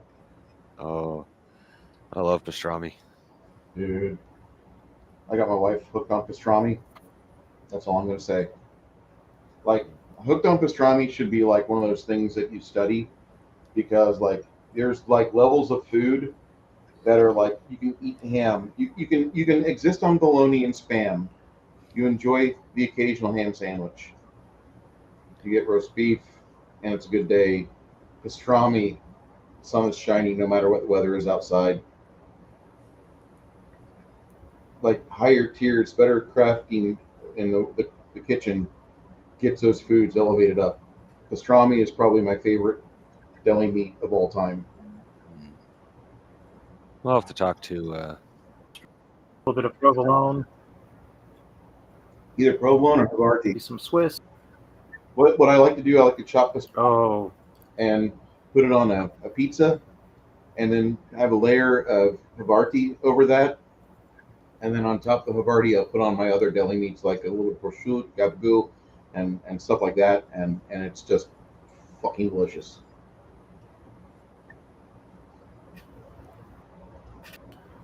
You can have pastrami with sauerkraut. That's okay. Mustard's great too. I mean, everybody likes Reuben's, dude. You're not alone. Geez, at this rate, I might have to go get a snack. We were looking at deli meats and food meats earlier before the stream. That was why we didn't start the game on time. Bruce was busy inking and he was busy doing other stuff, and I'm sorry. It was delicious. For the 123 people between Twitter, Rumble, and YouTube and other services, thank you for being here. Euros. it's been a while since I've had a gyro. Extra. Oh, dude, you can have that, but I always put bacon I request bacon on my gyros. Like 90% of the time, I can't get that because the gyro house is Muslim owned, so I'm not going to have pork products there. But for those that are actually Greek owned here in town, they will find bacon for me. Lingua, when properly All right. prepared, is freaking awesome.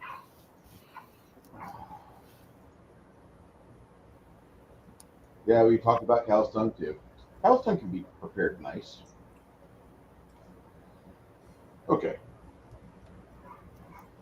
So you guys make your way, and 3 o'clock, the bells are hearing across town. You make your way to the Temple of Fortitude. And at the courtyard, you guys are looking around the courtyard at the Temple of Fortitude.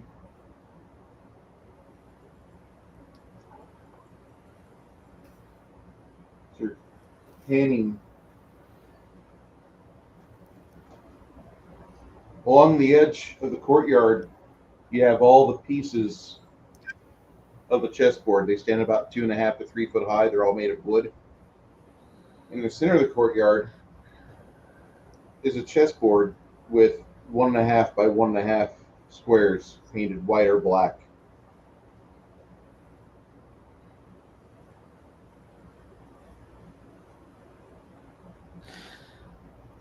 You guys are standing out there.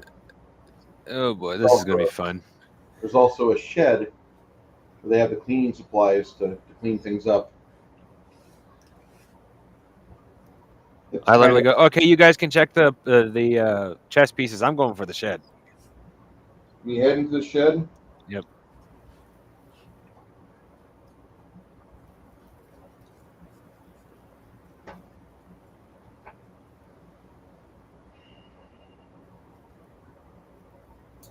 You I'm going to the shed with him as backup. it's just a small shed. Got a garden shed with a few implements for like cleaning up the place, landscaping and such. You've got hanging in the corner. There's a manila envelope and a couple of rakes and shovels.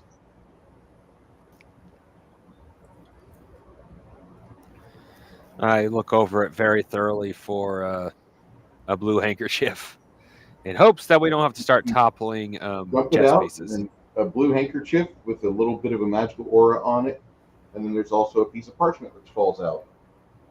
Parchment has, in beautiful flowing script writing, from stony beach to mountain peak to mighty marbled hall. These building blocks of worlds, they choose from whence it comes to conquer all.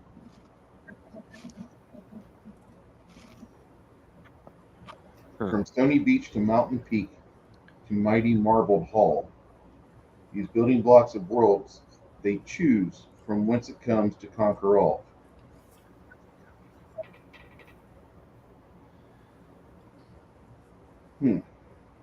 Interesting.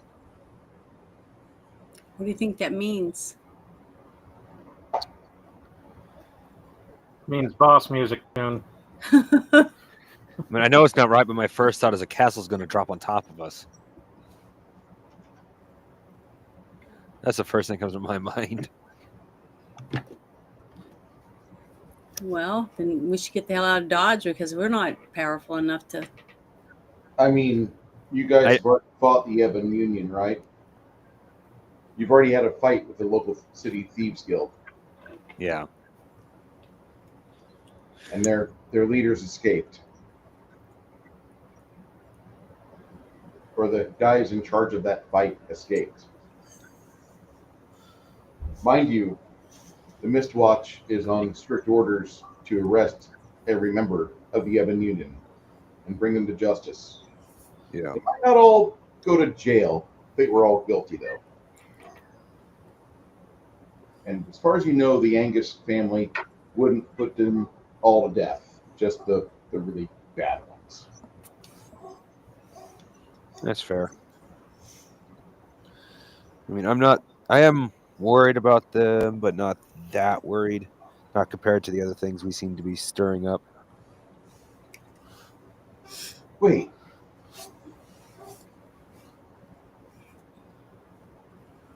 Wasn't. Okay, so silver is found in the mountains nearby. There's silver mines not far from here, like in terms of hundreds or 1,000 miles or less. Like it's Yeah. relatively within like a season's time for them to get you your wagon train of or donkey train of silvers. That describes what minerals or what role the minerals would have in the summoning of whatever this is. The source plane describes the role of minerals in deciding the source plane for this creature summoned. Whereas the other poem that we found in her workshop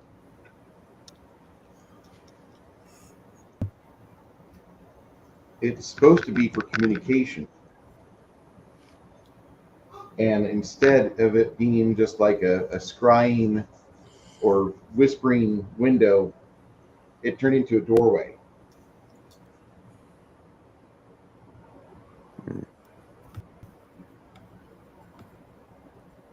Interesting. So whatever this is, did Alinda predict her failure?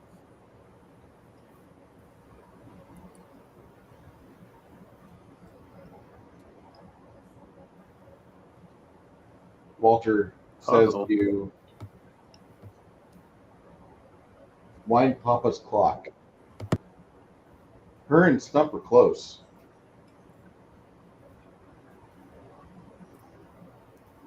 Now he starts going back.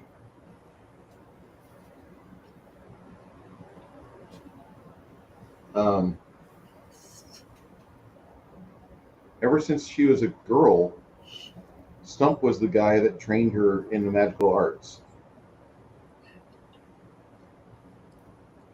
Who's to say that she didn't see him as her father? Wind Papa's clock.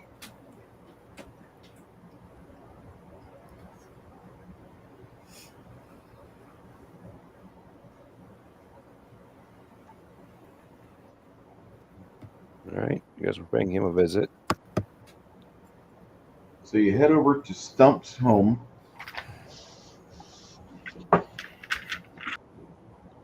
Are you guys enjoying yourselves? Parties. Yes. I'm trying not to lead you by the nose, but you're not from this town and having Sharpening my pencil. what? Aside from I'm having fun.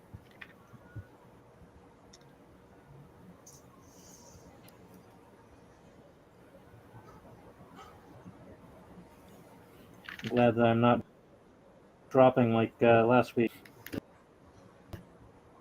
Whatever That was you've getting done recently on your internet connection, it has improved your play experience. I'll say that because you're not dropping nearly as much as you used to.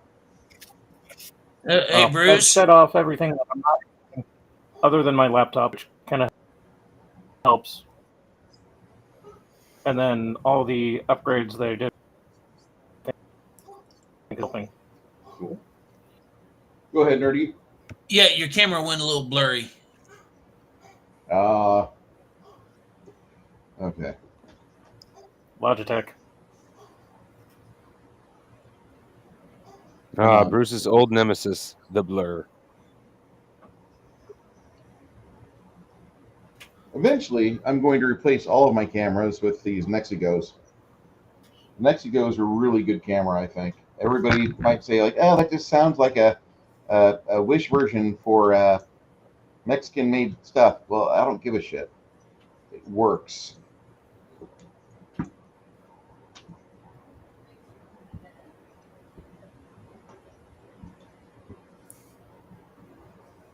Okay. All right, so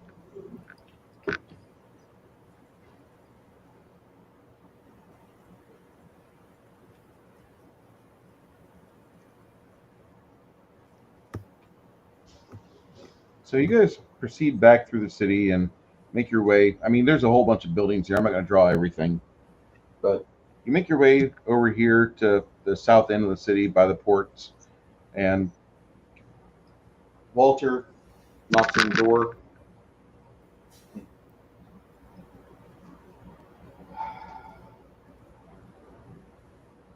Short man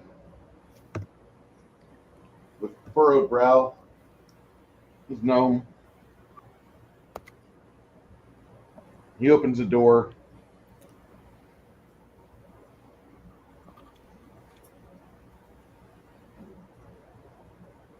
All right, I don't know exactly what I need to say, but what the fuck do you need, Walter? Stump, I have some people here from the city of Gilboa if they'd like to talk to you. What the fuck are people from Gilboa? Where's that at? Walter, just work with us here. It's about Alinda. Oh. At that point, the man sounds like he's kind of hurt, almost broken. Yeah, let's work together. Walter says, guys, it's almost 4 o'clock. I apologize. I'll come back here about an hour from now. I've got to go back home and make sure some things are good with my family because I'm off work by 3. Okay.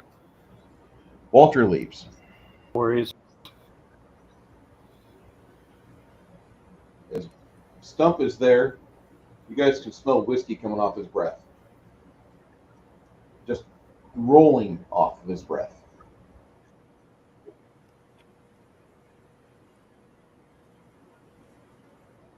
So, what'd you guys discover?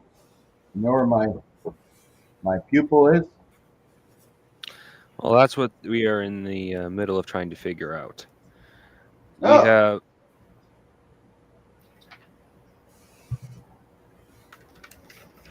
Okay. We have discovered that she, her disappearance, harsh, but that is more than likely involved with the thefts that happened about a week ago.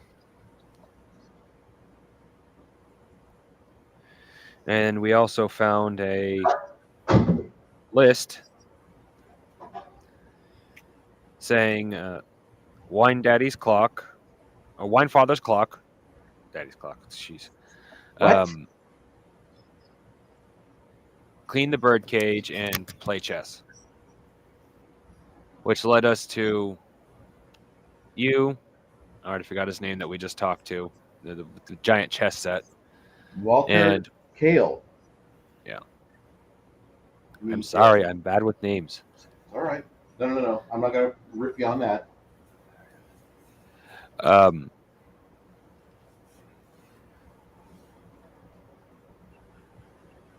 And we also found these handkerchiefs. We believe you have one as well. Probably stashed inside your clock. As I show him one of the handkerchiefs.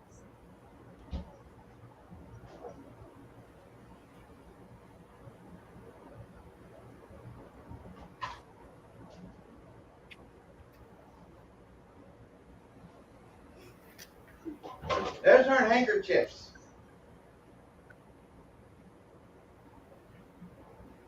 Okay.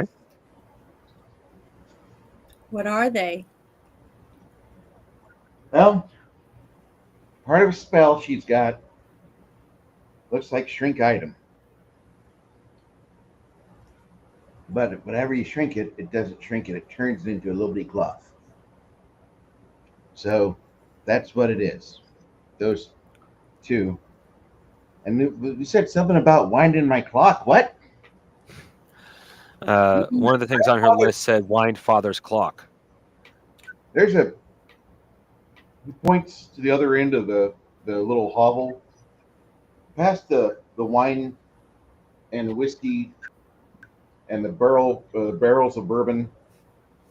This gnome has a grandfather clock that stands proudly 7 feet. Yeah. It does look like it needs some attention because it's not moving. Do you mind if I look at your clock, sir? If you break it, you buy it. Go ahead. All right. Don't break it.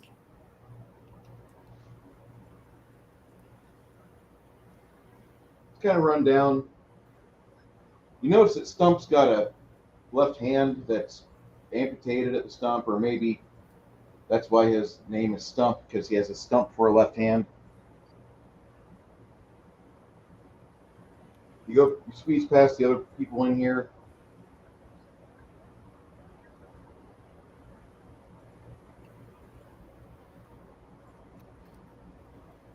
You guys, the rest of Lemmy and Quinn and Ogre notice the small short sword hanging over the mantle.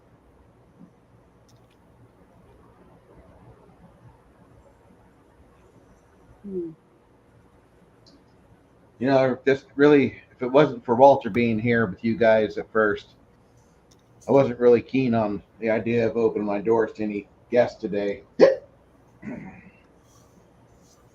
You notice he's kind of swaying like Nancy Pelosi does when she's on camera, or Kamala Harris whenever she's upright. I'm just saying, there's a little bit of drinking there.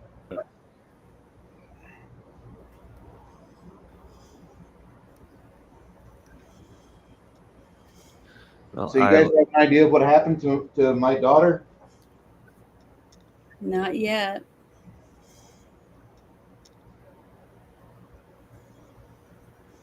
Piecing together clues for location. Did you get to wind his clock?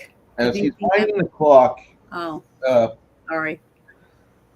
as he's doing the device of service, a blue kerchief comes off one of the gears and falls into Mongoose's hand. Third piece. Then also on the back door of the service access panel, there's a folded over piece of parchment with a little bit of adhesive. Requires a little bit of intellect to undo, but the wizard pries it off. You have the three pieces of blue cloth, and as you're looking at the blue cloths, you can see kind of like a magical script appear, and it's more or less just fitting the three pieces of the jigsaw together, and they turn into a broken amulet.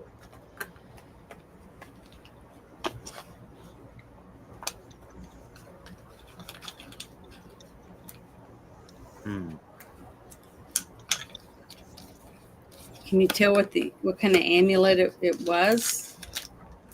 Whatever it was, it had a magical aura on it. Still has a magical aura on it. It's purple. I show the amulet to the gnome and say, "Does this mean anything to you?"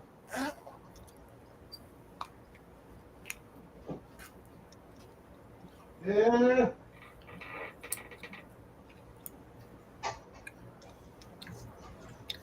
Yes and no. Okay.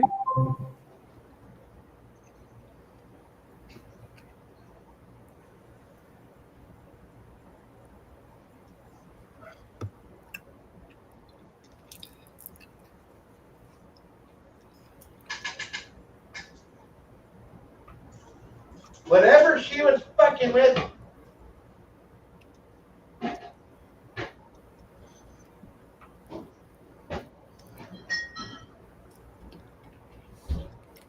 Whatever she was fucking with has to do with that. What other clues did you find? The little gnome is getting a little agitated. It's got to do with that. And any other clues you found, I'm sure She's not the type of person not to show her work. Every time she did magical experimentation, I trained her forwards and backwards in her way from start to finish and finish to start. That's what she had to do. In order for her to get as confident as she did, she had to know how to ravel and unravel spells. There's no other way to do it. So what else did you find? Well, we have the 2 other handkerchiefs, unless they're also parts of the broken amulet. Go over the list And of ingredients that were stolen. yeah, exactly. You looked at the piece of parchment underneath from the access panel. With the magical remnant of a thing that once was living, choose the form of the beckoned creature stepping from a worldly shimmering door. She was trying, or she succeeded, at making Marmathuk's aperture. Okay. It's above my pay grade. What's that? You show him the other bits of the other parchments. He starts reading. Intent to reach across the void, great thoughts to proffer and collect. Instead, unpacked an aperture that every cloud could not protect. Okay. From stony beach to mountain peak, to mighty marbled hall, these building blocks of worlds they choose from whence it comes to conquer all.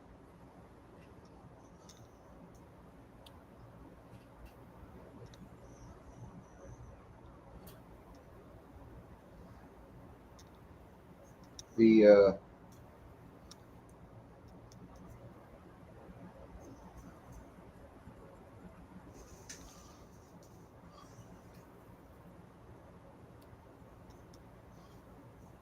starts casting a spell, and you see on all of the papers is 2 words, or 2 letters, excuse me.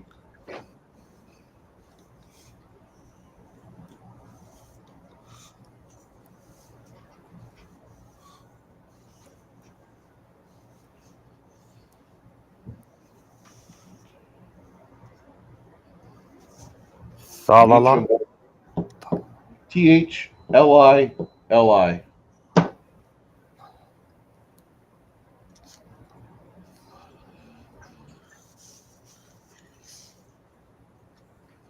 Oh Does shit! it mean Lilith? Lilith? As you say that, a couple pieces of parchment appear off of the parchment that you got from the workshop. Mm-hmm.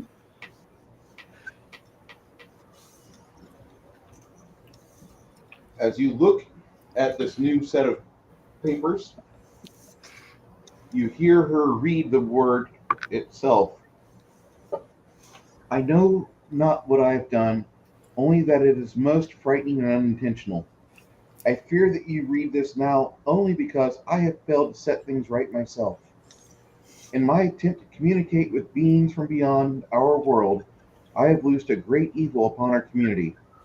Wherever I must go now, I am sure that darkness waits for me. I can only hope for absolution in my success or forgiveness in my failure. I do not understand what manner of creature this is, only that the amulet you hold may be the only key to its destruction. Should I not return you, whoever you are, must act to right my wrongs. Elinda Bainan. Mm. It's not good news. Stump sits down in his chair. Damn it, girl, what have you done? He looks over to Ogre. Behind you, there's some cups there. If you wish to join me in draining the rest of that bourbon barrel, you can. But I really don't have much else to do right now except get drunk and cry. She's fucked up.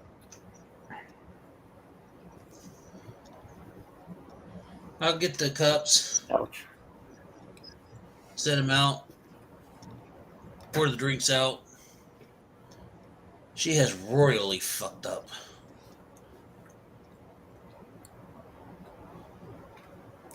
So what are we going to do about it? For right now. I mean, is there anything we can do? How good are you? I don't think we're that good. Not for Lilith. Old priest and a young. I don't know. I mean,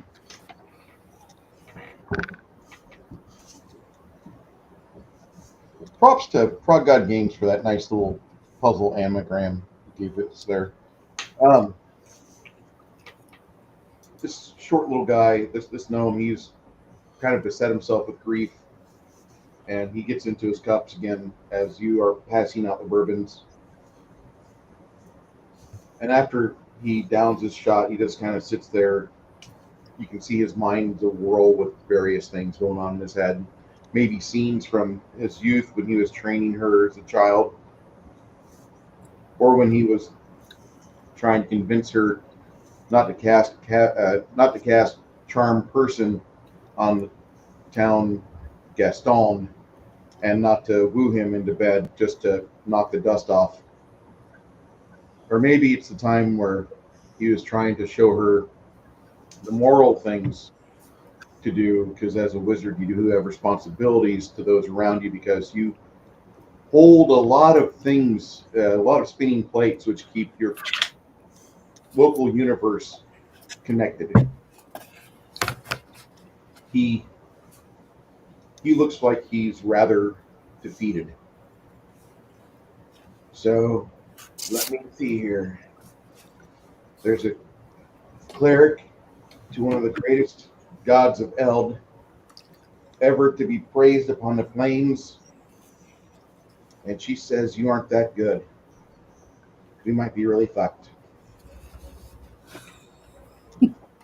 Well, we have heart, but we're just not this very powerful. We're going to need help. What if you don't have that help available? What if you're it? What if you're the best thing this town's got?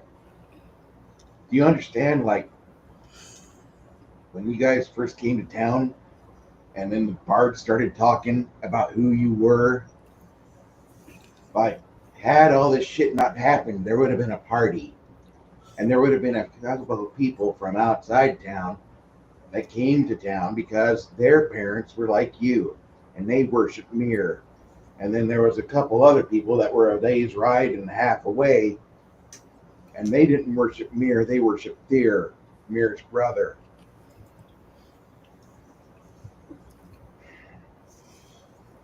Those gods held power. These new gods, Mitra, Solanus, they're nice, they're fuzzy, they're friendly, they're cuddly. Great, I always wanted to cuddle with my god before I fucking prayed to it. Yeah, no. When I need to have a god in my life, I need to have my shit wrecked, and I need to be able to be told, you fucked up, did you? Well, if you want to set things right, here's a 7-step process. Go fix it, you faggot. And then you go fix it, because that's what you fucking do.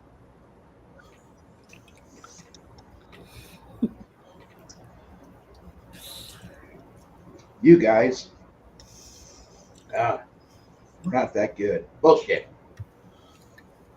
He casts looks like a bluish spell. A light blue spell. Not like a normal blue spell. You see his eyes kind of illuminate. The hell are you talking about, miss? We're not that good. Fuck. You guys are almost paladin quality. This town doesn't deserve paladins. I guess you're the best we get. We'll fucking take it.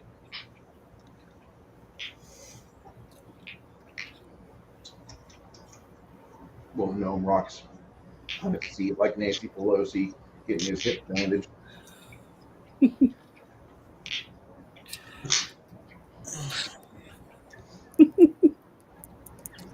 This is like how the Yoda Luke Skywalker conversation should have happened in the. Well, the thing is that I just don't think we're strong enough yet to fight a really strong person. I don't think we'll survive it.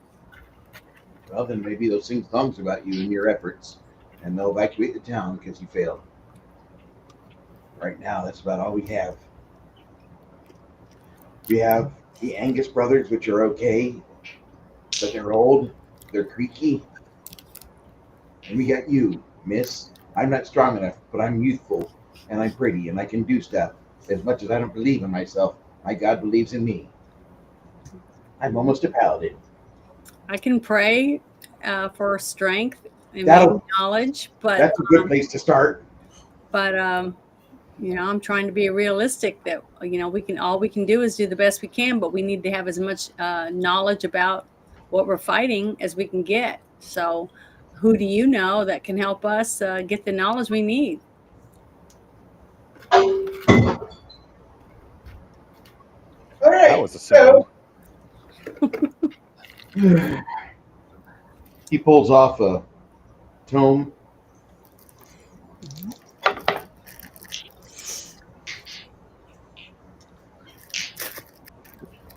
Well, apparently, Lilith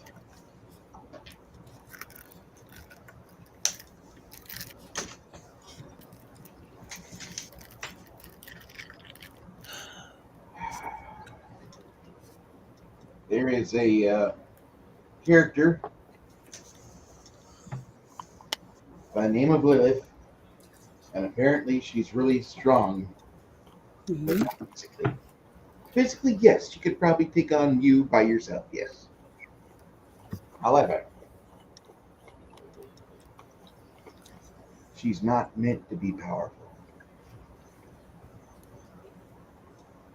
She's meant to grab a hold of men's souls, whisper sweet things in their ears, bend their will to the tune of evil, and manipulate.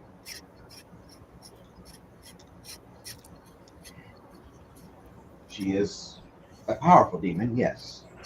She's not a strong demon. I think the problem we'll have is if it's been about a week since she arrived, then what we're looking at is at least 3 or 4 tampered individuals which no longer can be trusted within the community. And that's where her influence is at. That's where she's going to start. People of power. But that's not to mean that she's going to end there.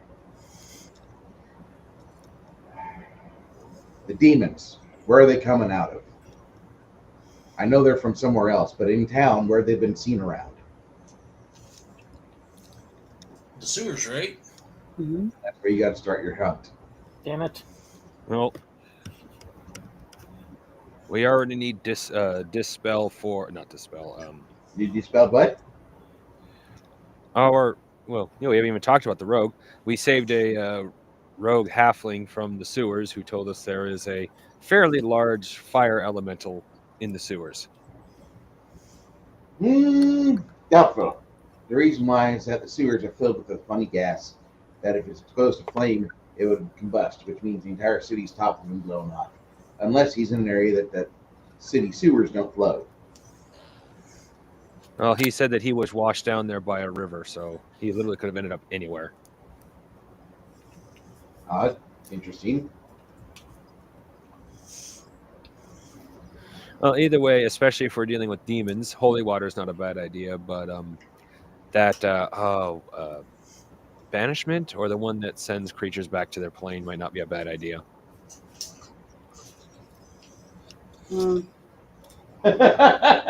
I'm sorry, dude.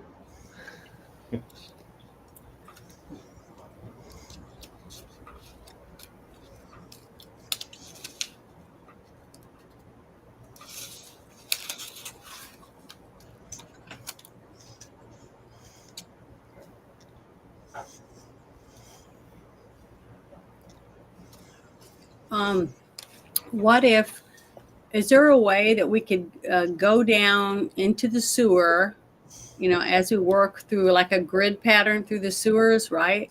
And consecrate the ground to push whatever it is out of the areas that we consecrate? Well, that'll depend. If it's just demons, then that'll work. To do a degree, it depends on how long consecrate takes to cast. It could take a while. But Yeah. if it is the fire elemental that we're kind of afraid it is, consecrate would have no effect on it. Yeah, I know, but Lilith it will, right? I don't honestly know. I mean, some demons, not all, can walk on consecrated ground. Okay, well, it's a start. Yeah, that is true. What I'm trying to think of is Well, some way. you should be able to make a knowledge religion roll to know about if Yeah, it's affected by. I have the spell consecrate. I can do that. Oh no! What I'm saying is you should be able to do knowledge religion and know if Who any would work weaknesses on? Lilith might have. The details on how to deal with this. Yeah. Mhm.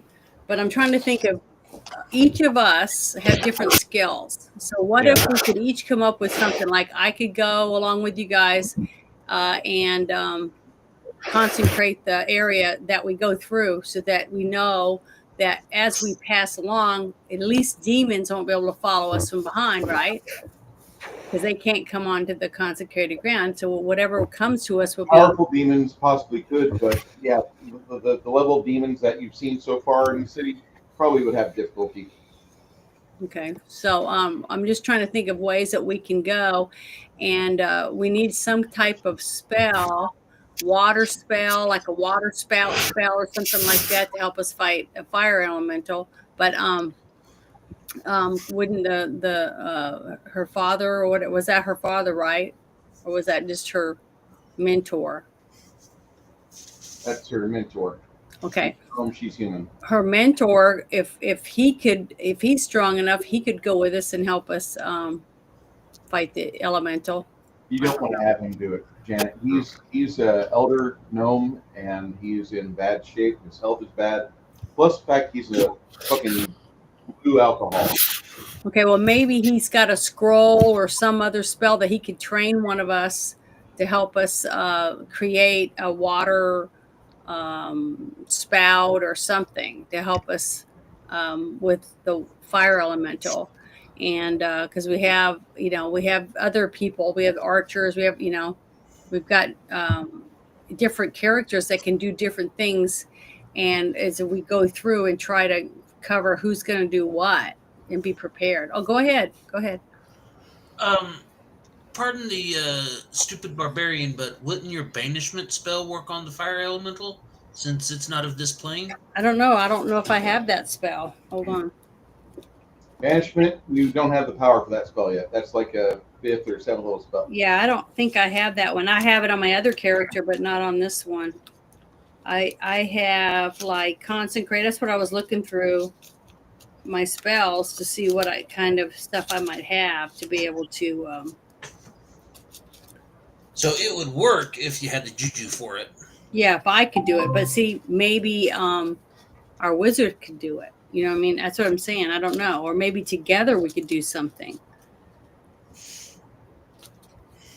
But, all I could think of there was Charmed. The power of 3 will set us 3. The power of 3 will set us 3. The dumbest plot point in the entire would show. Sleep work on an elemental? No. Oh, that sucks. As far as I know, elementals don't even I was sleep. thinking more like a holy hand grenade. The majority of the mongoose will tell you the majority of elementals are not affected by enchantment charm spells. They're not affected. They're the majority of them. So I was just I just wished I'd had a spell that would do something with, ice, frozen ice or wind, something like even earth. An earth elemental could probably put them out partially. You know what I mean?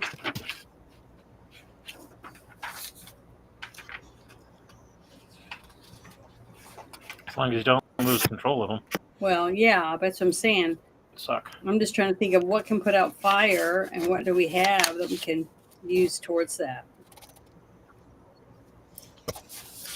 I just don't have anything. I can make holy water, but I can't I don't have anything big enough to.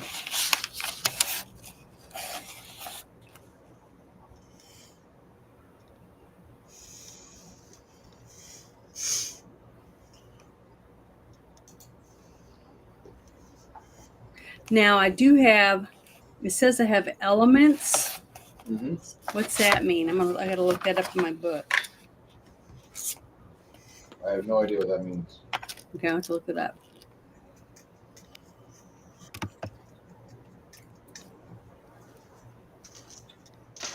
I'm sorry, guys. I'm alternating between the kitchen and the game room because I'm hungry.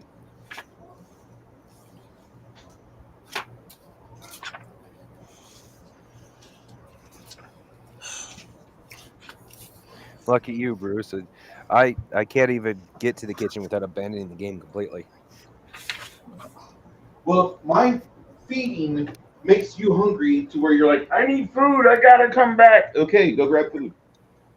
Or be like Mac and just order some DoorDash. Do it. For some reason, my first thought was cattail soup. What's what you're gonna say? Cattail soup, huh?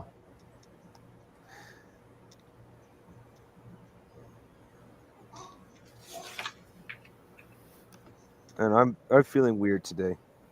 Oh no. Why are you feeling weird? Can I ask? I had to take back medication. Had to what? Take back medication. Oh. That sucks. Yeah, well, that's what happens when you have two misaligned discs. Endure elements. That wouldn't protect you from an elemental, would it? No, that will help you like against the cold or the excessive hot if you're. All right. Well, that's what it is. Yeah. That's what I have. Yeah, I think like Ogre's girlfriend.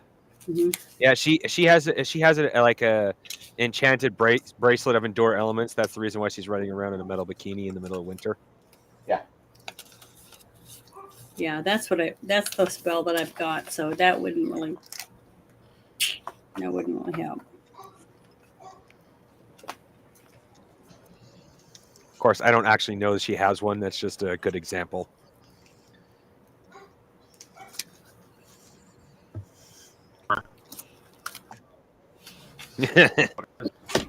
Plot armor or hot armor? Yes.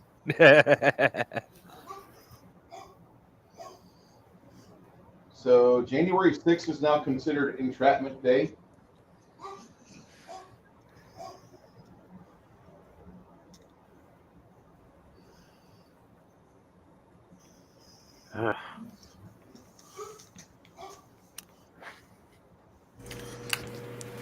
Hmm.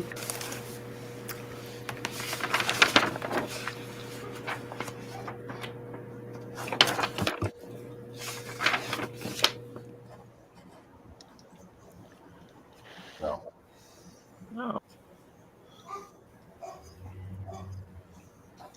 His birthday falls on a Friday. all right.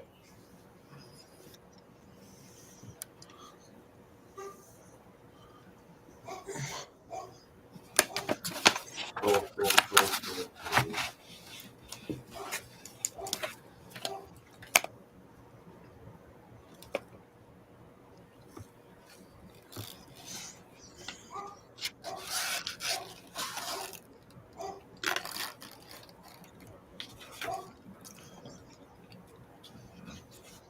Okay.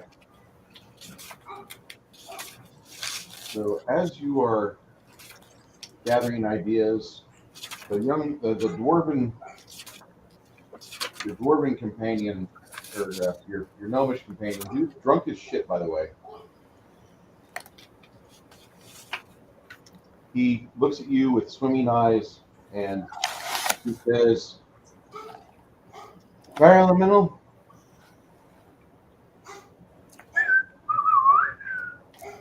And as he does that, he does this magic trick with his whistle, and you see one of the books come out from the shelf opposite where he's sitting, and it floats to his hand, and he opens the covers. It's not a book; it's just a 2 covers and a bunch of loose parchments in it.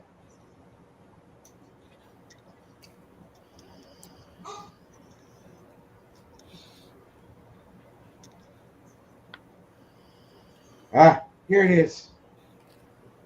Wizard, Yes. here's a spell for you. It's called Ice Storm. Thank you. 5th level spell. Can't really cast it yet, but you can cast off that scroll.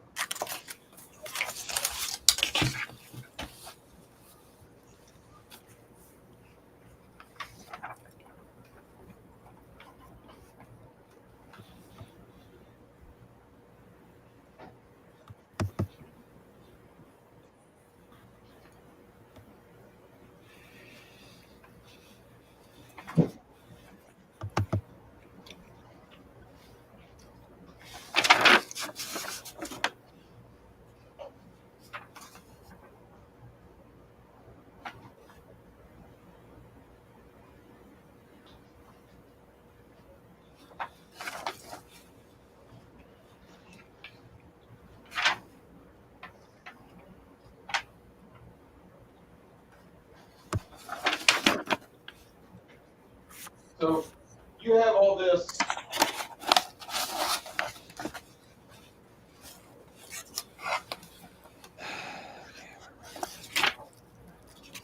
Sorry, I'm going through my book trying to read all these spells to see what they are.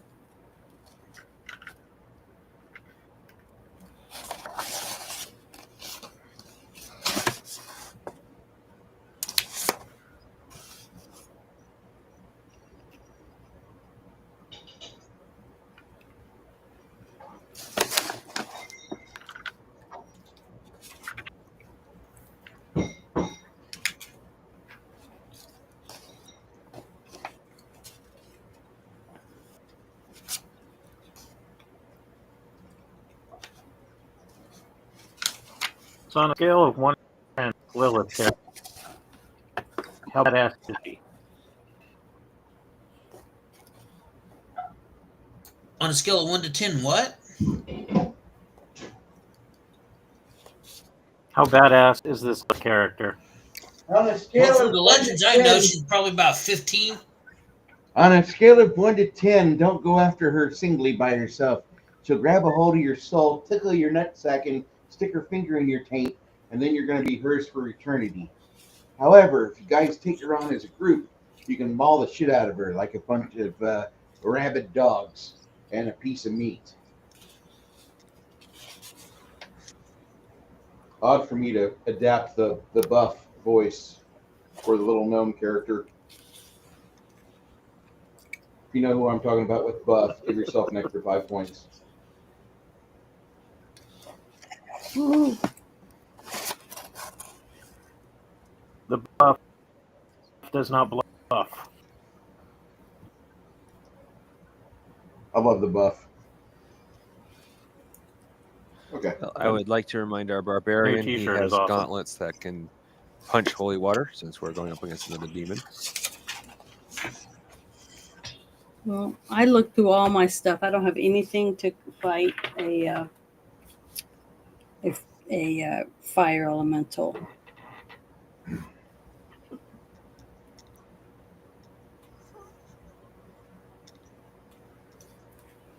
Besides going to church and praying. If he's not from here, there is a chance he could dispel the magic that keeps him here if he wasn't called here.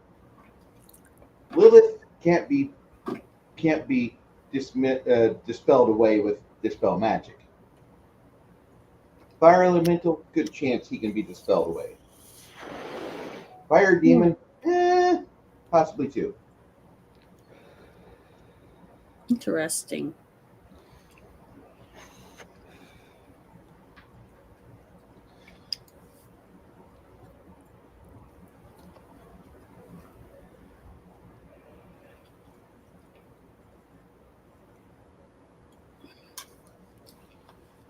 Are Jan and I high enough to learn dispel magic? Yes. Spell magic, 4th level spell. 16 Well, minutes. Yeah, Janet can That's Sorry. the spell I was using earlier. Oh, that's a spell you were using off a wand earlier. Yes. Yeah. You can pray for that at the end of the day, since it probably won't be till tomorrow before we go out. And I don't know. I know off a scroll I can. I don't know if I can learn a spell off a wand. Come over here. Let me show you the spell magic. This will be the one freebie I give. How's that sound? Sounds good, sir. And he definitely teaches you to spell magic. Roll that. Write that in your 4th level spells there, Mongoose. 4th level. Yes, I just want to make sure that always go. It's just that I suck at rolling. So that's what makes me feel like discouraged, basically. Don't worry about it, Janet. You'll be fine. I'll try. Where's that voice? But is there a church around here? Yeah, there's a church to Strum around here. Strum, the god of strength, the temple of fortitude. That's where Kale and Alinda like to play chess with the giant pieces of lawn furniture. It's also got a really good gym, and as a gnome, I must admit, they've got some cute shorties that work the cardio equipment. Mm-hmm.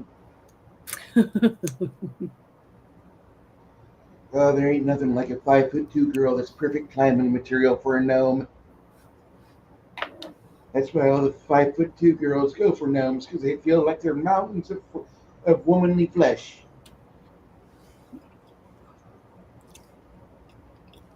Well, maybe I should go to my church and Your shrine. and pray a little, meditate. That would actually be a good point.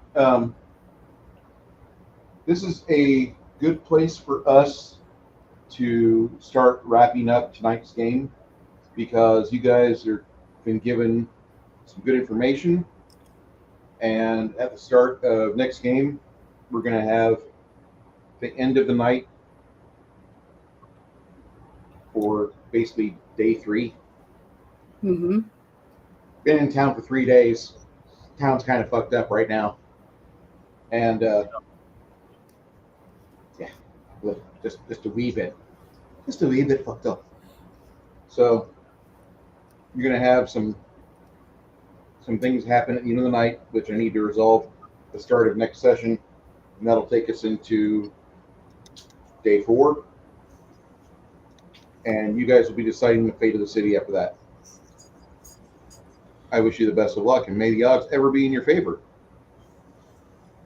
For those of you that love what we do and like the fact that we enjoy our time together,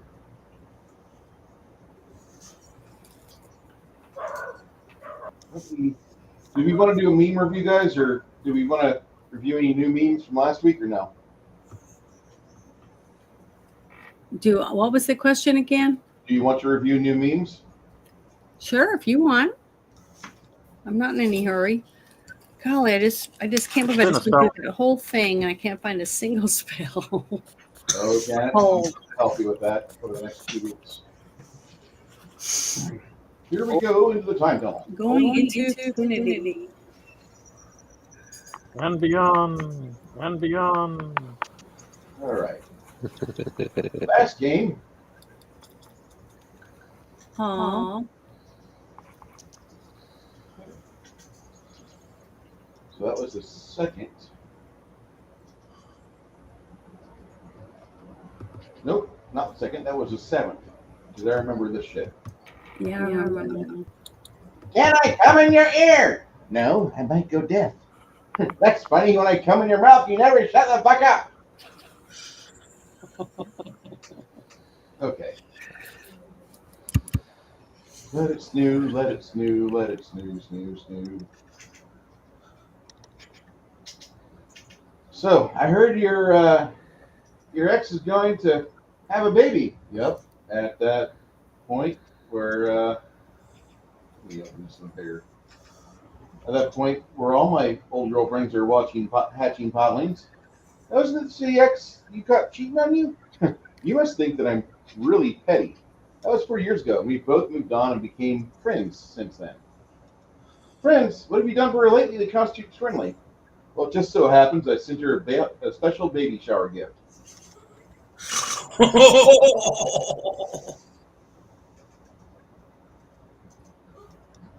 kind of funny. Ah, shit. Yeah, that's hilarious. I was so wrong. That's Funny, but wrong. absolutely wrong, but funny as shit. Okay. When you regularly jump to light speed,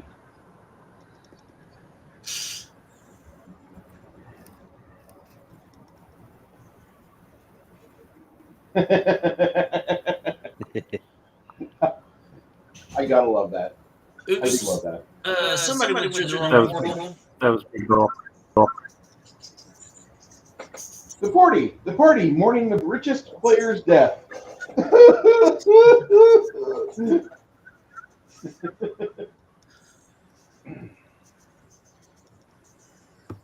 She's the perfect woman, says Snowdub. Oh my god, my asshole hurts.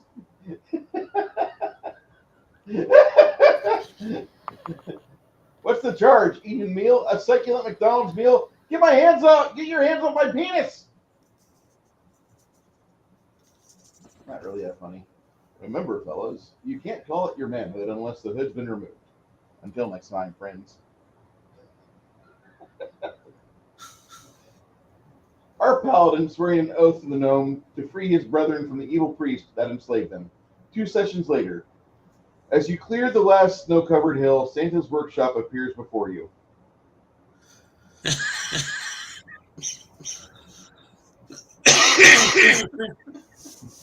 And here's a picture from the Indian Air Force.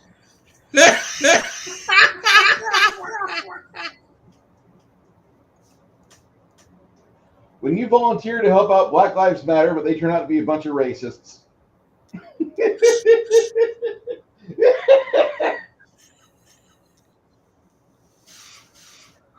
When you know you could be getting banned at any time for posting memes, like a midget at a urinal, I was going to have to stay on my toes. She thinks he's probably thinking about other women. Me, this bitch really clenched her cheeks while I was eating her ass and said, I got your nose.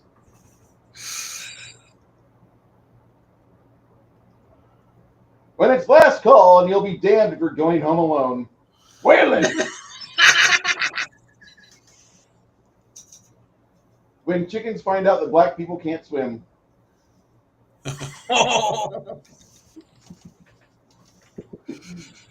My Indian girlfriend said I could give her a facial. I nearly came on the spot.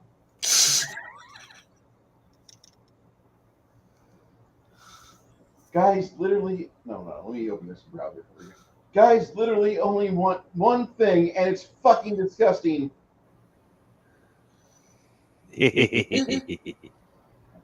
44,000 point army. With Titan. With the Titan.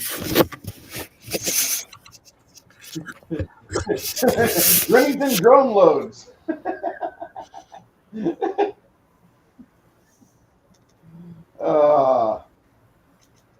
Mach 90 Deuce Bigelow male gigolo condoms are now available. And that, my friends, is the meme review for today. Thank you, all who have been here with us since today's start. Bruce Lombardo, I've had a lot of fun running this game. I wanted to have the party just have some oh shit moments and see what that happened to them. They've been going through things as I kind of orchestrated and planned almost by the numbers properly. The next couple of adventures are going to get kind of rough and scary for them because it is the table's set. They have to decide what meals to eat first. This is one of my favorite style of pre-published adventures or pre-written adventures that gives you all the players, gives you all the events, gives you the timeline, and gives you the resources the players could have. And then it says, have at it. Have fun. Fucking love it. Sandboxes are the only way to play. Matt Thompson, you did something for us earlier today. You didn't have to do this. Once again, I thank you for the $5 super chat for the Ginger Soul Reclamation Fund. we'll be seeing more of each other, sir. And I appreciate you being here. For those of you that are interested in next time we run, that will be the Saturday after Christmas. That'll be the 28th. Nobody has a problem with the 28th, do they? I don't have one. Let me click on the calendar here. Otherwise, we're looking at the 11th of January.